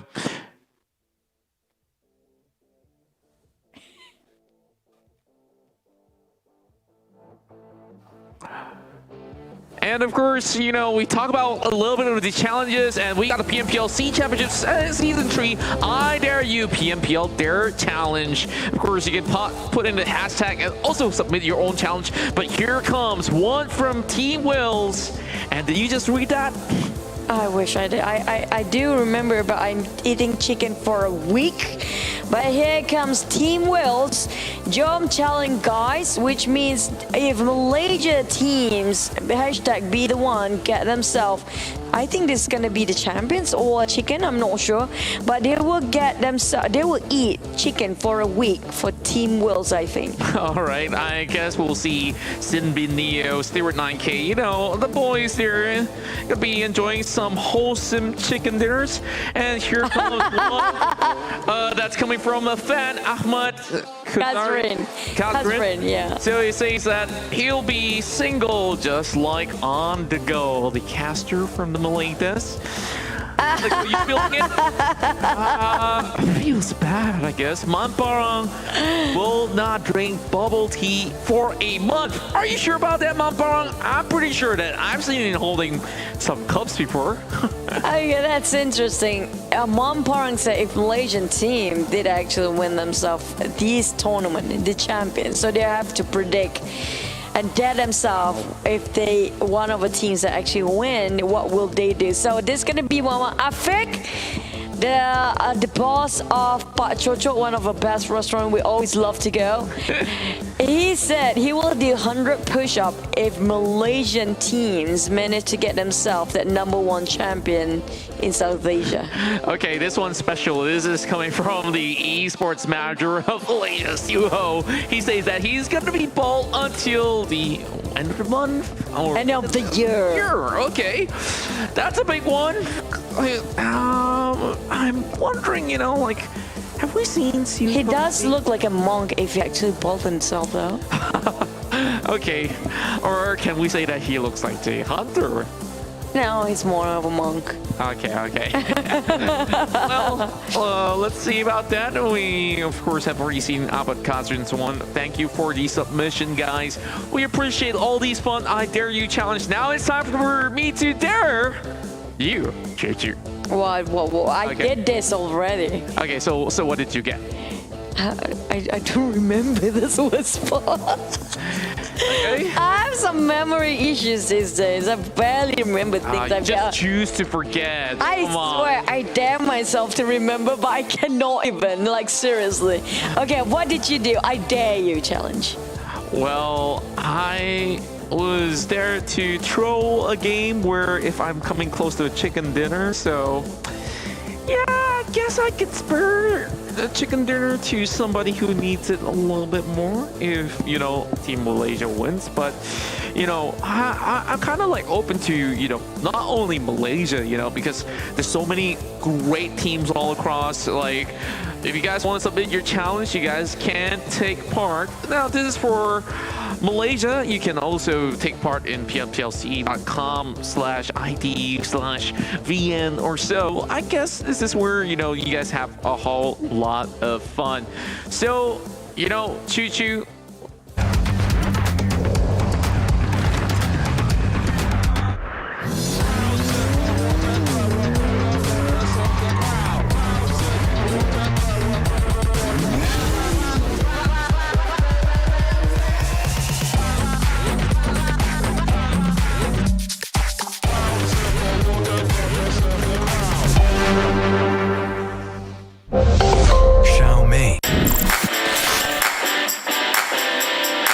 Hello, nama saya Kim. QB. Hi Joker. Nama saya Moki. I'm Stin. Hai, saya Pemburu dari Dingos MPX. Kami dari RSG MY. So we are from GFM.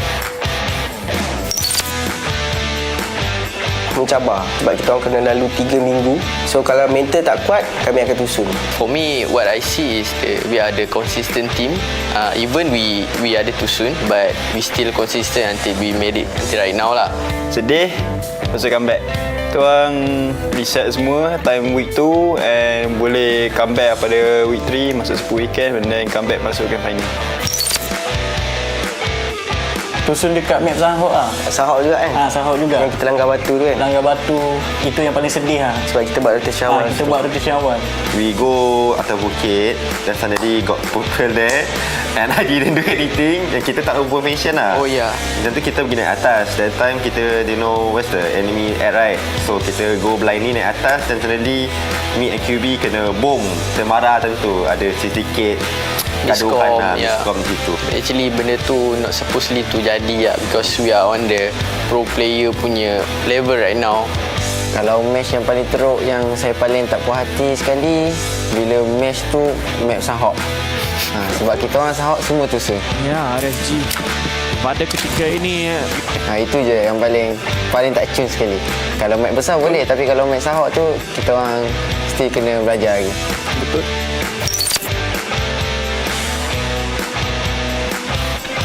the most happy moment masa di Zahok juga sebenarnya. Yang kita chicken berapa? 15 kilo. 20 kill. Oh, 20 kill di Zahok yang kita chicken kat weekend atas tu. So itu adalah most memorable moment lah. Sebabnya that point memang paling penting lah. Crucial point lah masa tu. On the day 3 on Triangle, our rotation, our perjalanan untuk masuk dalam circle tu that quite tough and hard lah because we need to face 3 or 4 team. Kita orang tinggal 2. What we can do? Still ada 2 squad yang full teammate, right? So I say to them, let's go. We just third party them, then we settle the dingoes and third party the evos, then we get the chicken dinner. That's the. It's not what we call it easy way to get into the circle and get the chicken dinner lah. The point that we get from that map, we pass to the sea. Untuk day 2, second chicken kita orang dekat Miramar, saya dapat kosong damage receive juga. Time tu yang paling memorable lah sebab keliling semua ada enemy, everywhere ada enemy. Saya pun ada setempat tu ada expose dekat open semua tapi still tak receive damage.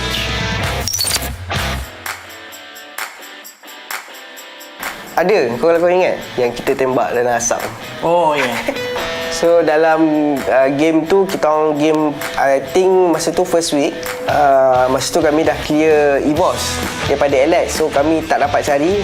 Kami ingat dia dah pergi lah. Rupanya dalam asap dia dapat berapa orang? 3 orang dia dapat. So lepas tu next match kita match Erangel juga. Dalam asap memang kita orang tembak. Tapi kali ini mereka belajar daripada kesilapan yang lalu. So itulah, walaupun tak ada orang pun kami tembak. So itu adalah momen yang agak memalukan. Tapi kita boleh jagalah sebenarnya. Basically I nampak the door open and some of it just like tutup, right? So I think it's clear. So I asked my teammate to like bang the house. Bila kita orang sampai, suddenly the bomb detonate that enemy baling dah sampai dekat kita orang. So kita orang like masuk rumah then auto knock. It's we're not supposed to like buat macam tu lah. For me that's my mistake lah because I didn't check the house properly. Momen yang memalukan yang saya tembak M16 tak kena di Miramar. Sepatutnya pro player tak adalah pajar macam tu sangat.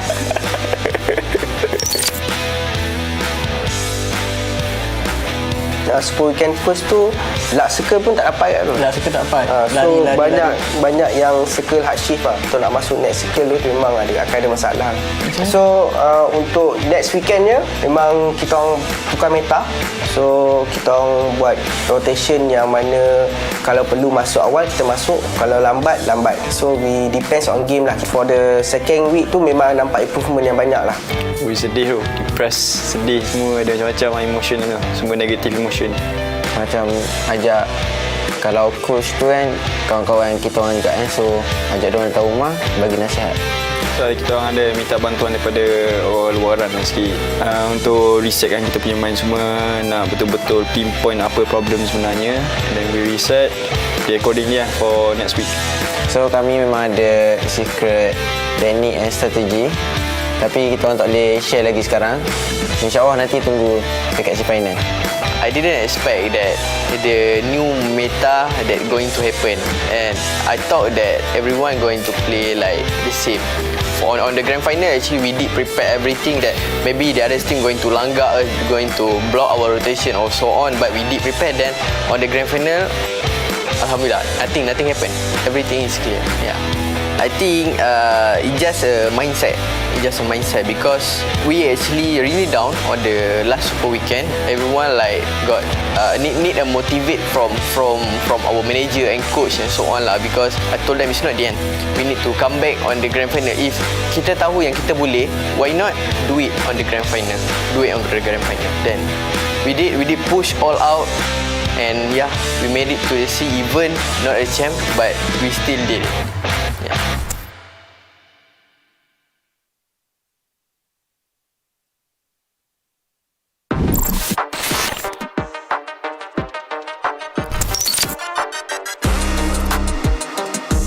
Kalau saya ada tim yang bagi saya nak untuk kita, aku rasa ada, cuma BTR lah, tapi sikit je. Biggest Red Alien from Indonesia. They've been at the top for a long time. As for now, I don't think we have any competitors other than ourselves, so we're not afraid of anyone.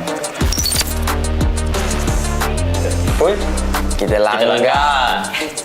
Previously, I've heard there are a few consistent champions, but right now is the start of a new era. So get ready, boys, we're coming. Before you face us, you better run away before we pull the trigger. If you pull the trigger, you dead, you know. Headshot all the way. Snipe. So yang paling nervous, saya rasa boss lah. Sebab kita orang tak nervous pun. Absolutely no one. None of them. It could be others team, but not us. It's gonna be miracle. Yeah, because this is his first time to join this MPLC. Rasanya kelemahan tim lain sebab chemistry diorang tak kuat lah macam kita orang, sebab kita orang makan sekali, berak sekali, semua sekali. I think we approach the game in a more strategic way compared to other teams, and I would say a more effective way for the current time being. To Malaysian team, please repair your recoil and choose your strategy wisely before things turn to ashes for you. So untuk kelemahan tim kami, bila tim kami dua kena colek, so kita orang kurang firepower lah. Untuk improve kita orang punya tim, kita orang akan pastikan 4-4 hidup sampai sekali yang terakhir. I personally think our weakest element right now is our communication, our cohesion together. So once we start mashing up together, gelling up well, I'm pretty sure we're going to be better. Basically, our communication lah, in-game communication. Sebab ada certain situation yang kita orang akan lost communication antara satu sama lain. Tim yang paling senang untuk kita orang kalah kan, tim yang ada depan kita orang hadap ke. Tabak. Semua tim aku boleh makan. Tak kisah siapa. It's gonna be the wildcard team, which is Demigod and Join Me Yellow, yeah. Because this is their first time to join the C final, then it's gonna be easy for us to beat them up. Apa yang kuat dalam tim kita orang rasanya Ayen lah. Kan? Tak? Sebab apa? Sebab dia suka pergi sorang-sorang kat depan. Lepas tu mati. Approach the game a bit more strategical. I think what they don't have is what I have, I would say, is some nutty fraggers who can support me and who can execute the play that I want, which I think is hard for other teams because they don't have. I wouldn't compare them to such fraggers like Woki, Small Boy and Kim. Which is everybody is the best at shooting the team. We have Saint, our rusher, but he can shoot well in distance. We have the best sniper, Damrut. We have the best DMR, QB, and me, the best driver. Gibi duit menang, kau nak buat apa, Bi? Nak Maggie lah, nak terbang. Simpan kot. Tunggu tournament yang lagi besar, mungkin saya akan gabung, beli rumah ke, mana-mana ke. Just invest some of it and then buy some clothes and... I like this lah, the place. I don't know. For me, I think duit tu simpan sebab yalah untuk future. Okay, untuk strategi kita orang untuk champion, tak apalah, biar rahsia kan. Tunggu je lah. Your idea? My secret strategy and in here. It's my secret strategy. We have Miracle, our miracle boy. When he plays, he always bring the miracle. I think he's going to be Terminator for the C Championship. Miracle. Remember the name? Target kita top 3 lah sebab cari pengalaman kan. Tak boleh, aku nak champion tau. Aku nak langgar semua orang. Top 3 for C Championship is GFM, MY, Bigatron, and GFM ID. I mean, I definitely have high expectations for Team RSG, but as for second place and third place, I think the competitors will be only BTR. I'm not sure about third place, so it's anybody's game for third place.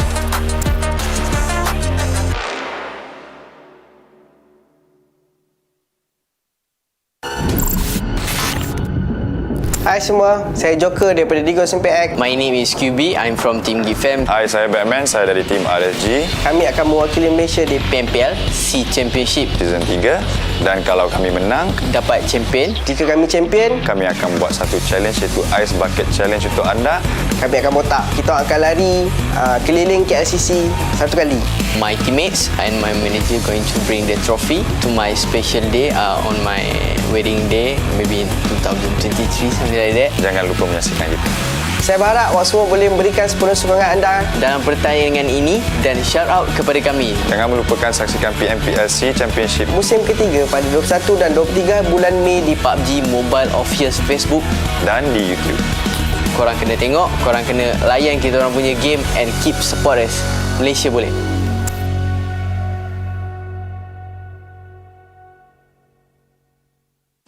PUBG Mobile version 1.4 Traverse will go live on May 11th. The new version will introduce many new game modes, items, and even more interesting content.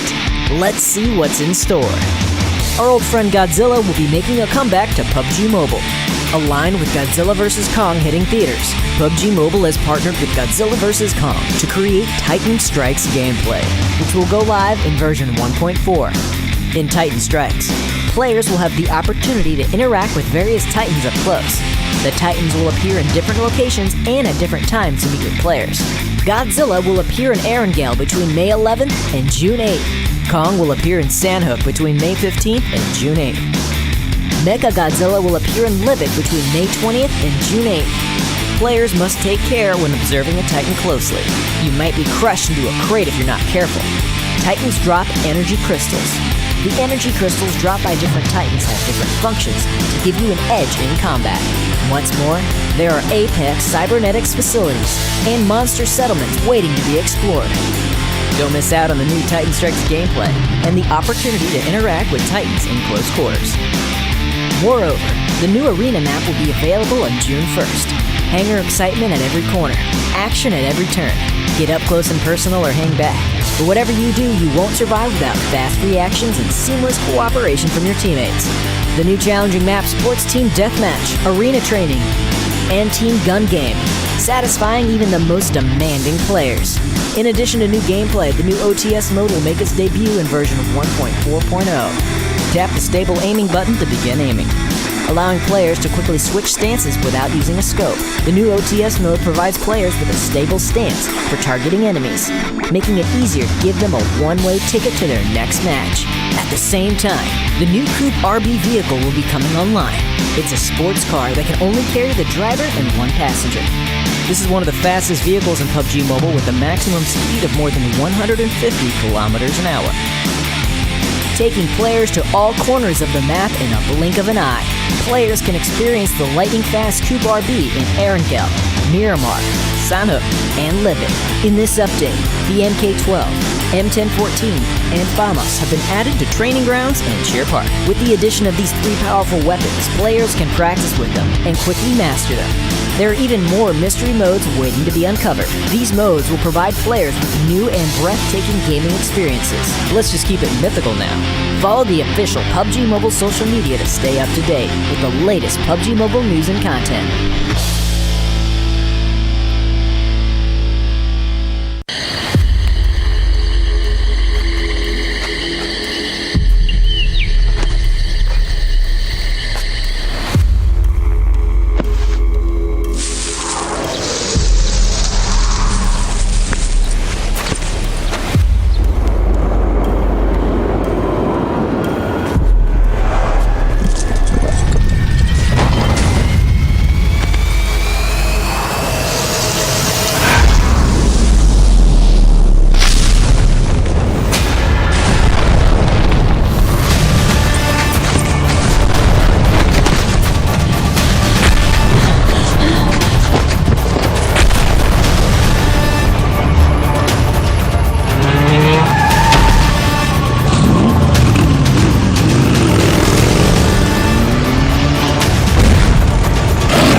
Hello guys, nama saya Mabara. Exploration tu memang susah sikit, tapi disebabkan saya selalu menggunakan voice pack dalam game, so saya tahulah macam mana saya nak buat. Memang memenatkan sikit lah untuk saya, tapi tak apa. Untuk korang, saya buat juga. Badian! Tiba. Enemy down. Cari kereta. So saya custom bagi menarik dan ada suara saya.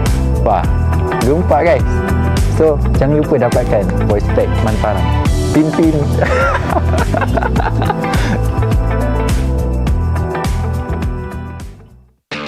PUBG Mobile National Championship Malaysia kini kembali dan inilah peluang anda untuk mendapatkan slot ke PMPL MYSG musim keempat.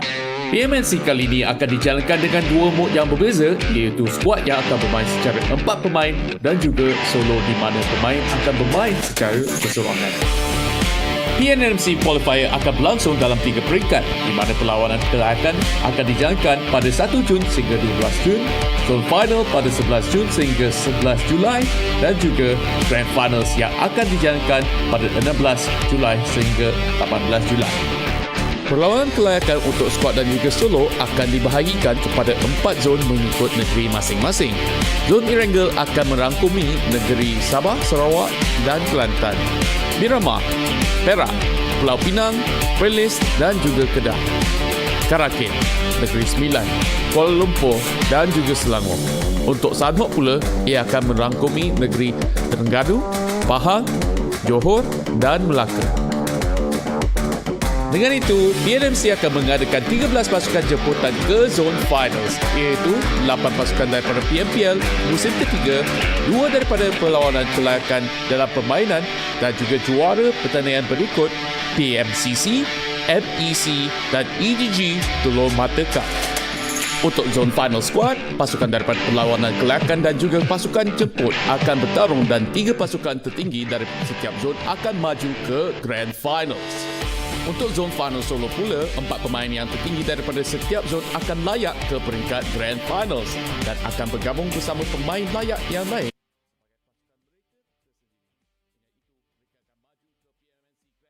Sebagai sebuah pasukan yang terdiri daripada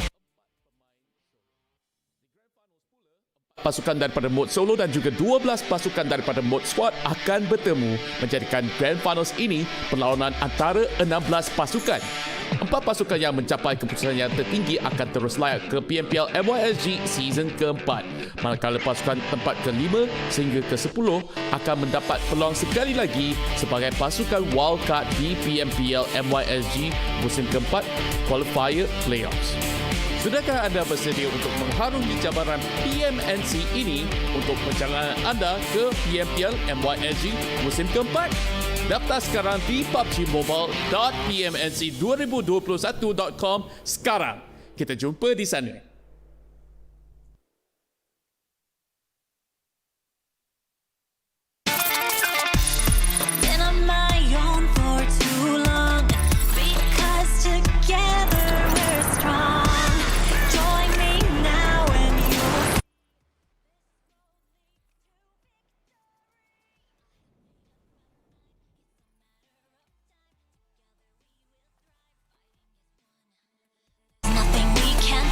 We're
Assalamualaikum, welcome back ladies and gents. This is the PMPL Southeast Asia Grand Final Season 3, hosted by PUBG Mobile, also brought to you by VSPN, supported by Tencent Gates, PUBG Corporation, Lightspeed and Quantum Studios.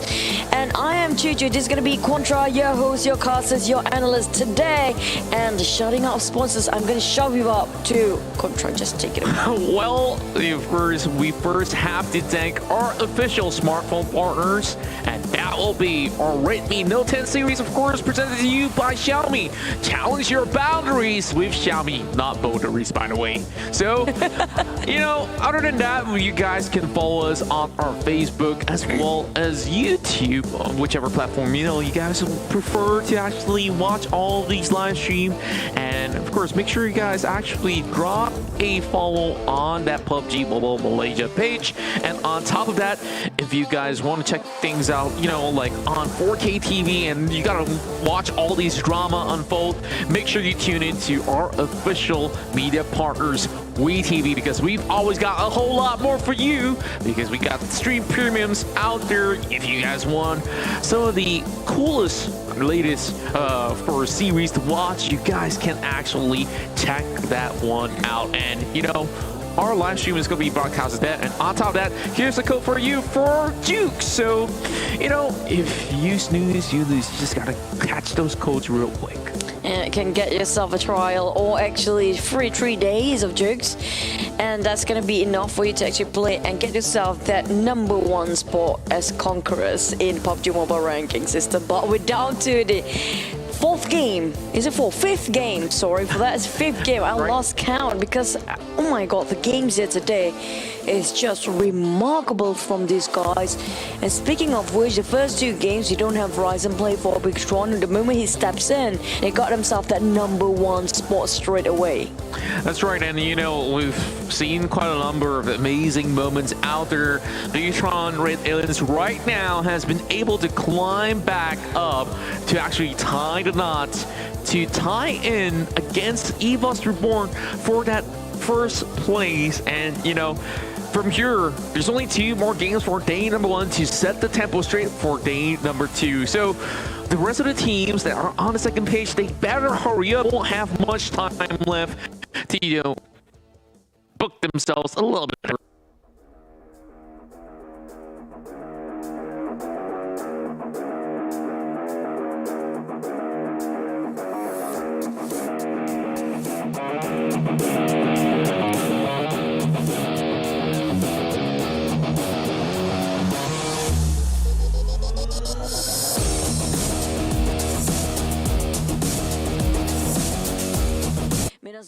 So if we haven't seen this fight path here today, we've seen the second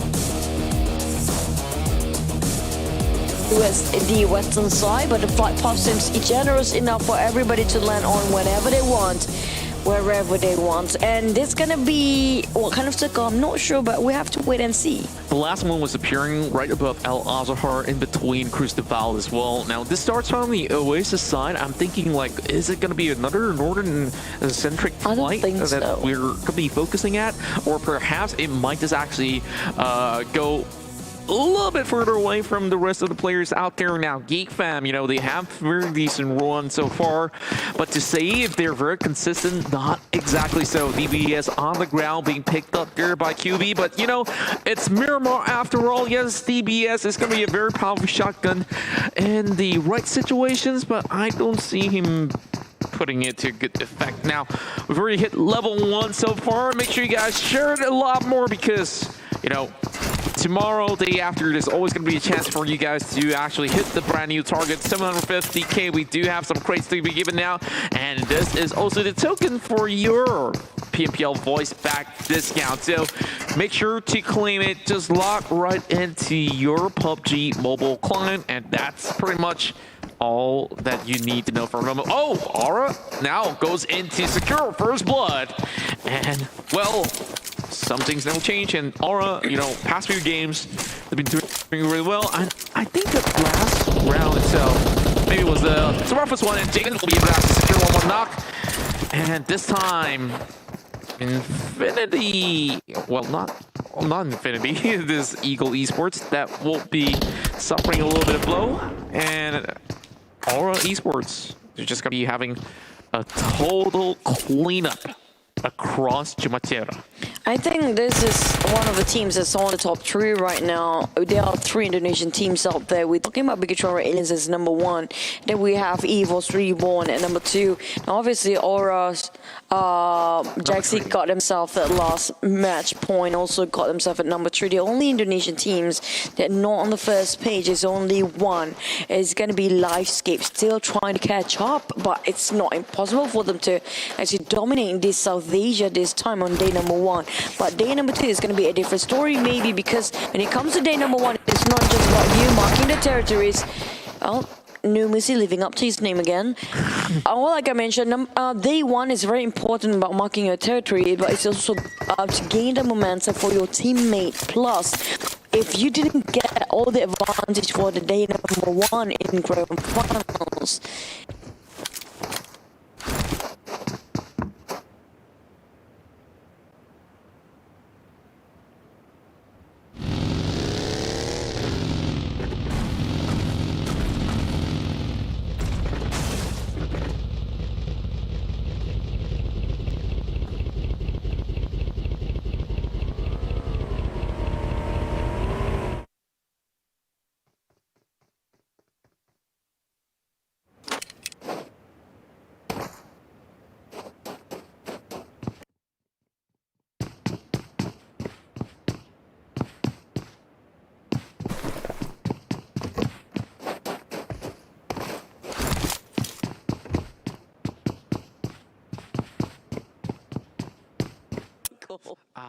Impala.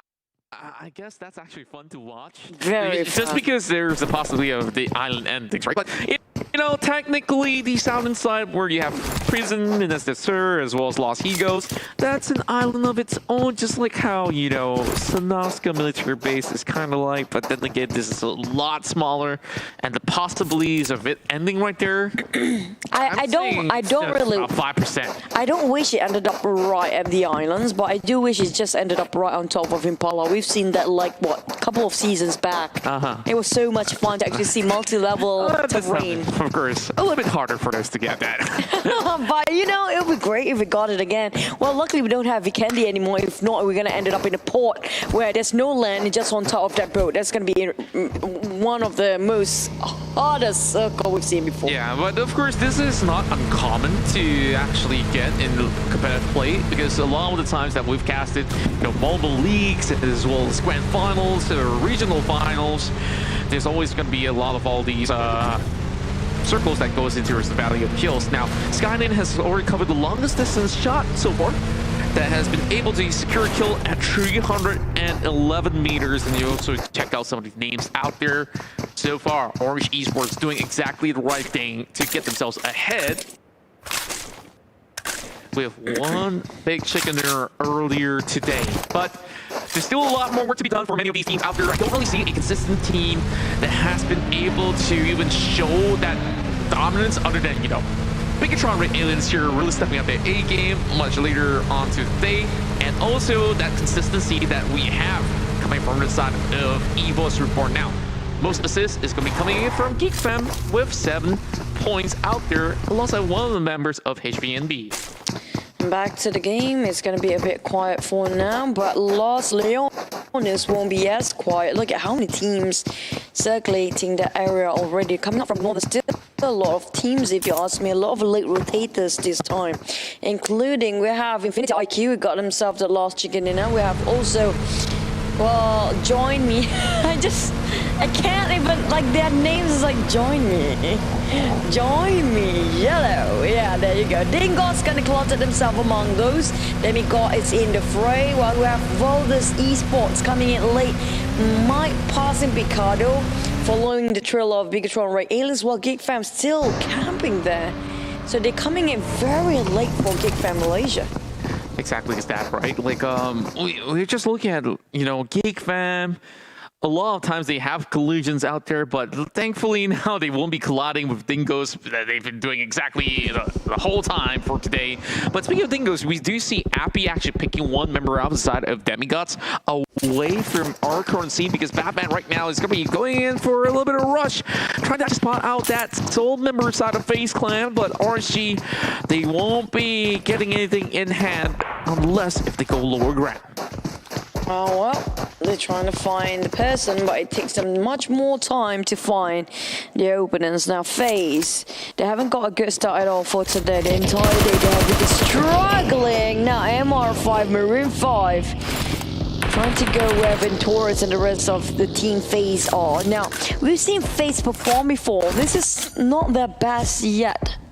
I absolutely agree. Of course, you got to actually look for a little bit of pattern coming from your opposing side. There's only so much teams out there, and sometimes there's a little bit of change of plans depending on some of the scenarios. Of course, where the circle shifts, where you really have to consider the rotations of every possible route that other teams are taking. And speaking of which, Zuxi now getting slide from the side of Jaden, and no, Jaden coming over back flank. Now it's up close and personal between some of the top players out there. Or now with their 5th kill, but that's going to be a grenade being cooked right in by Luxy. Oh, it's always Jaden going for the entry fragger now. Luxy, he's playing around the corners, he's playing with the slopes. While Jaden will be pushed and also pressured by the side of Bigatron Ray Aliens. They lost one, and it's quite early for them to already lost one man. RSG haven't bought in yet. They can actually. If they do, it will be a perfect timing for them. I would agree, but they still have FaZe Clan here to deal with. They're not exactly leaving RSG alone, and now, I guess FaZe Clan, they haven't really gone a direct hit-to-hit with any teams just about yet. And I'm interested to see how this one's going to go down, and look at how they are positioning. They have Core Pie as well as Maroon 5 right down below. So this is going to be two members watching towards the side of Batman, as well as Small. Wow, Venturas gets a catch on top of Batman. No, I don't think they have any smoke and nobody's around. Well, it's going to be a sacrificial lamb as Batman finish off, translate to 1 kill point. That Small Boy running around with the tails between his feet now. Where would he go? Eliminated first. It's going to be Bigatron Ray Aliens. What happened to them? They lost Rises straight away. They lost their whole team. Now back to where it's a fight between these two teams. FaZe and RSG. Small Boy wants to take the fight head on, but where are the rest of RSG? They're quite far behind. Oh my god, that's a full blast taking it in for Small Boy. They kind of bailed out a situation. They shouldn't have done exactly just that, but I understand why they have done so, because Voki has been caught out over the top side of the hill as well. So that leaves only Kim.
Bullshark trying to flank them as well. It's finding, oh, this is going to be a really tough spot.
Yeah, and we're currently seeing Aura Esports here dominating with a total of 8 kills already.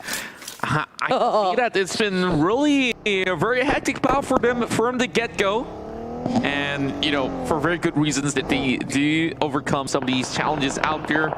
I'm going to retract my statement from the previous reset before that the only team that did this is actually Biggestron. But you know what? That's I right. take back my word. It's going to be Aura going for the kills this time, not just playing for the position. Yeah, like, I guess, like, this is something that's really pleasant for us to see because it wasn't really, like, a one-sided sort of showing coming in from either side of the teams.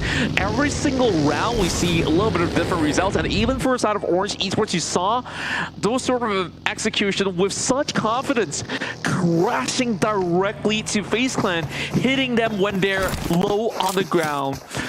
It's going to hurt the Thai side a whole lot, especially, you know, they walked away with that championship title back in the grand finals of their country.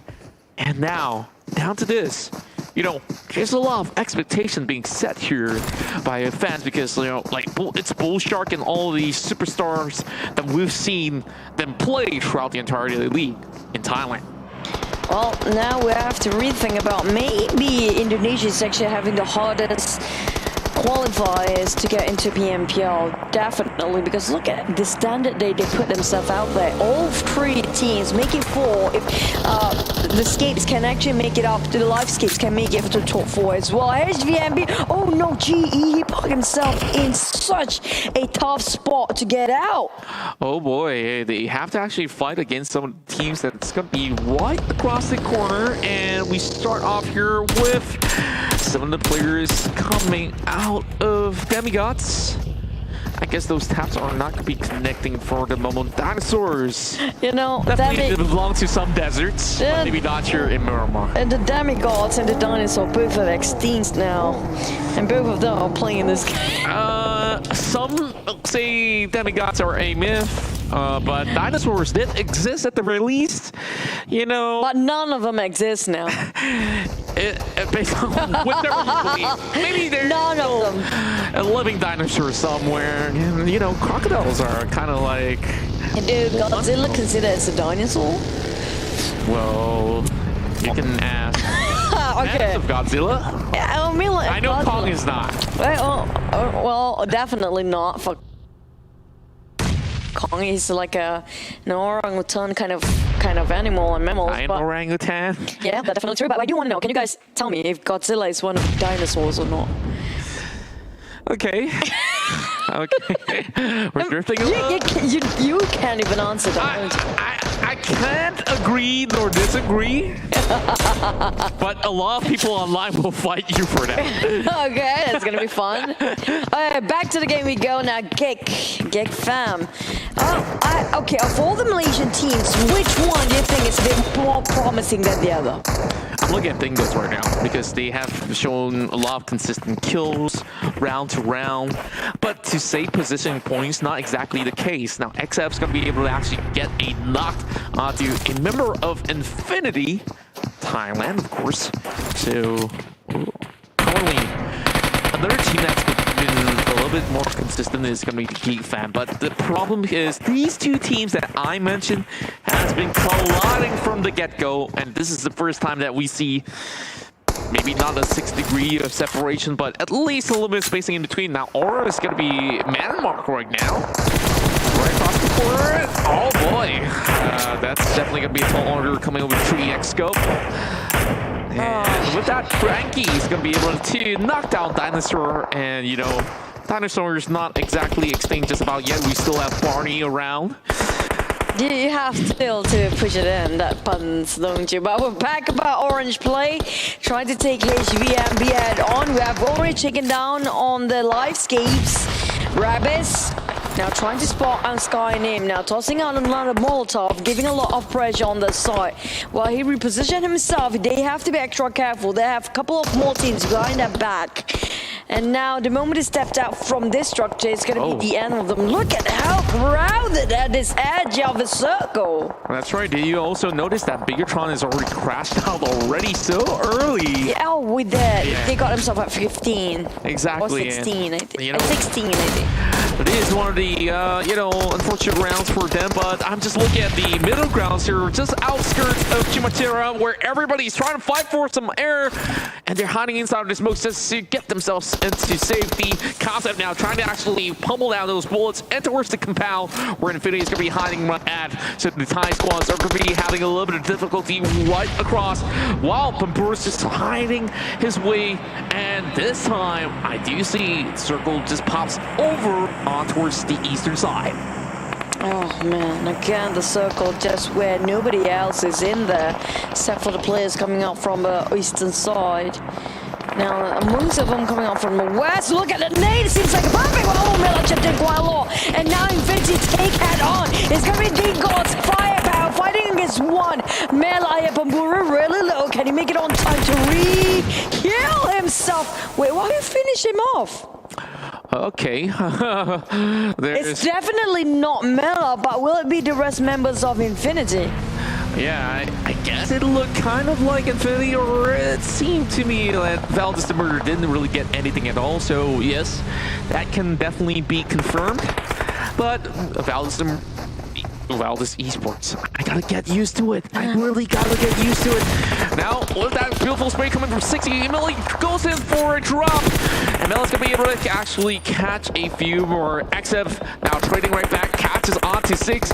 Grenades being tossed right down below. And Evos currently going on a little bit of a spree here. And that's gonna be blood spouting across the field. And Sunsun, he's still at it once again. Oh, for a headshot right there. It's gonna be going in for the first aid kit right out of the open. And here comes Pop with the push as well. GE sold out low. And oh my goodness. Now Pop's getting spotted out. But there's only gonna be one member left. He's having all the confidence in the world. And that won't be just about enough. And here's the push. Overseas Esports to crash out. 7 kills. So close. It's so fully Sunsun just now. Didn't get knocked out. I think he could clutch the whole thing. That was so close last stick of health. And just knocked their side just yet. This is not their game. Back about Evo's reborn now. KV finish off 1. Valdez trying to clip. It's not going to be Aura head on fighting against in an open field. Such a huge wall coming up from God Tony. Oh my God. Micro boy. He just pops out of nowhere. Well, same goes to Lyserk as well. That could have been a little bit of a cleaner play, but you know, it gets all rowdy right now. Kim, the only one surviving for side of RSG, has held on for a little bit too long. Only 1 pack left, but he's crawling. There's a lot of damage being done. Kim, you gotta get out of this. It's not gonna be all too safe for you. And I don't know, if he's not gonna get up right now, he's gonna get shot, so it's a little bit way too late. And he overrated his welcome. Why? He spotted him out. There goes RSG, no kills. And they have already dropped out, so 1 point for Valdez at the very least. Why did he wait such a long time to just climb up? Nobody was there in the first place. He got finished off by the Blazer. Unfortunately, there was a sad ending for the side of RSG. Back to his Evos reborn. Now we have Lyserk trying to cooking up the nade, hoping he can land on top of Gig. Nope. It's gonna be nobody's clipped off by the grenade now. That one particular angle, he can get two teams in one spot. Back towards EVOS, they have to march a bit forward because there's nobody's here except for one member of Aura now. It's really close. Point taken right there, and you can see that they also take a lot of shots, even though they are at the furthest away from the circle. They're trying to actually rush right in as well. Here comes QB trying to actually land a couple of shots on top of Infinity IQ. And that's a lot of damage, but not enough to actually knock them off their feet. So that's going to be demigods here. They're going to be able to actually arrive to the scene and flip that. QB tries to connect those shots out of the F4, and that will be EVOS Reborn securing 4 points of kills, and of course finish out on 8 plays. And Saint OP trusting it towards the cabal, and he will get knocked out instead. Aura Esports now having some really interesting angles, but they're already soaking in a little bit of blue zone, and everybody is trying to rush right into the same compound. They are biting their nails all right now for so many teams trying to squeeze themselves. Barely made it in for Gig Fam. Pincering around the corners here against Infinity IQ, and also one more team is going to be Join Me Yellow. Got himself one airdrop surprise. While they're gatekeeping all the teams coming up from down below, they will have a good time here. Oh, there's nobody there. They got distracted with the smoke. Yeah, and of course, might as well just try if there's going to be a few pointers of bodies in there. But Infinity IQ, this looks to be a great game for them. Can you imagine? I just mentioned about a possibility of back-to-back chicken dinners, and it might just happen right here, right now. Join Me Yellow tries to put a little bit more pressure on top of them, and the advantage that Join Me Yellow has is that they do have a bird's eye view of what's happening across the field. Meanwhile, Infinity IQ, yes, they do have 4 members, but they're all stuck inside the compound. But members inside of Geek Fan. Frankie! There you go. Frankie starts to show off some of the moves.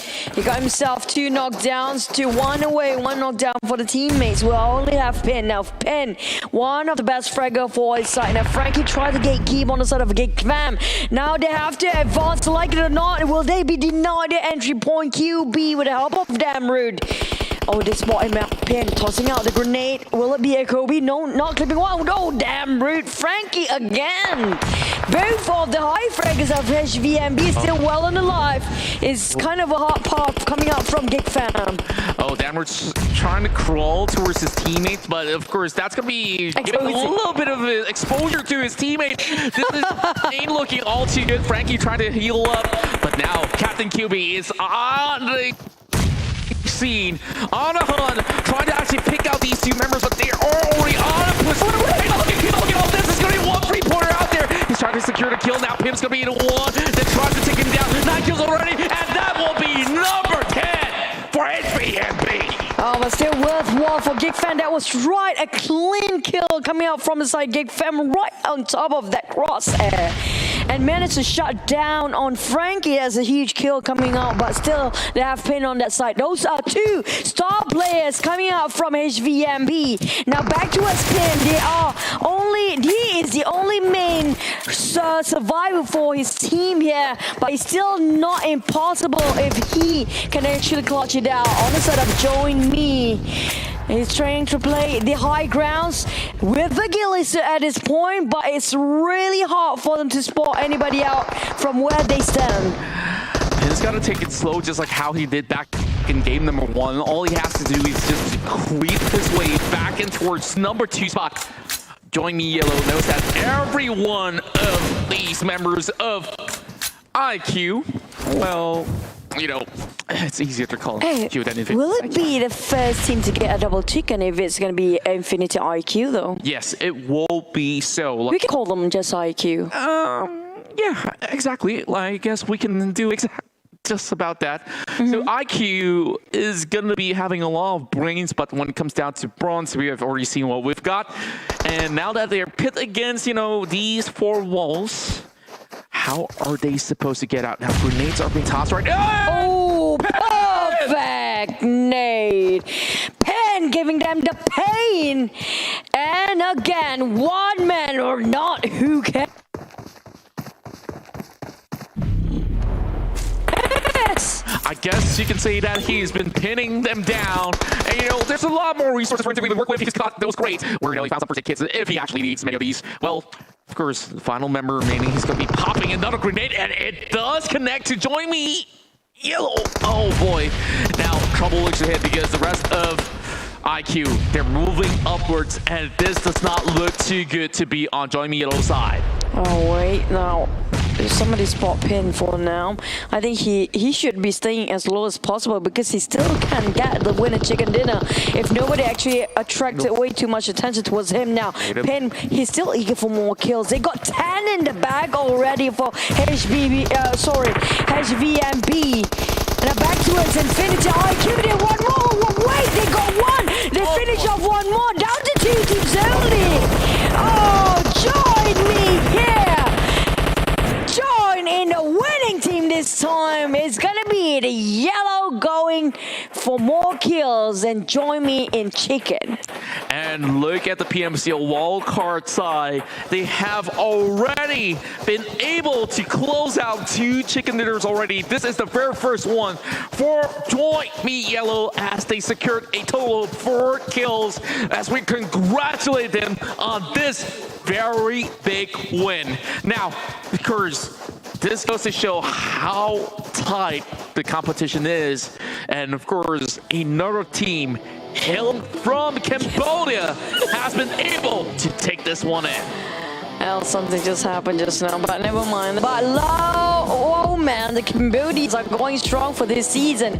Congratulations again for Join Me Yellow. Well, I'm surprised their whole jersey is not yellow, but it's gonna be okay as long as they got some yellow in it. But these guys knows what they are doing. We have seen wildcard in season 1 back then. They're not as strong as right now. Like right now is their prime time. This is the best shape that we're seeing. You know, like when this goes to tell, like even a very great team hailing from the Philippines, like Blacklist International, didn't make the cut. You know the quality over on PMCO wildcard side. They're no longer the underdogs. They're not the ones that has been shut down all the time. And it has been proven by Orange Esports before. And this time, the new contenders are rising. And we start right here with a total of 4 kills in for Join Me Yellow. I'm trying not to make an impression, more like 4 kills. But you know, it's not, at least they got 12 kills. And there's gonna be everything at 19 points. But I'm not sure if they are #1 spot based on that last match. Because why? The last time we see HVMB was literally 10 kills minimum. So they got themselves like 3 or 4 kills solo-handedly, and they got themselves a top 3. So that kind of equaled things out. Even though they got themselves at chicken dinner, they got extra few points. When it comes to the total kills, they are not up there yet for Join Me. So they did quite aggressive in the past few games, but they didn't get themselves that chicken. So maybe they are heavily prioritizing towards their position this one. I can definitely say the same because we've seen them trying to actually increase their standings bit by bit throughout the entirety of the day, but there were some of all these key highlight moments for some of the matches, and now match number 5 in Miramar, we see yet another Cambodian side now taking it. Is it time for us to start having a PMPL in Cambodia? Of course, if you guys are Cambodians, make yourself be known in chat, or just drop in the comment. Of course, shout out to Yellow, or if you guys are supporting esports or any other teams, just go ahead to your favorite team some love. Now, that means that we've only 1 more match to go, and that's gonna be inside of Iron up next. Yup, and you know what? That's gonna be interesting. A World Cup PMPL, you know, Cambodians PMPL, gonna be interesting to watch. Yeah, because huge potential there as well. Definitely seen back then, like the X guys and also players that we haven't seen for such a long time. And the Philippines is also one of them in the World Cup, so they didn't get their respective region or country finals. but there's gonna be something new because we haven't seen Card this aggressive before. So maybe we're looking at Cambodia, the next one of the best wildcard teams out there. Yeah, and of course, there's so many of all these up-and-coming rising stars out there, and you guys can also participate. Well, there's going to be a lot of all these channels open up actually for either the PMCO or the EMPL qualifiers, and just about announced in some of these videos for the PUBG Mobile National Championship in Malaysia. The registries are open. Make sure you head over to the website to find out a whole lot more. So, you know, that's just one of it. If you guys are coming from Indonesia, Thailand, Vietnam, don't worry, guys. There's going to be a lot of updates for you as well. Just make sure you guys follow PUBG Mobile's Facebook page, YouTube, as well as, you know, if you guys want to see some behind-the-scenes content, TikTok works too. Yeah, and I'm staying away from the table. But you know what? We're gonna have the interview later on with the side of our recent chicken dinner winner, which gonna be none other than the Cambodians who got themselves a recent one. We got quite a different teams here today. We're talking about, if you want a bit of a recap, our first game was taken by our first Indonesian team got themselves a first ever chicken dinner. We also have second game was Orange, one of the wild card as well, so it's going to be from Cambodia. Erangel taking from it's going to be the Infinity of Thailand for chicken dinner as a third game, and the fourth game we got Infinity IQ as well from Vietnam, from Thailand. This is yeah. So we can just separate it by IQ as well as Infinity from now onwards, just to give you guys a little bit more clarity, no more confusions from this point onwards. To my also girls turn to have a little bit of tongue twister, of course. But, you know, you guys know your favorite players out there. Tell me who's your favorite one for today, because we've seen a lot of high frags coming out of different individuals. And so far, 5 chicken dinners passed. We have 5 different winners.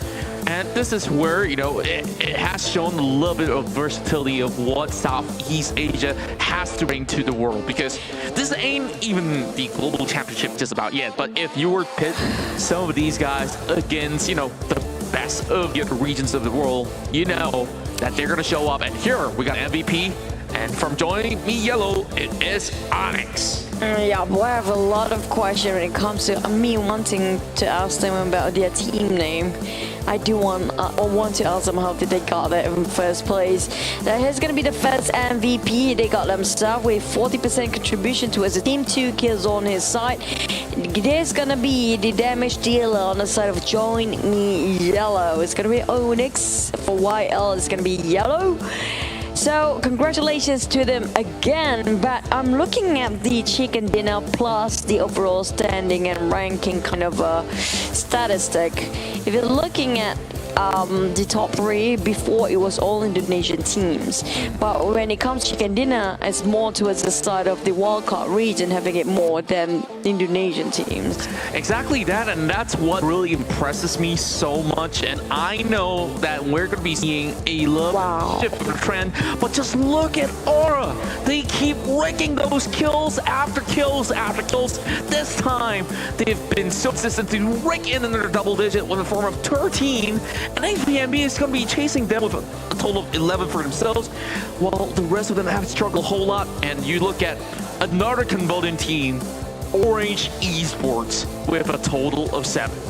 I wish the statistic kind of zooms in more and not zooms out, so we can actually see the difference there.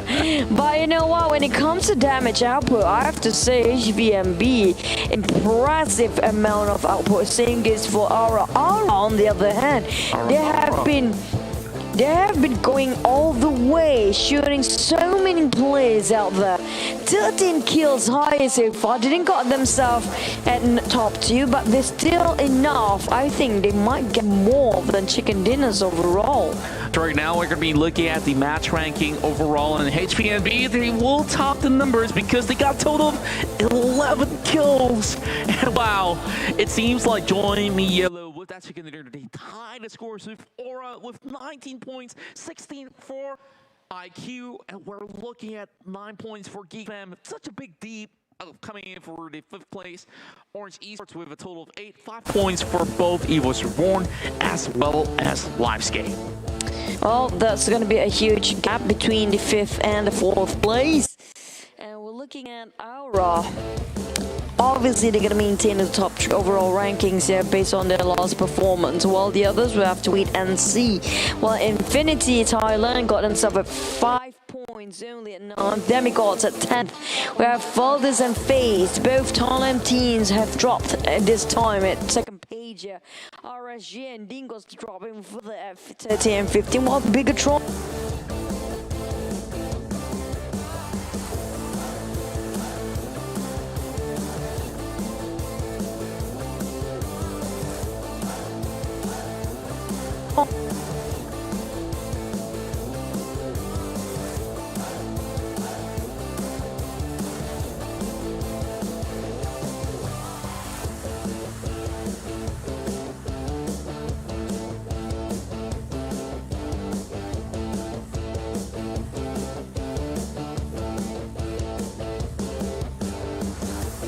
Esports, yes, they got high kill volumes, but they just need a little bit more just to, of course, top those numbers. Now, majority of the Malaysian teams are here at second page. GeekFam has risen up in terms of numbers, but still not going to be enough. 31 points, 27 for the side of Livescape. Balance and Murder with 25 points, tied with Demigods.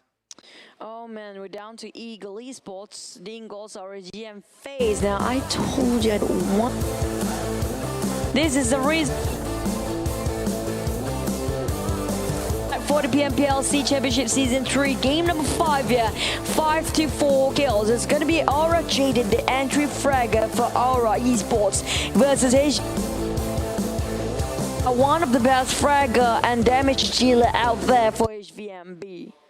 Indeed, they have been able to shred out many of their opponents out there, and you can see that they both actually go in for close quarter combat. In terms of contribution to the team, it was just maybe a slight difference of 2%, but you look at Pin, he's done a lot of all these long range shots, and also the close quarter combats with we saw, you know, he was It's just 24 meters this time. What do you mean long range shot? Oh, sorry, it was the damage received. My eyes have deceived the damage received. Trying to rhyme things now. I mean, like, if you can shot 24 meters is literally staying in the same room. But yeah, okay, that works. Maybe he uses something, and maybe a pan works too at this point. I guess. That's 1 meter range. Okay, but if I'm wrong. But speaking of which, I have to give credits. Yeah, Pen, when it comes to, I think there's a lot of grenade kills here in there as well. Here comes the overall stat, 55 total kill. Do you think the Blues will hurt the place? Definitely yes. Yes, it does, and you can see that, you know, RG Kim was one of the casualties out of that. 66 total knockouts is a whole lot, and you can see that many of them were calling in for medics with a total healing of 10k in total, and 262 trollables being used throughout. 3 airdrops being looted, 8 total headshots because it's Miramar after all, and 21 revives has been brought out to play.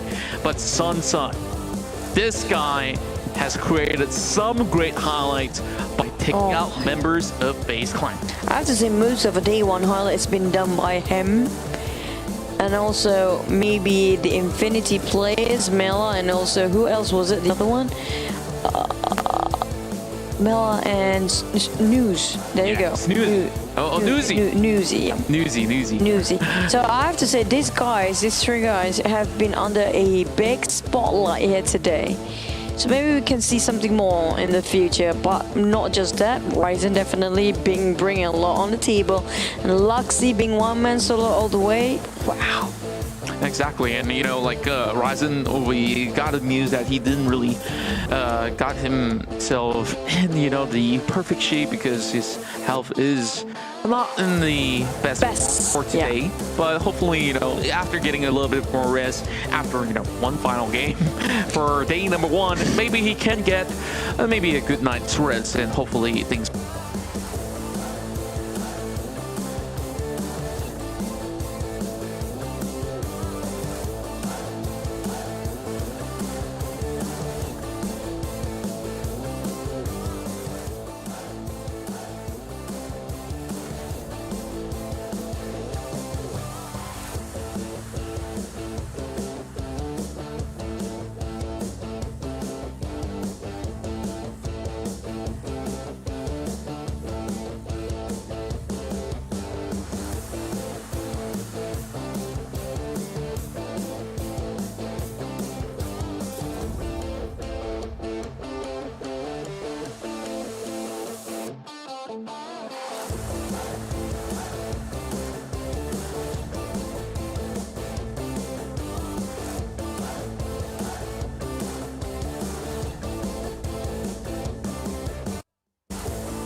Welcome back, everybody, and this is gonna be your analyst here today. Is gonna be Chu. There's no interview, but still, congratulations for Join Me Yellow coming up from the wild cards. Just now they got themselves their first ever chicken dinner. It's a nice breakthrough for the wild card here these days. I hope we get to interview them one of these days between these 3 days of grand finals. But unfortunately, they cannot make it out. Maybe there's some sort of technical issues on their side. But let's jump straight into what happened in game number 5 of Miramar of grand finals day number 1.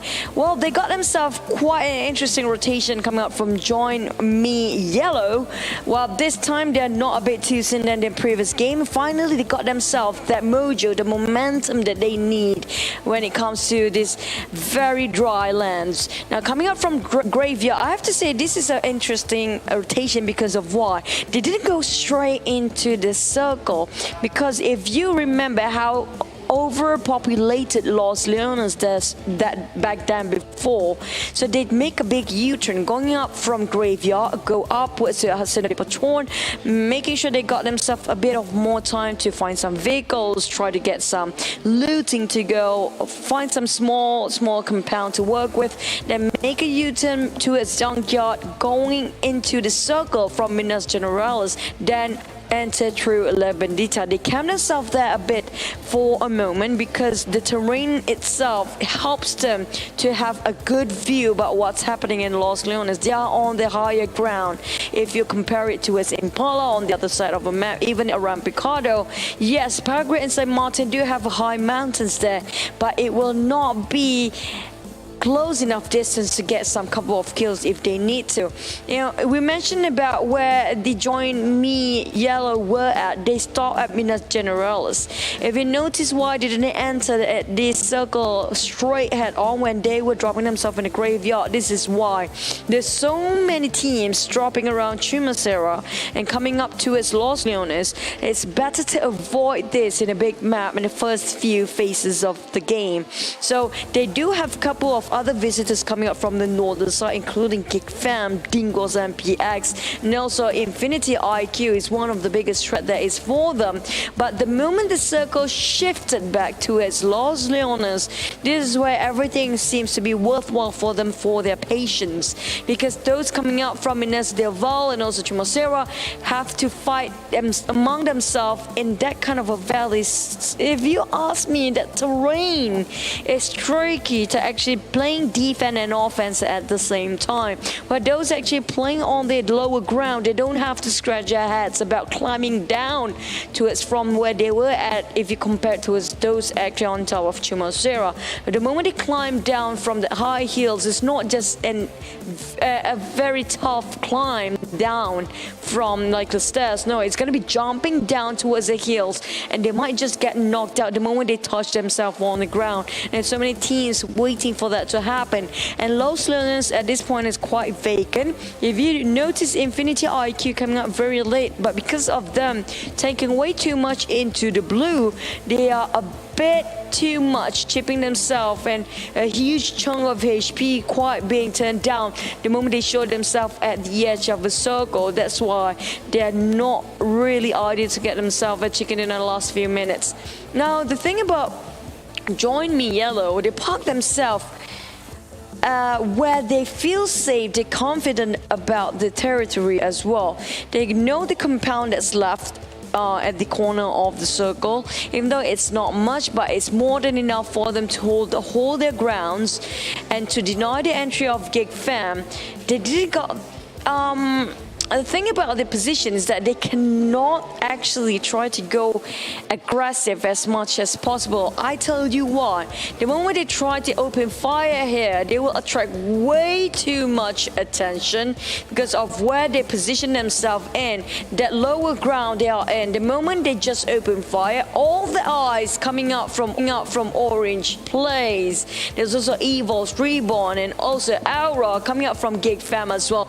We'll have to focus on one single direction. That's going to be on the northern east of the circle. And straight away, a lot of bombardments, a lot of throwables will be tossed here. And it's going to be the end of Join Me Yellow if they try to be too aggressive. So that's why, even though they got themselves at chicken dinner, but they only got themselves 4 kills here, because firstly, the terrain didn't favor them to play as aggressive as they wanted to be like the previous games. But because of them being a bit conservative this time, they didn't actually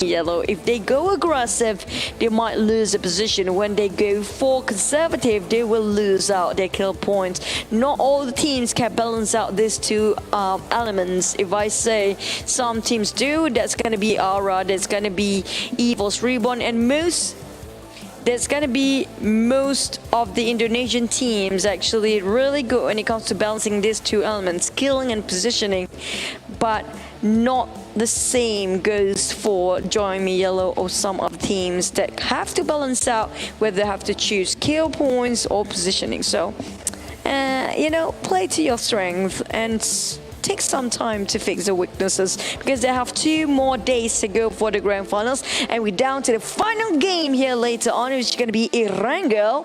But let's jump straight back into the casters test, because we cannot wait and see what the last game has to offer for our grand finals number 1 day and last game here today.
And of course, that was a beautiful play coming from Join Me Esports. Well, Join Me Yellow is the full name. And, you know, Chuchu, you broke that down absolutely on the dot. And we already... Did you even?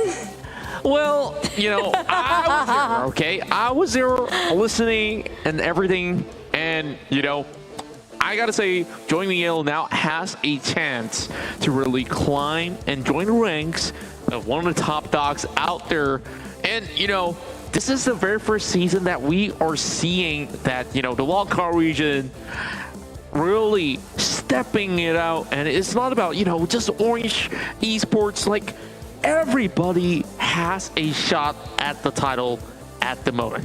Yep, so far we're looking at the 3 teams going strong. It's going to be the Indonesian side of BMPL that's still holding the top 3 records, but we're looking at slowly closing in the wildcards, creeping in on the top 8 teams in the first page, where we're looking some teams, Thai teams struggling to make themselves at the first page. A couple of them are still in the first, some of them at the second, and so forth. Same goes for Malaysian teams. But hey, it's still the first day. Maybe they will actually study back about the rotations and also the gameplay of every team's strategy and come back stronger tomorrow. Who knows? Yeah, I definitely think that every single game definitely has a little bit of a different tempo. The more games you play, the more you actually know how the tactics of your enemies are being executed, and that's where you come in on day number 2. You can always counter that. But you know, we've already talked about day number 2, but there's still one more game to go for this evening, and of course I can't wait to actually get this flight started as we'll be heading into Angle. And you know, you guys are sitting back there relaxing. I know it might have actually been a long day, and maybe your favorite team ain't really doing all too well today. Yes, Chuchu, you know, I feel you on predictions, but so far my prediction's been pretty good. You want me to unveil it? I don't want to jinx it, honestly, so I'd rather keep it for day number 3. Should I jinx your team? I'm not gonna say it. I'm not gonna say it. I'm happy for today. I want to jinx it so bad. Like, it doesn't really matter, right? To me, I just want to see quality plays all across the board. And, you know, our esports currently is showing to be one of the most consistent team overall. And it's not in terms of positioning, but it's actually all the kills that they get from every round. I mean, like, they are getting the kill numbers going up. When it comes to positioning, they are slowly building it up as well. Well, Bigatron, they're really holding it. They are making Ryzen as their main pillar here. And the last game, the moment they took down and finished off Ryzen straight away, and they got themselves straight on 15th spot. That's just how important Ryzen is. It's not all Ryzen's show, definitely, but it's Ryzen who is the, you know, brain for the team, who's actually the, what you call a playmaker for the team to actually secure themselves the positioning that they need, and the judgment call dropped down to his shoulder to make themselves a better position. There goes the Milky Way. The fight pop has commenced. We're down to the final game of the Wrangle Grand Final South Asia. Day 1, Jogo pulled down to Lipovka. Well, this looks to be a very fair flank for... Sonovska Soko? I guess so. Maybe. Perhaps so. Please. Please? You begged me. I can't actually select it, but okay. I fancy the chances right here. Let's see in a short moment. But if you see Contra's face, it's like he tried to give me candidate he doesn't have, you know. That's just how nice he is. I don't want to disappoint you either. Doesn't have, right? But, you know, this is a rare final flight for the major Southeast Asian Championship of the PUBG Mobile Pro League.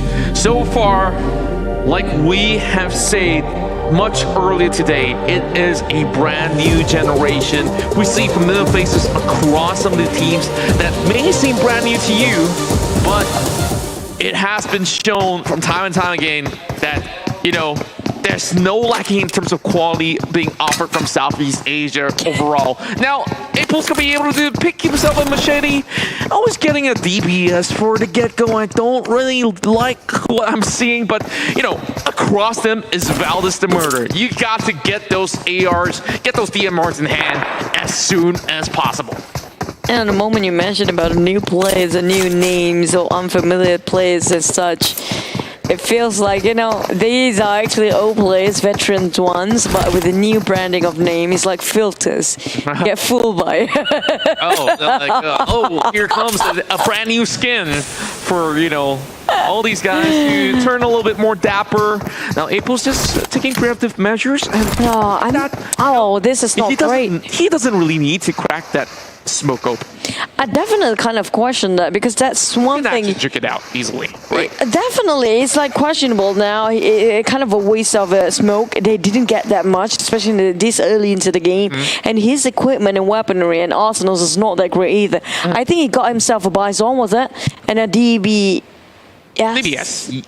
I think it's Bison and DBS. I believe that he's also switched it out earlier for a Bison. Correct me if I'm wrong.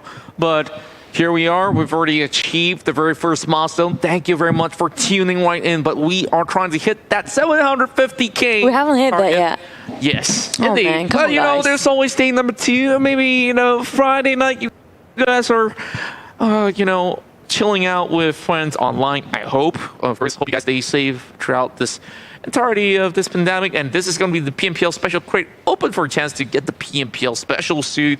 And mind you, it can be permanent if you guys hit that 1 million mark. So let's get some million views across all the PMPL Southeast Asian platform. Doesn't matter if you're tuning in English, Malay, Indonesian, Thai, or Vietnamese. Yep, we're gonna count it as one because we are the one. Be the one, guys. Hashtag that for this PMPL Season 3. Now tappings has been heard. Preemptive shot have been commands. It's gonna be Dingos. We have Appy trying to hide and relay back the information, trying to get the positions and try to gain as much information of all this esports here. Around Rostock, we have 2 teams sharing this compound, but I'm surprised how Valdez is not as aggressive how we expect them to be. Yeah, and I guess that ever since, you know, the departure of one of their key player whose arm zone has affected them in, you know, a few multiple altitudes, because he was like that machine that they need to execute every single task that they need to. But now, new players have stepped right in and things have been a little bit different. But for the side Dingos, they have always been contesting with Valdez. And, you know, when you have a split of loot in a decent town, you know, you don't exactly get, you know, 100% of what you need exactly. And you can already see, like, level and gears when it comes to this, as well as helmets and UIs. Okay. Did you see that Pat trying to chase him just now? That was such a cute Pat. I'm not sure if the opponents can actually see that running towards him. Now that's gonna be defeating the purpose of having a Pat in it. True enough, I guess. And now everybody can see where he's at because of the Pat running towards him. So now that's risky to use in a tournament. You know, like I remember that there was a post by Seven Wolves Gaming. You know, shout out to a friend of ours which back then in the PMCO Global Finals. Yeah, he's a cool guy. Yeah. And the recent video showed that Mini Godzilla has helped him out to actually scare off the opponents. But speaking of scaring out people with dinosaurs, that's gonna be first blood by Livescape. Finally. Speak too much about Godzilla. Is this a sign that Godzilla is really a dinosaur? Maybe. Maybe. We need answers, guys. Please we need answers. Tell us in the comment section. We're gonna read it one by one. I promise you. Not right now, maybe later. But back about the dinosaurs, we haven't seen a lot of players using Godzilla these days. You guys are trying to get Godzilla suit. Good luck with that, because it's gonna be a tough month for you if you try to get that skin.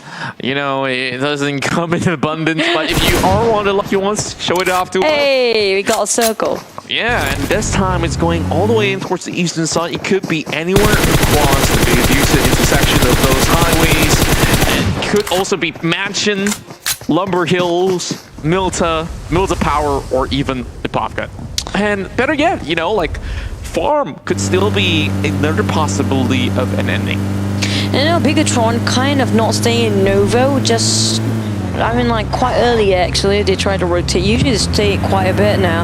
On the side of EVOS Reborn, they will have to collide and bump into HVMB if I'm not mistaken. What we have coming up from Infinity and Beyond, way up in the North Jogopol, it's going to be a long run for them. Same as for Join Me Yellow. They got quite a really slow kind of rotation between these two teams. So maybe they're trying to execute the same thing all over again.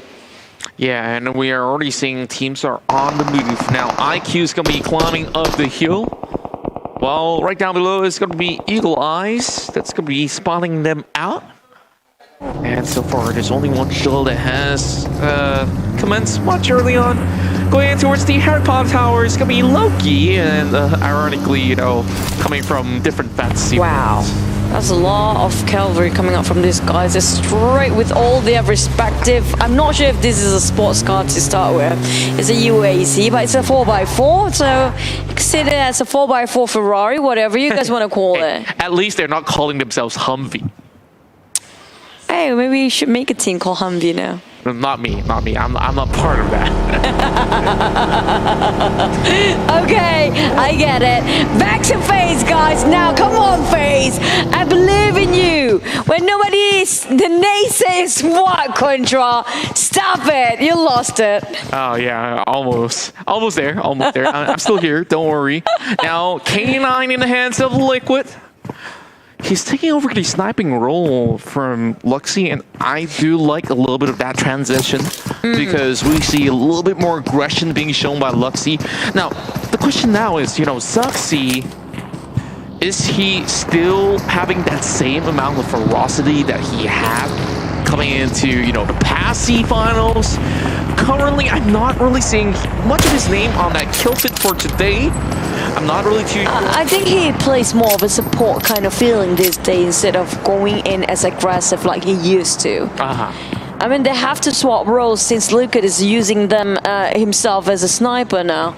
So somebody has to go for the support role no matter what. So it's going to be down to Zuxi. There's nobody else. Well, oh yeah, just looking at how the plays have commenced, and we do see very different mechanism coming in, and it seems like we have a situation where, you know, the UAZ and the Pubg sometimes, you know, they're not friends. They're not friends. Oh my god. FaZe has one of the worst starts in day number 1. Come on, and we FaZe. can only feel sorry for them right now. Come on, FaZe. You have my faith now. Don't disappoint me. Please. And now back to its EVOS Reborn. We're going to have a bump with Ravies of HVMB. Now, this game is not just about surviving. It's about gaining as much as information as possible. The moment you gain yourself more information than the others, you are the supreme being in this game itself. So you can know which direction your opponent is coming up from, where are their weakness points, where are the loopholes they can squeeze in, and also you can get to know how to get into their blind spot. So FaZe finally fixed their engine. Now it's gonna go in smooth for them here on. Hopefully they ended up with a chicken dinner. Hopefully so, you know, like, yeah, maybe it's just a little bit of jump start going on. But speaking of a jump start here, we're going to be getting ourselves into a little bit of a foray between these two, and grenades are going to be popped coming in from QB, and a little bit of exchange going on between members of HVNB already getting clipped out. Saints is going to be providing a little bit of backup, but I'm not really seeing the Geek Fam side actually fighting way too much with bullets. Instead, they're just exchanging grenades after grenades, and oh, Saint OP finally connects, and they have foul. Pinned, now getting pinned down. Oh, they don't even need their weapons now. No, just toss away their weapons and just pick grenades all the way. Because that's how JJ have been playing for HVM. Being up and being knocked down, they need to revive him. He's one of their rushes for the team.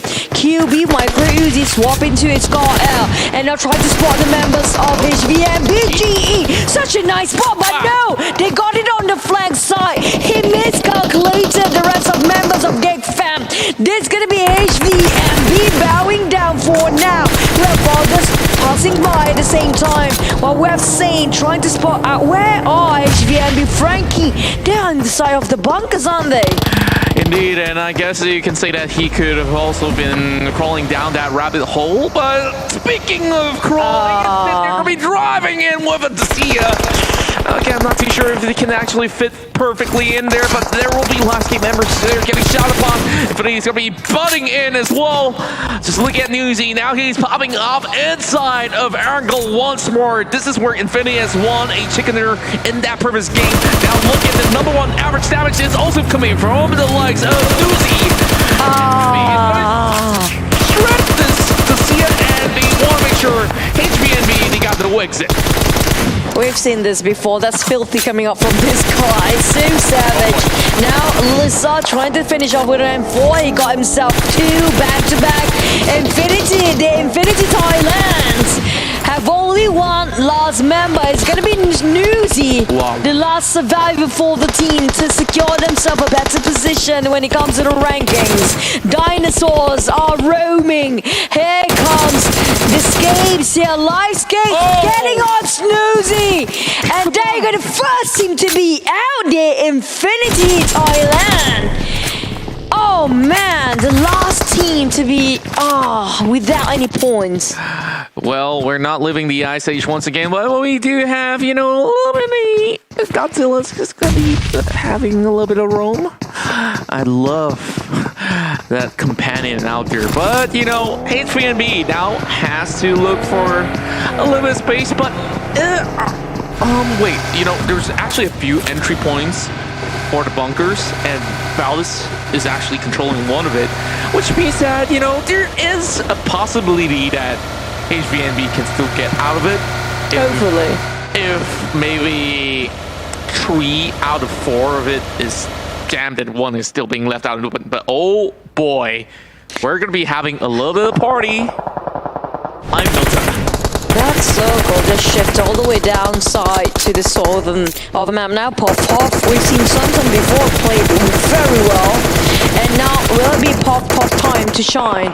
I'm liking the fact they have repetitive names. They're looking very cute. Here comes No Mercy, showing no mercy at all, none, while pinning down the rest of the teams that's outside. Now Jaden, if he can make the haul or he can make the play for the team, usually he will be the one making that call.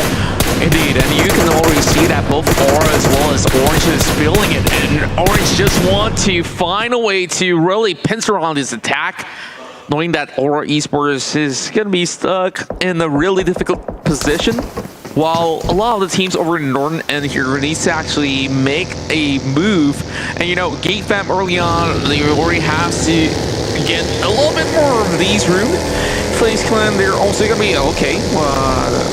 Did we just see maybe a slight flip? Not exactly, but turn 5. He's going to be able to actually pick one guy off the side of Livescapes. And the Tories here now taking one more pointer in for the side of FaZe Clan. Well, wait for it. Venturus now going to have a huge upgrade of his loot base on the desk box just across him. We have some teams just arriving at the corners of the circle. Now, this is going to be a hard gatekeep coming up from Dingles. We have the rest of Join Me Yellow. They sprayed a bit, connecting onto Appy. Appy will be stopped and will park himself outside. But in the meantime, I'm not sure if he can survive getting out there unscathed. On the side of RFG, tapping with the Mini 14, Kim trying to deny their mobility for Orange plays. While we have... Oh, they have themselves a quiet compound to work with, and it's not that far from the circle. They're going to be okay. Yeah, I'm just looking at some of all these teams, you know, which we kind of expected a little bit more aggressiveness, like FaZe Clan, you know, much earlier in a couple of all these sort of matches. But at least now they have a really good start with 2 pointers out there. Same goes to Livescapes, which is a little bit of change of scenario, but they only have 1 member remaining. But for Dingo's, RSG, you know, the Malaysian side having a really slow start for today. But I'm looking at this side of Vietnam. Honestly, they have been absolutely impressive for today. Not only Infinity IQ, but also the way that HVNB is actually playing with so much confidence that, you know, BTR is already having a tough time. And speaking of teams that are coming in from that region, we have Porsche. We also have Eagle to actually chip in all these damages across the board. Now, we have seen a lot of Demigod side here. So finally we get to see their plays for a while now. Speaking of the livescapes, these are the teams that kind of have to pick between going for kills or going for position. They cannot balance out too. Not all the teams have that kind of perks and advantage to balance out. And now on the side of Aura, Jaden is being ambushed. He tossed out the nade, knock himself down at the sacrifice of taking another 2 members of enemy down. It's going to be Eagle Esports here. Jaden sacrificed for the greater good, but where are the rest of the follow-up? Well, to say if it's really the greater good, honestly, it didn't really affect it all too much other than, of course, buying a little bit more time for the rest of Aura to respond. But speaking of response here, it's red alert for members of the Geek family as they drive across the shorelines. This ain't looking good because Makaboy is on the hunt, looking for those picks, and Saint OP is going to be out for the count, leaving only one guy to survive. That's going to be Snipes, just driving all the way past. Geek fam will have to wait for Dammer to somehow make it out.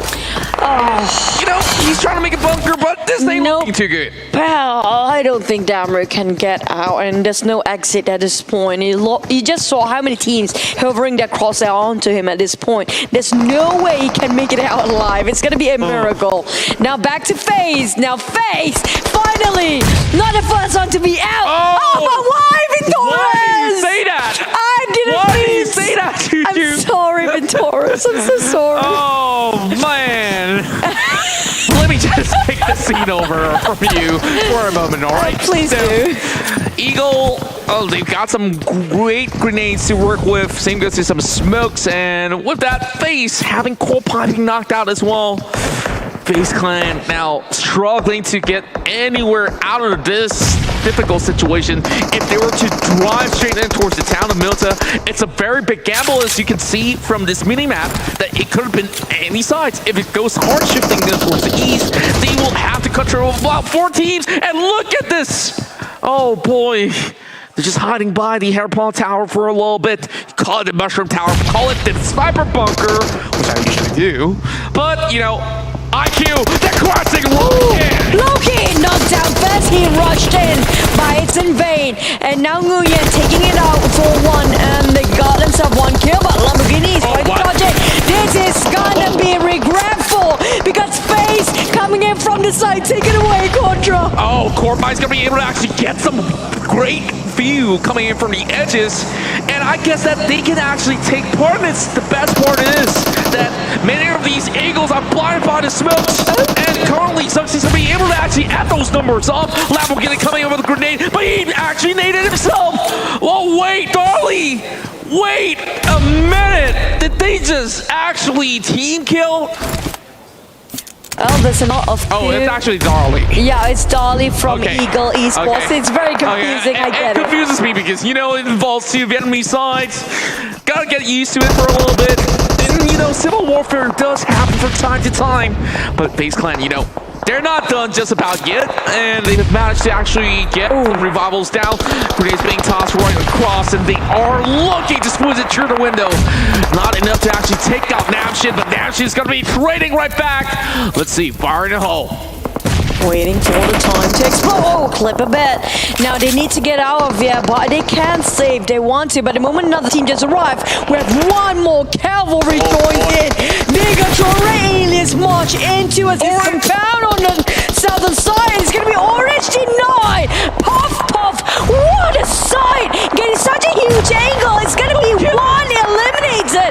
15 plays before 14 this time. 0 kills. It's going to be 0 points for that defending champions. They got cut off by all these crossfire, and right now RC's going to get invaded as well. Coming right in, it's going to be Batman going to be taken down. Now Pubg OP's going to be cracking the grenade. He was known as the king of grenades back in Malaysia in Season 1, but Season 1's pretty much well past. Now, here comes Kim. He's trying to actually do exactly the same, getting some of all these smokes down as well, trying to put a little bit of decoy. Now, RC Pubg OP does get Puru.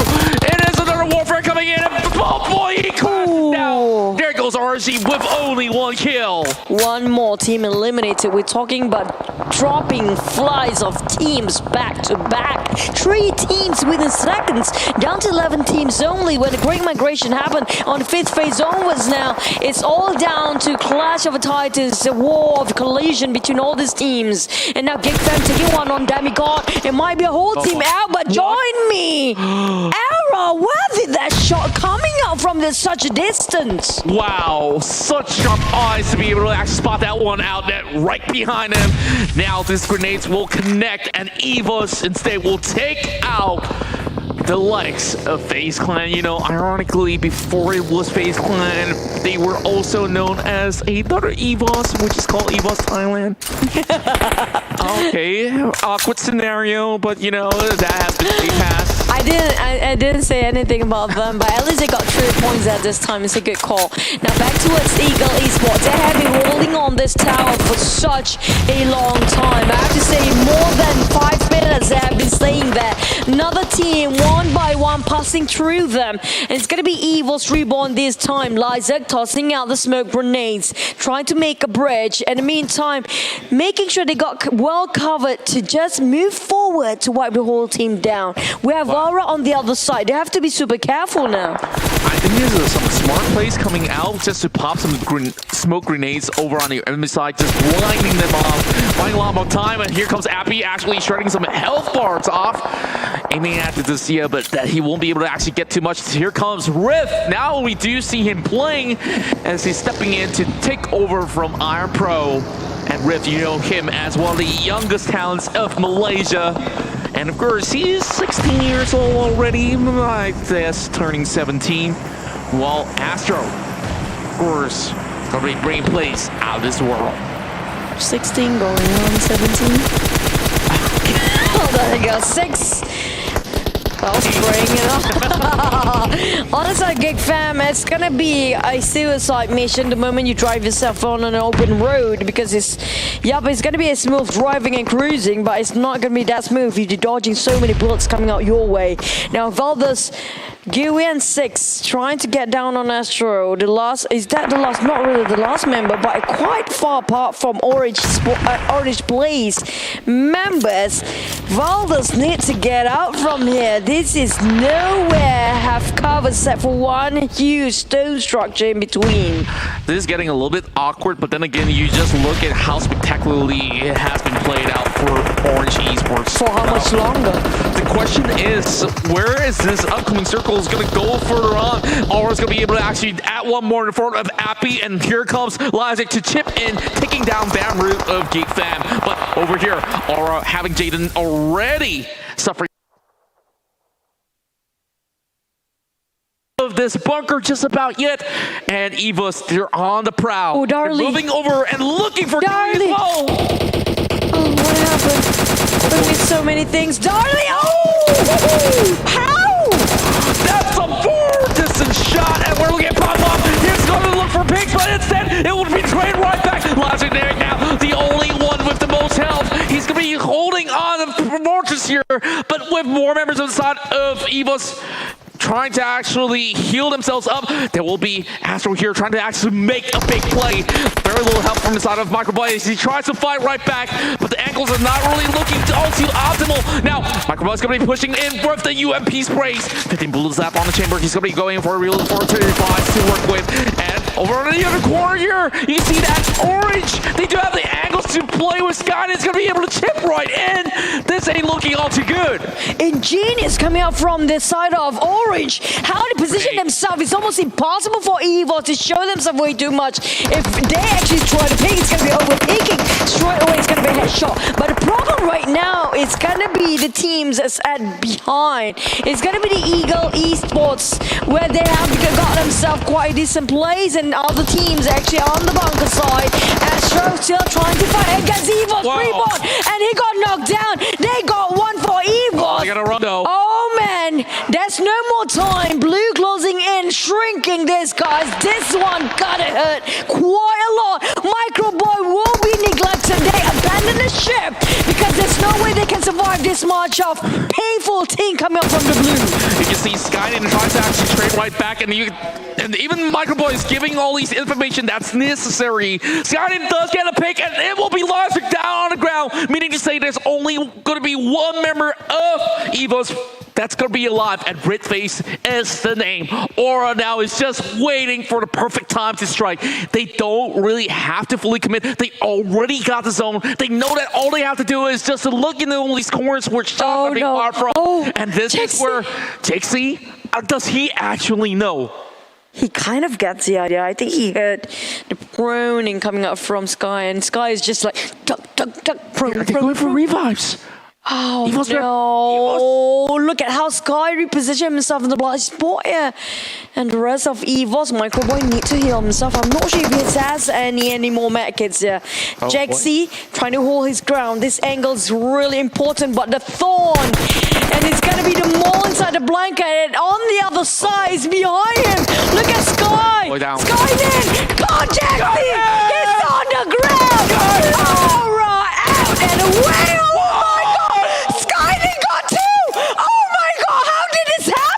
Orange Esports, they're going insane! Now it's a 1 versus 1. Ritface versus Skynet versus No Mercy. No Mercy's burning up already! Does he have enough healings? He does have that first aid kit.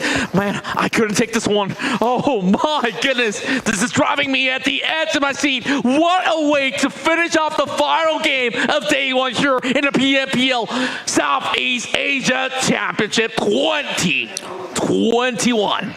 Oh, Skynet, he positioned himself. That was ingenious coming up from this guy. He knew exactly where the blind spot are, coming up, sneaking like that from behind. What a cheeky guy come up from Sky. And now Orange, can they get themselves another chicken? Or finally, can EVOS Reborn get themselves their first chicken dinner? Or Aura will get their grand debut for chicken as well. But problem is, who they want to go down first? Can EVOS go for Orange, which can expose himself the backside to the Aura? Well, we're looking at phase number 8 right now, and Ritface is going to be pushing towards the trees, and there's only going to be so little room left, and Ritface, he's got to look out now. There's going to be smokes being popped right across as well. Now, anybody who makes the first mistake will be taking the short end. And Ritface is stocking up right now. He got how many heals? 4. Is it enough? I don't think there's any time for them to even heal up. They just have to take flight. No, it's gonna be him making a mistake first, because right now okay, we Aura. Good repositioning. They all have to position themselves. Now Skynet is the only one's not budging at all. And No Mercy tried to creep in, making sure he got at least a glimpse of their heads. He's just getting a little bit more of the sort of the grass to cover himself up. Great idea, but how long can it last? Now Ritface crawl right in as well. No, Ritface. Who's gonna be able to actually get this chicken dinner? Ritface. Now it's down to Ritface. He gets a little bit too cocky. Well, not exactly cocky, but overzealous is the word. And Aura Esports, the first one to get the double chicken dinner for Day1. With 6 kills in total. Man, that was such a close call. You have to give credit to Skynet for making that game as interesting as it can be. Equal out the odds against him just now. Creeping him from behind, sneaking, stabbing those enemies, and that's just really brutal but cheeky, ingenious play by this guy. Yeah, I really have to give it out to these top 3 teams because they're vying for that top spot. And now that if you add all the numbers all together, it's really down to those kills. It's really down to the blue zone, really. True enough, and now Aura is the first one to achieve double chicken dinner. Let's see how this one adds up. Oh man, we're gonna team here. We got himself a 6 kills for now. 1,000 over damage. I think that's quite high when it comes to the damage. That much. They got kills still quite a lot, so they deserve themselves the chicken dinner for the last game of today in the grand finals. Day1, 380 kills. Well, they go for the kills. Who cares for the heals? Yeah, and of course, it's all about the style points and the outplays. And you saw Skynet, that very moment he takes onto that's where they know not to mess with Orange Esports anymore. And even when Red Face was chasing it for that final blow, yes, they did get signed in, but not really walk away with the chicken dinner that they've been seeking for. You know, it's just slide off their hands for the second time or third time coming. I mean, like, I have to give credit for Aura just now, the last member. I think it was No Mercy just now. The moment he saw the smokes being popped, he utilized that smoke, even though it's not just his. It's also Red Face's, if I'm not mistaken, smokes as well. So he used it to his advantage, take it as on his side, and he knows the moment the blue squeeze in and just shrinking it furthermore, he doesn't want to be in the state where the others two were, burning half of their body in the blue zone. So he straight would go to the center of it. That's get himself that advantage that he needed it to be in the first place. Indeed, and of course, you know, we were talking about Skyline a little bit, Red Face, but honestly, all credit goes to the final remaining member of Aura Esports, and of course, quite a clutch play, coming in with a little bit of decoy with the smokes, and like you said, No Mercy deserves to be the MVP for very good reasons. Yes, this is his second MVP. Yeah, and you know, for both of it, it was down to No Mercy that has closed up that final kill to get his team that chicken dinner that they deserve. Yep, it's 3 kills out of 6. That's gonna be half contribution towards the team, 43.8% of contribution, 453 damage based on his last performance here back then. But you know what? It's really helpful for Aura to get that. They did get that tower just now, right? This is the watchtower they have been fighting against for such a long time. A very, very long time indeed against the likes of Eagle. There was also Face Clan right and there. And Infinity IQ. And lastly, there was Evo's Reborn that has already marched right up there. But you know, they were taking fights on multiple fronts. And this is where we look at those kills and damage. Just check out these teams because wait, make that 4 teams. In fact, Aura is not the one with the highest kills. It was Orange Esports because that clutch play coming from Skynet was out of this world. 9 kills in total, and Evos as well as Join Me Yellow. They are tied with what? Okay, they're not exactly tied. I'm getting closer to the board. Don't mind me. 9 Eagle points. Actually tied. Evil's Reborn and Orange Play. Yeah, Orange Play and Evils is actually tied when it comes to the kills. Almost. Well, when it comes to the damage output, it's still Orange Play more than everybody else at 2,200 over. Here comes a leaderboard, and it's even a tie. This is not gonna budge between these two teams to be the top 3, but maybe Bigatron will have to shift with somebody else here. As Orange plays himself at the top 3, while Dingo's making an entrance at 4th place, 14 points, tie with Eagle Esports. 6th place we have Livescape at 8 points, Gig Fam Malaysia coming out at 7 points, while Valdez Esport at 5 points, 8th place. This is not really the Valdez that we knew back then. Yeah, it's definitely a little bit of shift of momentum that had, or should I say, the momentum actually swinging for the likes of the Indonesians, the Cambodians, thus far, and of course the Vietnamese side as well. Now, a little bit of the, of course, difference when it comes down to this final match where we see 5 points for the likes of Join Me, Face Clan having a little bit of better performance, but they only walked away before, and IQ, they managed to secure 3 points.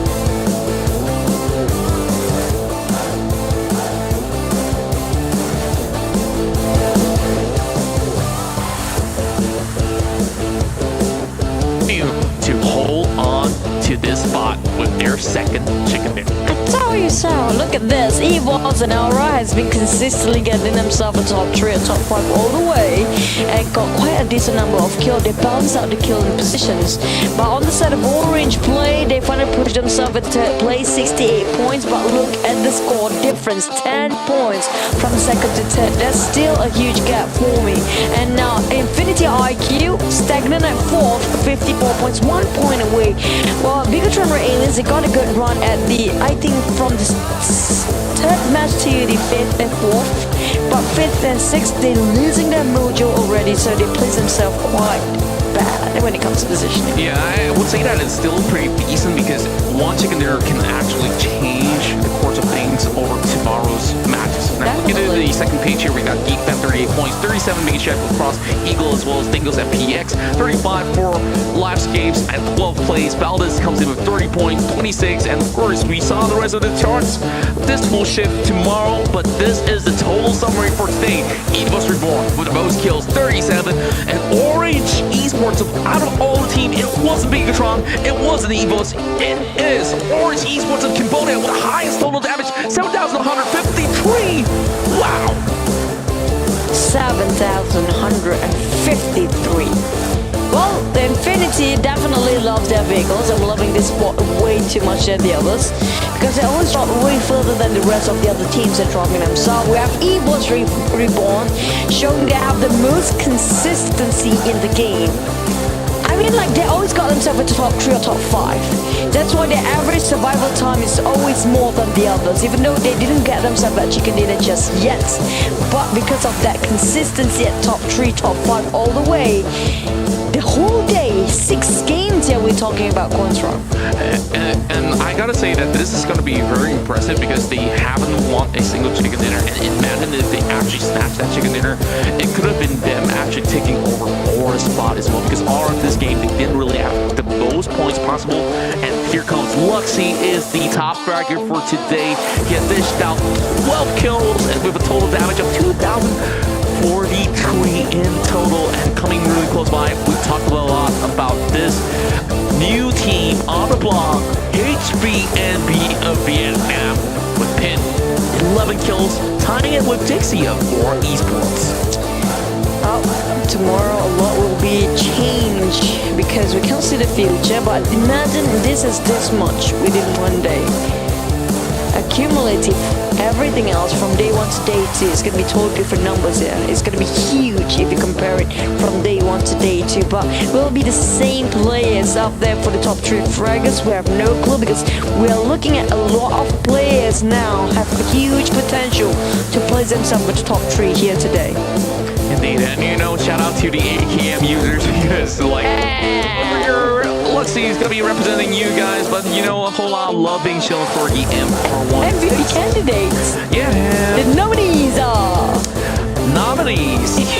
Well, there's one guy that I really want to shout out right here. Yes, JC making a lot of plays, but you know, today the killing blows was coming from No Mercy. So, if I really want to give it, so far, it's really tough to vote, but Skyline, you saw that play?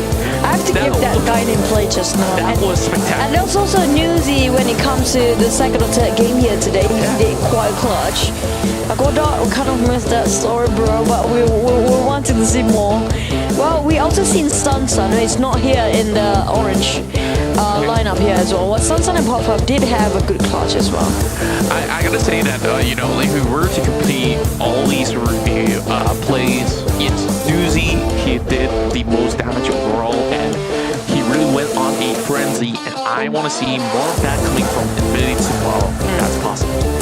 Well, we're looking at them. Can they keep their stamina here high up there, or it's going to be below down there? Because right now, it's only day number 1. And some teams prefer to play low profile when it comes to day number 1 because they want to read the tactics of the opponents and also how the rotation's done by them so they can counter them tomorrow. So, now day 1 is good momentum for some teams, but it's not promising to get the championship. Day 2, on the other hand, it's going to be the judgment day, I call it, where every new experiments, every new plays, everything that they want to try will be dropped like a bomb in day number 2 tomorrow.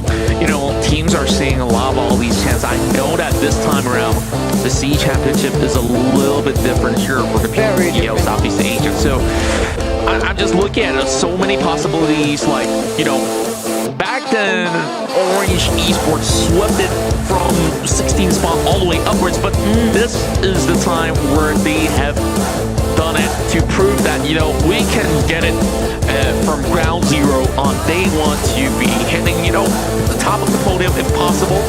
And now, you know, the Cambodian side has really outdone themselves once again. Well, we're gonna have to wait tomorrow because there are teams that I don't want to put too much expectations out of them because I'm gonna be like super disappointed. Like I mentioned, I don't want to root out for any teams. Yeah. Every time I root. Moment when you just mentioned, oh, FaZe is taking a really good fight, and that grenade just dropped. I know. You know that us casters have to predict who are the champions, right? The moment I predicted is gonna be the team that I predicted will go down. So I'm so sorry, FaZe. But let's not waste any more time. Straight into the chicken dinners just now, Aura, with the interview of the Indonesian side. Let's throw it away. Pertanyaannya adalah tadi, Aura, we noticed that Aura recently played a slow tempo, slow rhythm, slow pace game in the past few games for today, and you guys get the winner chicken dinner. What about that? Nggak ada sih, kami kayak ngelihat situasi aja sih sebenarnya, nggak berharap mau kayak kita harus fast rotation atau mau rotasi lambat, enggak. Jadi ya udah lihat situasi aja. Yeah, they're just looking for the situation and then just go with the flow because they don't have any like a certain position or certain gameplay to play on that game. Oke, JXC. Kemudian juga di Erangel bisa dikatakan kalian satu arah rotasi dengan FaZe Clan. Kalian sudah menyiapkan strategi khusus nggak sebenarnya untuk mengatasi rotasi kalian di Georgopol? So in Erangel, you guys have the same rotation path with FaZe Clan, I believe. Yes, with FaZe Clan. So how Aura facing the FaZe Clan at Georgopol? Nggak ada sih kami. Jadi kalau mereka ganggu ya udah kami hajar gitu aja sih. Jadi kayak yang di Erangel sebelumnya, dia kan ganggu kami kan, mau ngekat kami, ya udah kami hajar aja. So they're just gonna face the other opponent, all the opponents that are near them. Oke. Kemudian juga ada beberapa obrolan juga JXC belakangan seputar Aura. Kalian berganti in-game leader ke arah Jayadi sekarang ya? Yang udah so Jaden. Yeah. So apa yang membuat keputusan ini dibuat gitu? So you guys recently changing the in-game leader to Jaden. So how did it happen actually? Itu nggak ada sih. Jadi kayak yang nge-call tuh sama si Jaden aja. Jadi kayak formalitas doang sih. Jadi aku masih nge-call juga. Jadi kayak kalau aku di statusin kayak IGL gitu, jadi akunya kayak beban gitu loh.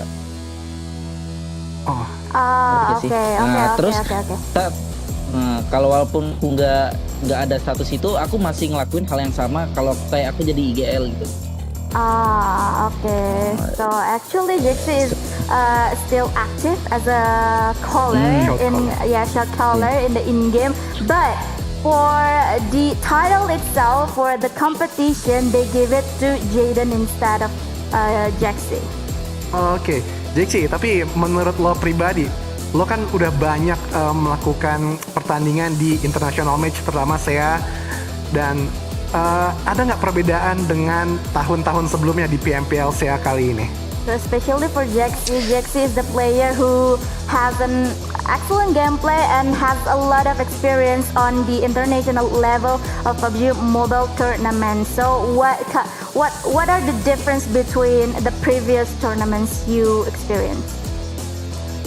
Kalau yang sekarang sih karena banyaknya tim-tim yang baru lolos gitu kan, kayak baru pertama kali lolos mungkin lah ke tingkat SEA, jadi kayak lebih barbar random gitu sih menurutku sih. Jadi kami belum tahu nih gameplay dia nih kayak gimana. Kalau yang tahun-tahun kemarin kan kayak yang lolos tuh ya bisa ketebak lah si ini si itu gitu loh. Jadi kayak udah kenal gitu loh.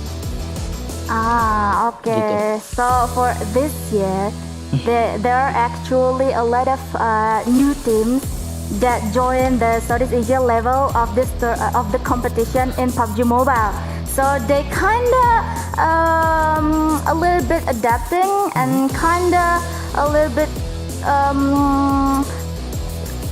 new to the other team. So yeah, that is the difference between the previous years and this year's competition. Oke, JC, last question, pertanyaan terakhir. Kira-kira untuk besok tim manakah yang bakal lo khawatirkan dan kira-kira masih ada strategi lain nggak dari Aura untuk dikeluarkan gitu? Atau ada senjata tersembunyi dari kalian? So is there any new strategy from Aura for tomorrow, and is there any team that is very troublesome for Aura? Nggak ada sih, kami lebih ke yang adaptasinya aja sih. Jadi ya udah nggak ada sih, kayak kalau Rin tuh semua tim ya kami khawatirin gitu. Tapi ya kami ya semuanya lah. Semuanya. Okay, all team, yeah, all team for them, and then there's no special new strategy for Aura for tomorrow for the second day of PMPL Southeast Asia Championship. Oke, berarti situasional tetap strategi yang dimainkan untuk besok ya. Oke. Thank you JC dan good luck tentunya buat besok JC. Semoga konsisten terus naik ke atas. Amin. Thank you. See you again, JC. See you. Bye bye. Oke, menarik. Welcome back to the analyst segment here with Chuchu. You guys saw the interview just now. In case you guys want a bit more in depth, but that was really Jaxie coming out from our old friend here back then. I knew him such a friendly guy, but he did mention about the unpredictability of new teams coming up from this season, making it hard for them to read their strategy, read their rotation, and most of them are pretty aggressive as well. That's what makes it hard for them to read the rotations of the other teams. So mostly they just follow the flow and got themselves that chicken dinner. So let's see how did they follow the flow and got themselves that last chicken dinner of day number 1 in the grand finals. Let's jump straight into the breaking down. So when it comes to dropping in Erangel, they're having a different kind of drops. They're not even drop like 4 men at the same place. If looking at here, they drop into two pairs. It's going to be Yasnaya pair, and there's also the other pair inside of a circle. So this is very smart coming out from Aura to make sure they secure themselves into get themselves at a position, and another 2 people coming up from Aura going from Jogopur up to Yasnaya to come up from the northern side. So it's not just they gain themselves quite a lot of information from the southern or the northern side, so they unite in between halfway there. But the problem that it's going to be the biggest cons for them, their survivability has been pushed down to only 50%, because only 50% of each group are remaining on the north and the southern side. While they have some of their members coming up onto the Milta area or the farm at the junction, the other 2 still staying in Yasnaya Poliana, so it's going to be them buying more time just to survive. It's all about surviving for them. They don't get like a wrecking hell break loose number of kills, because they've been playing quite safe since they are parting ways as 2 different pairs going for north and south, if you get what I mean, not the other way around. But you know what, it's going to be them trying to just survive, so they try not to exploit too much of the positions here. While the rest of the team, you know what, you're more than welcome to get the rumble among yourself.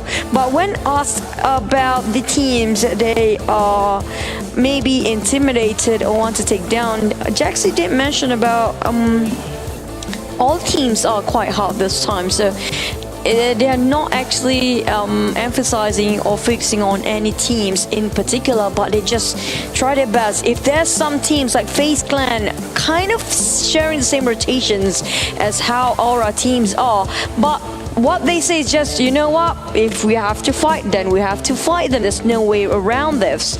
That's what the surviving game is all about, to fight and survive. That's the most basics of this kind of games. Now back towards where our position is. So they're playing as quiet as possible. They go for more of about positioning than killing at this point, but they did get a lot of information based on where they stand. If you look at the map right now, they are on top of the hill. So the moment moment they try to step down, it's going to be an open field of Milta. Look at how the paddy feels and whatsoever.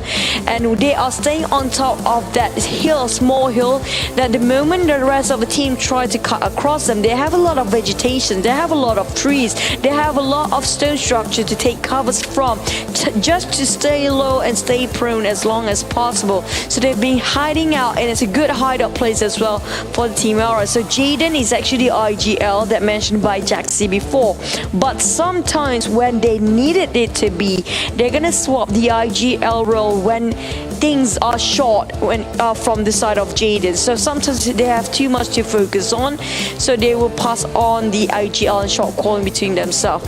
And Aura, like I mentioned before, they are on top of this hill. They did get a couple of airdrops around, but I'm not sure if they actually looted it out just yet. While the side of FaZe, even though they share the same rotation, but they didn't get quite a lot of collision this time around, except for Evo's Reborn coming up from the flat land of the field, trying to climb up to its FaZe side. We're looking at Aura, Jaxi especially, position himself and with Jaden on top of each other to make sure that they got themselves the most quiet place to stand in.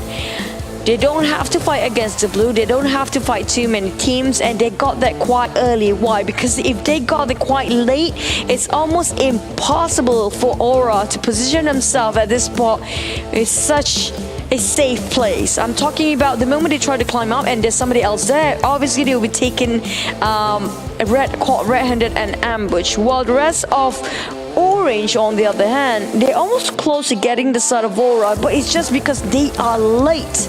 And the last few circles, like it or not, is down to who's being favored by the blue zone. It's everybody's game when it comes to the last few circles, and there's down to 1v1v1 of 3 teams left. Now, if you're looking at the terrain here, it's all about the high grounds, and the ones that actually not in this high ground will have to climb up the hill, and it's going to be shot down by those actually already waited and gatekeeping on top of this terrain. Elevated grounds always save the last few circles. If it's on the high ground, make sure that you always stays high ground when it comes to the last 5th or 6th circle, because in the end of the day, it's always a high ground wins if the circle ended up only in high ground. So we're down to the last few circles. Obviously, there's only 1v1v1. Like I mentioned before, it's down to who makes the call first, who makes the first mistake first, and who try to initiate the fight first. The ones that actually trying to fight first will have to go down first, because sometimes the world is unfair like that. It's just life, guys. Sometimes life is never fair. Most of the times. So we're down to the final game here today. We have more to go for another 2 days. 12 games left for these top contenders. But who will get the championship? Will be still the defending champion. Now, they're losing their spot at the top 3. But will it be Aura or totally different teams tomorrow? We're going to have to wait. But be sure to stay with us, because we're back into the caster stats.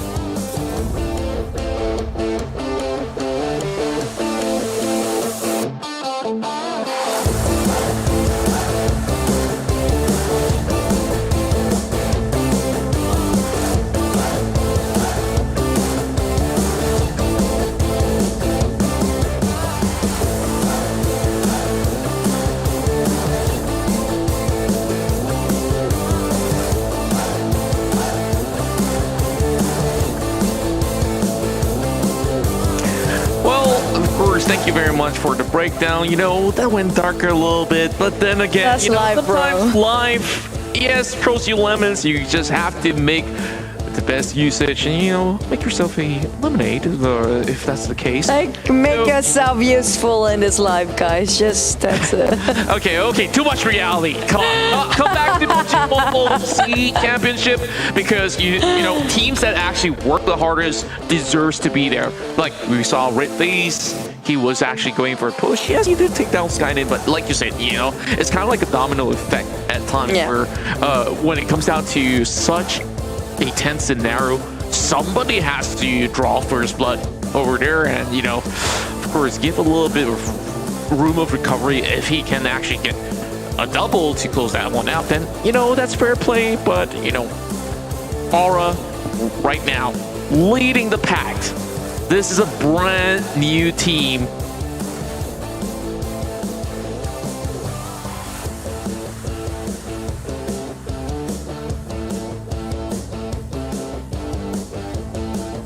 Been there. They have been in the Indonesia. They have been in the Indonesian scene forever, but it's just they didn't get the spotlight. It's so hard for them to pass through into the C finals, and now finally they got the spot. And we're talking about this C finals. I have to kind of agree with what Jaxie say. There's so many new teams, so many new potential going on right now. That's so unpredictable, and even they cannot even know how much experience you get. The entire tournament, all this while since PUBG just dawned, it's not going to be enough because we're talking about improvising of strategy and keep on getting better, more creative from these players. And we haven't included the fact that utilization of vehicles into a certain way that's beyond imagination. Yeah, and you add the number of X amount of years that each respective players are actually playing, whether or not they have been playing internationally, regionally, or even locally. It doesn't matter. Exactly, and it all goes down on how much they are determined to actually push all the way to get to the top of the leaderboard. And with that, they challenge your boundaries. Exactly. With that, I just want to add on that they have challenged the boundaries, and with that, it's the Note 10 series that Redmi is offering. So, you guys can check that out in of course, Xiaomi stores out there.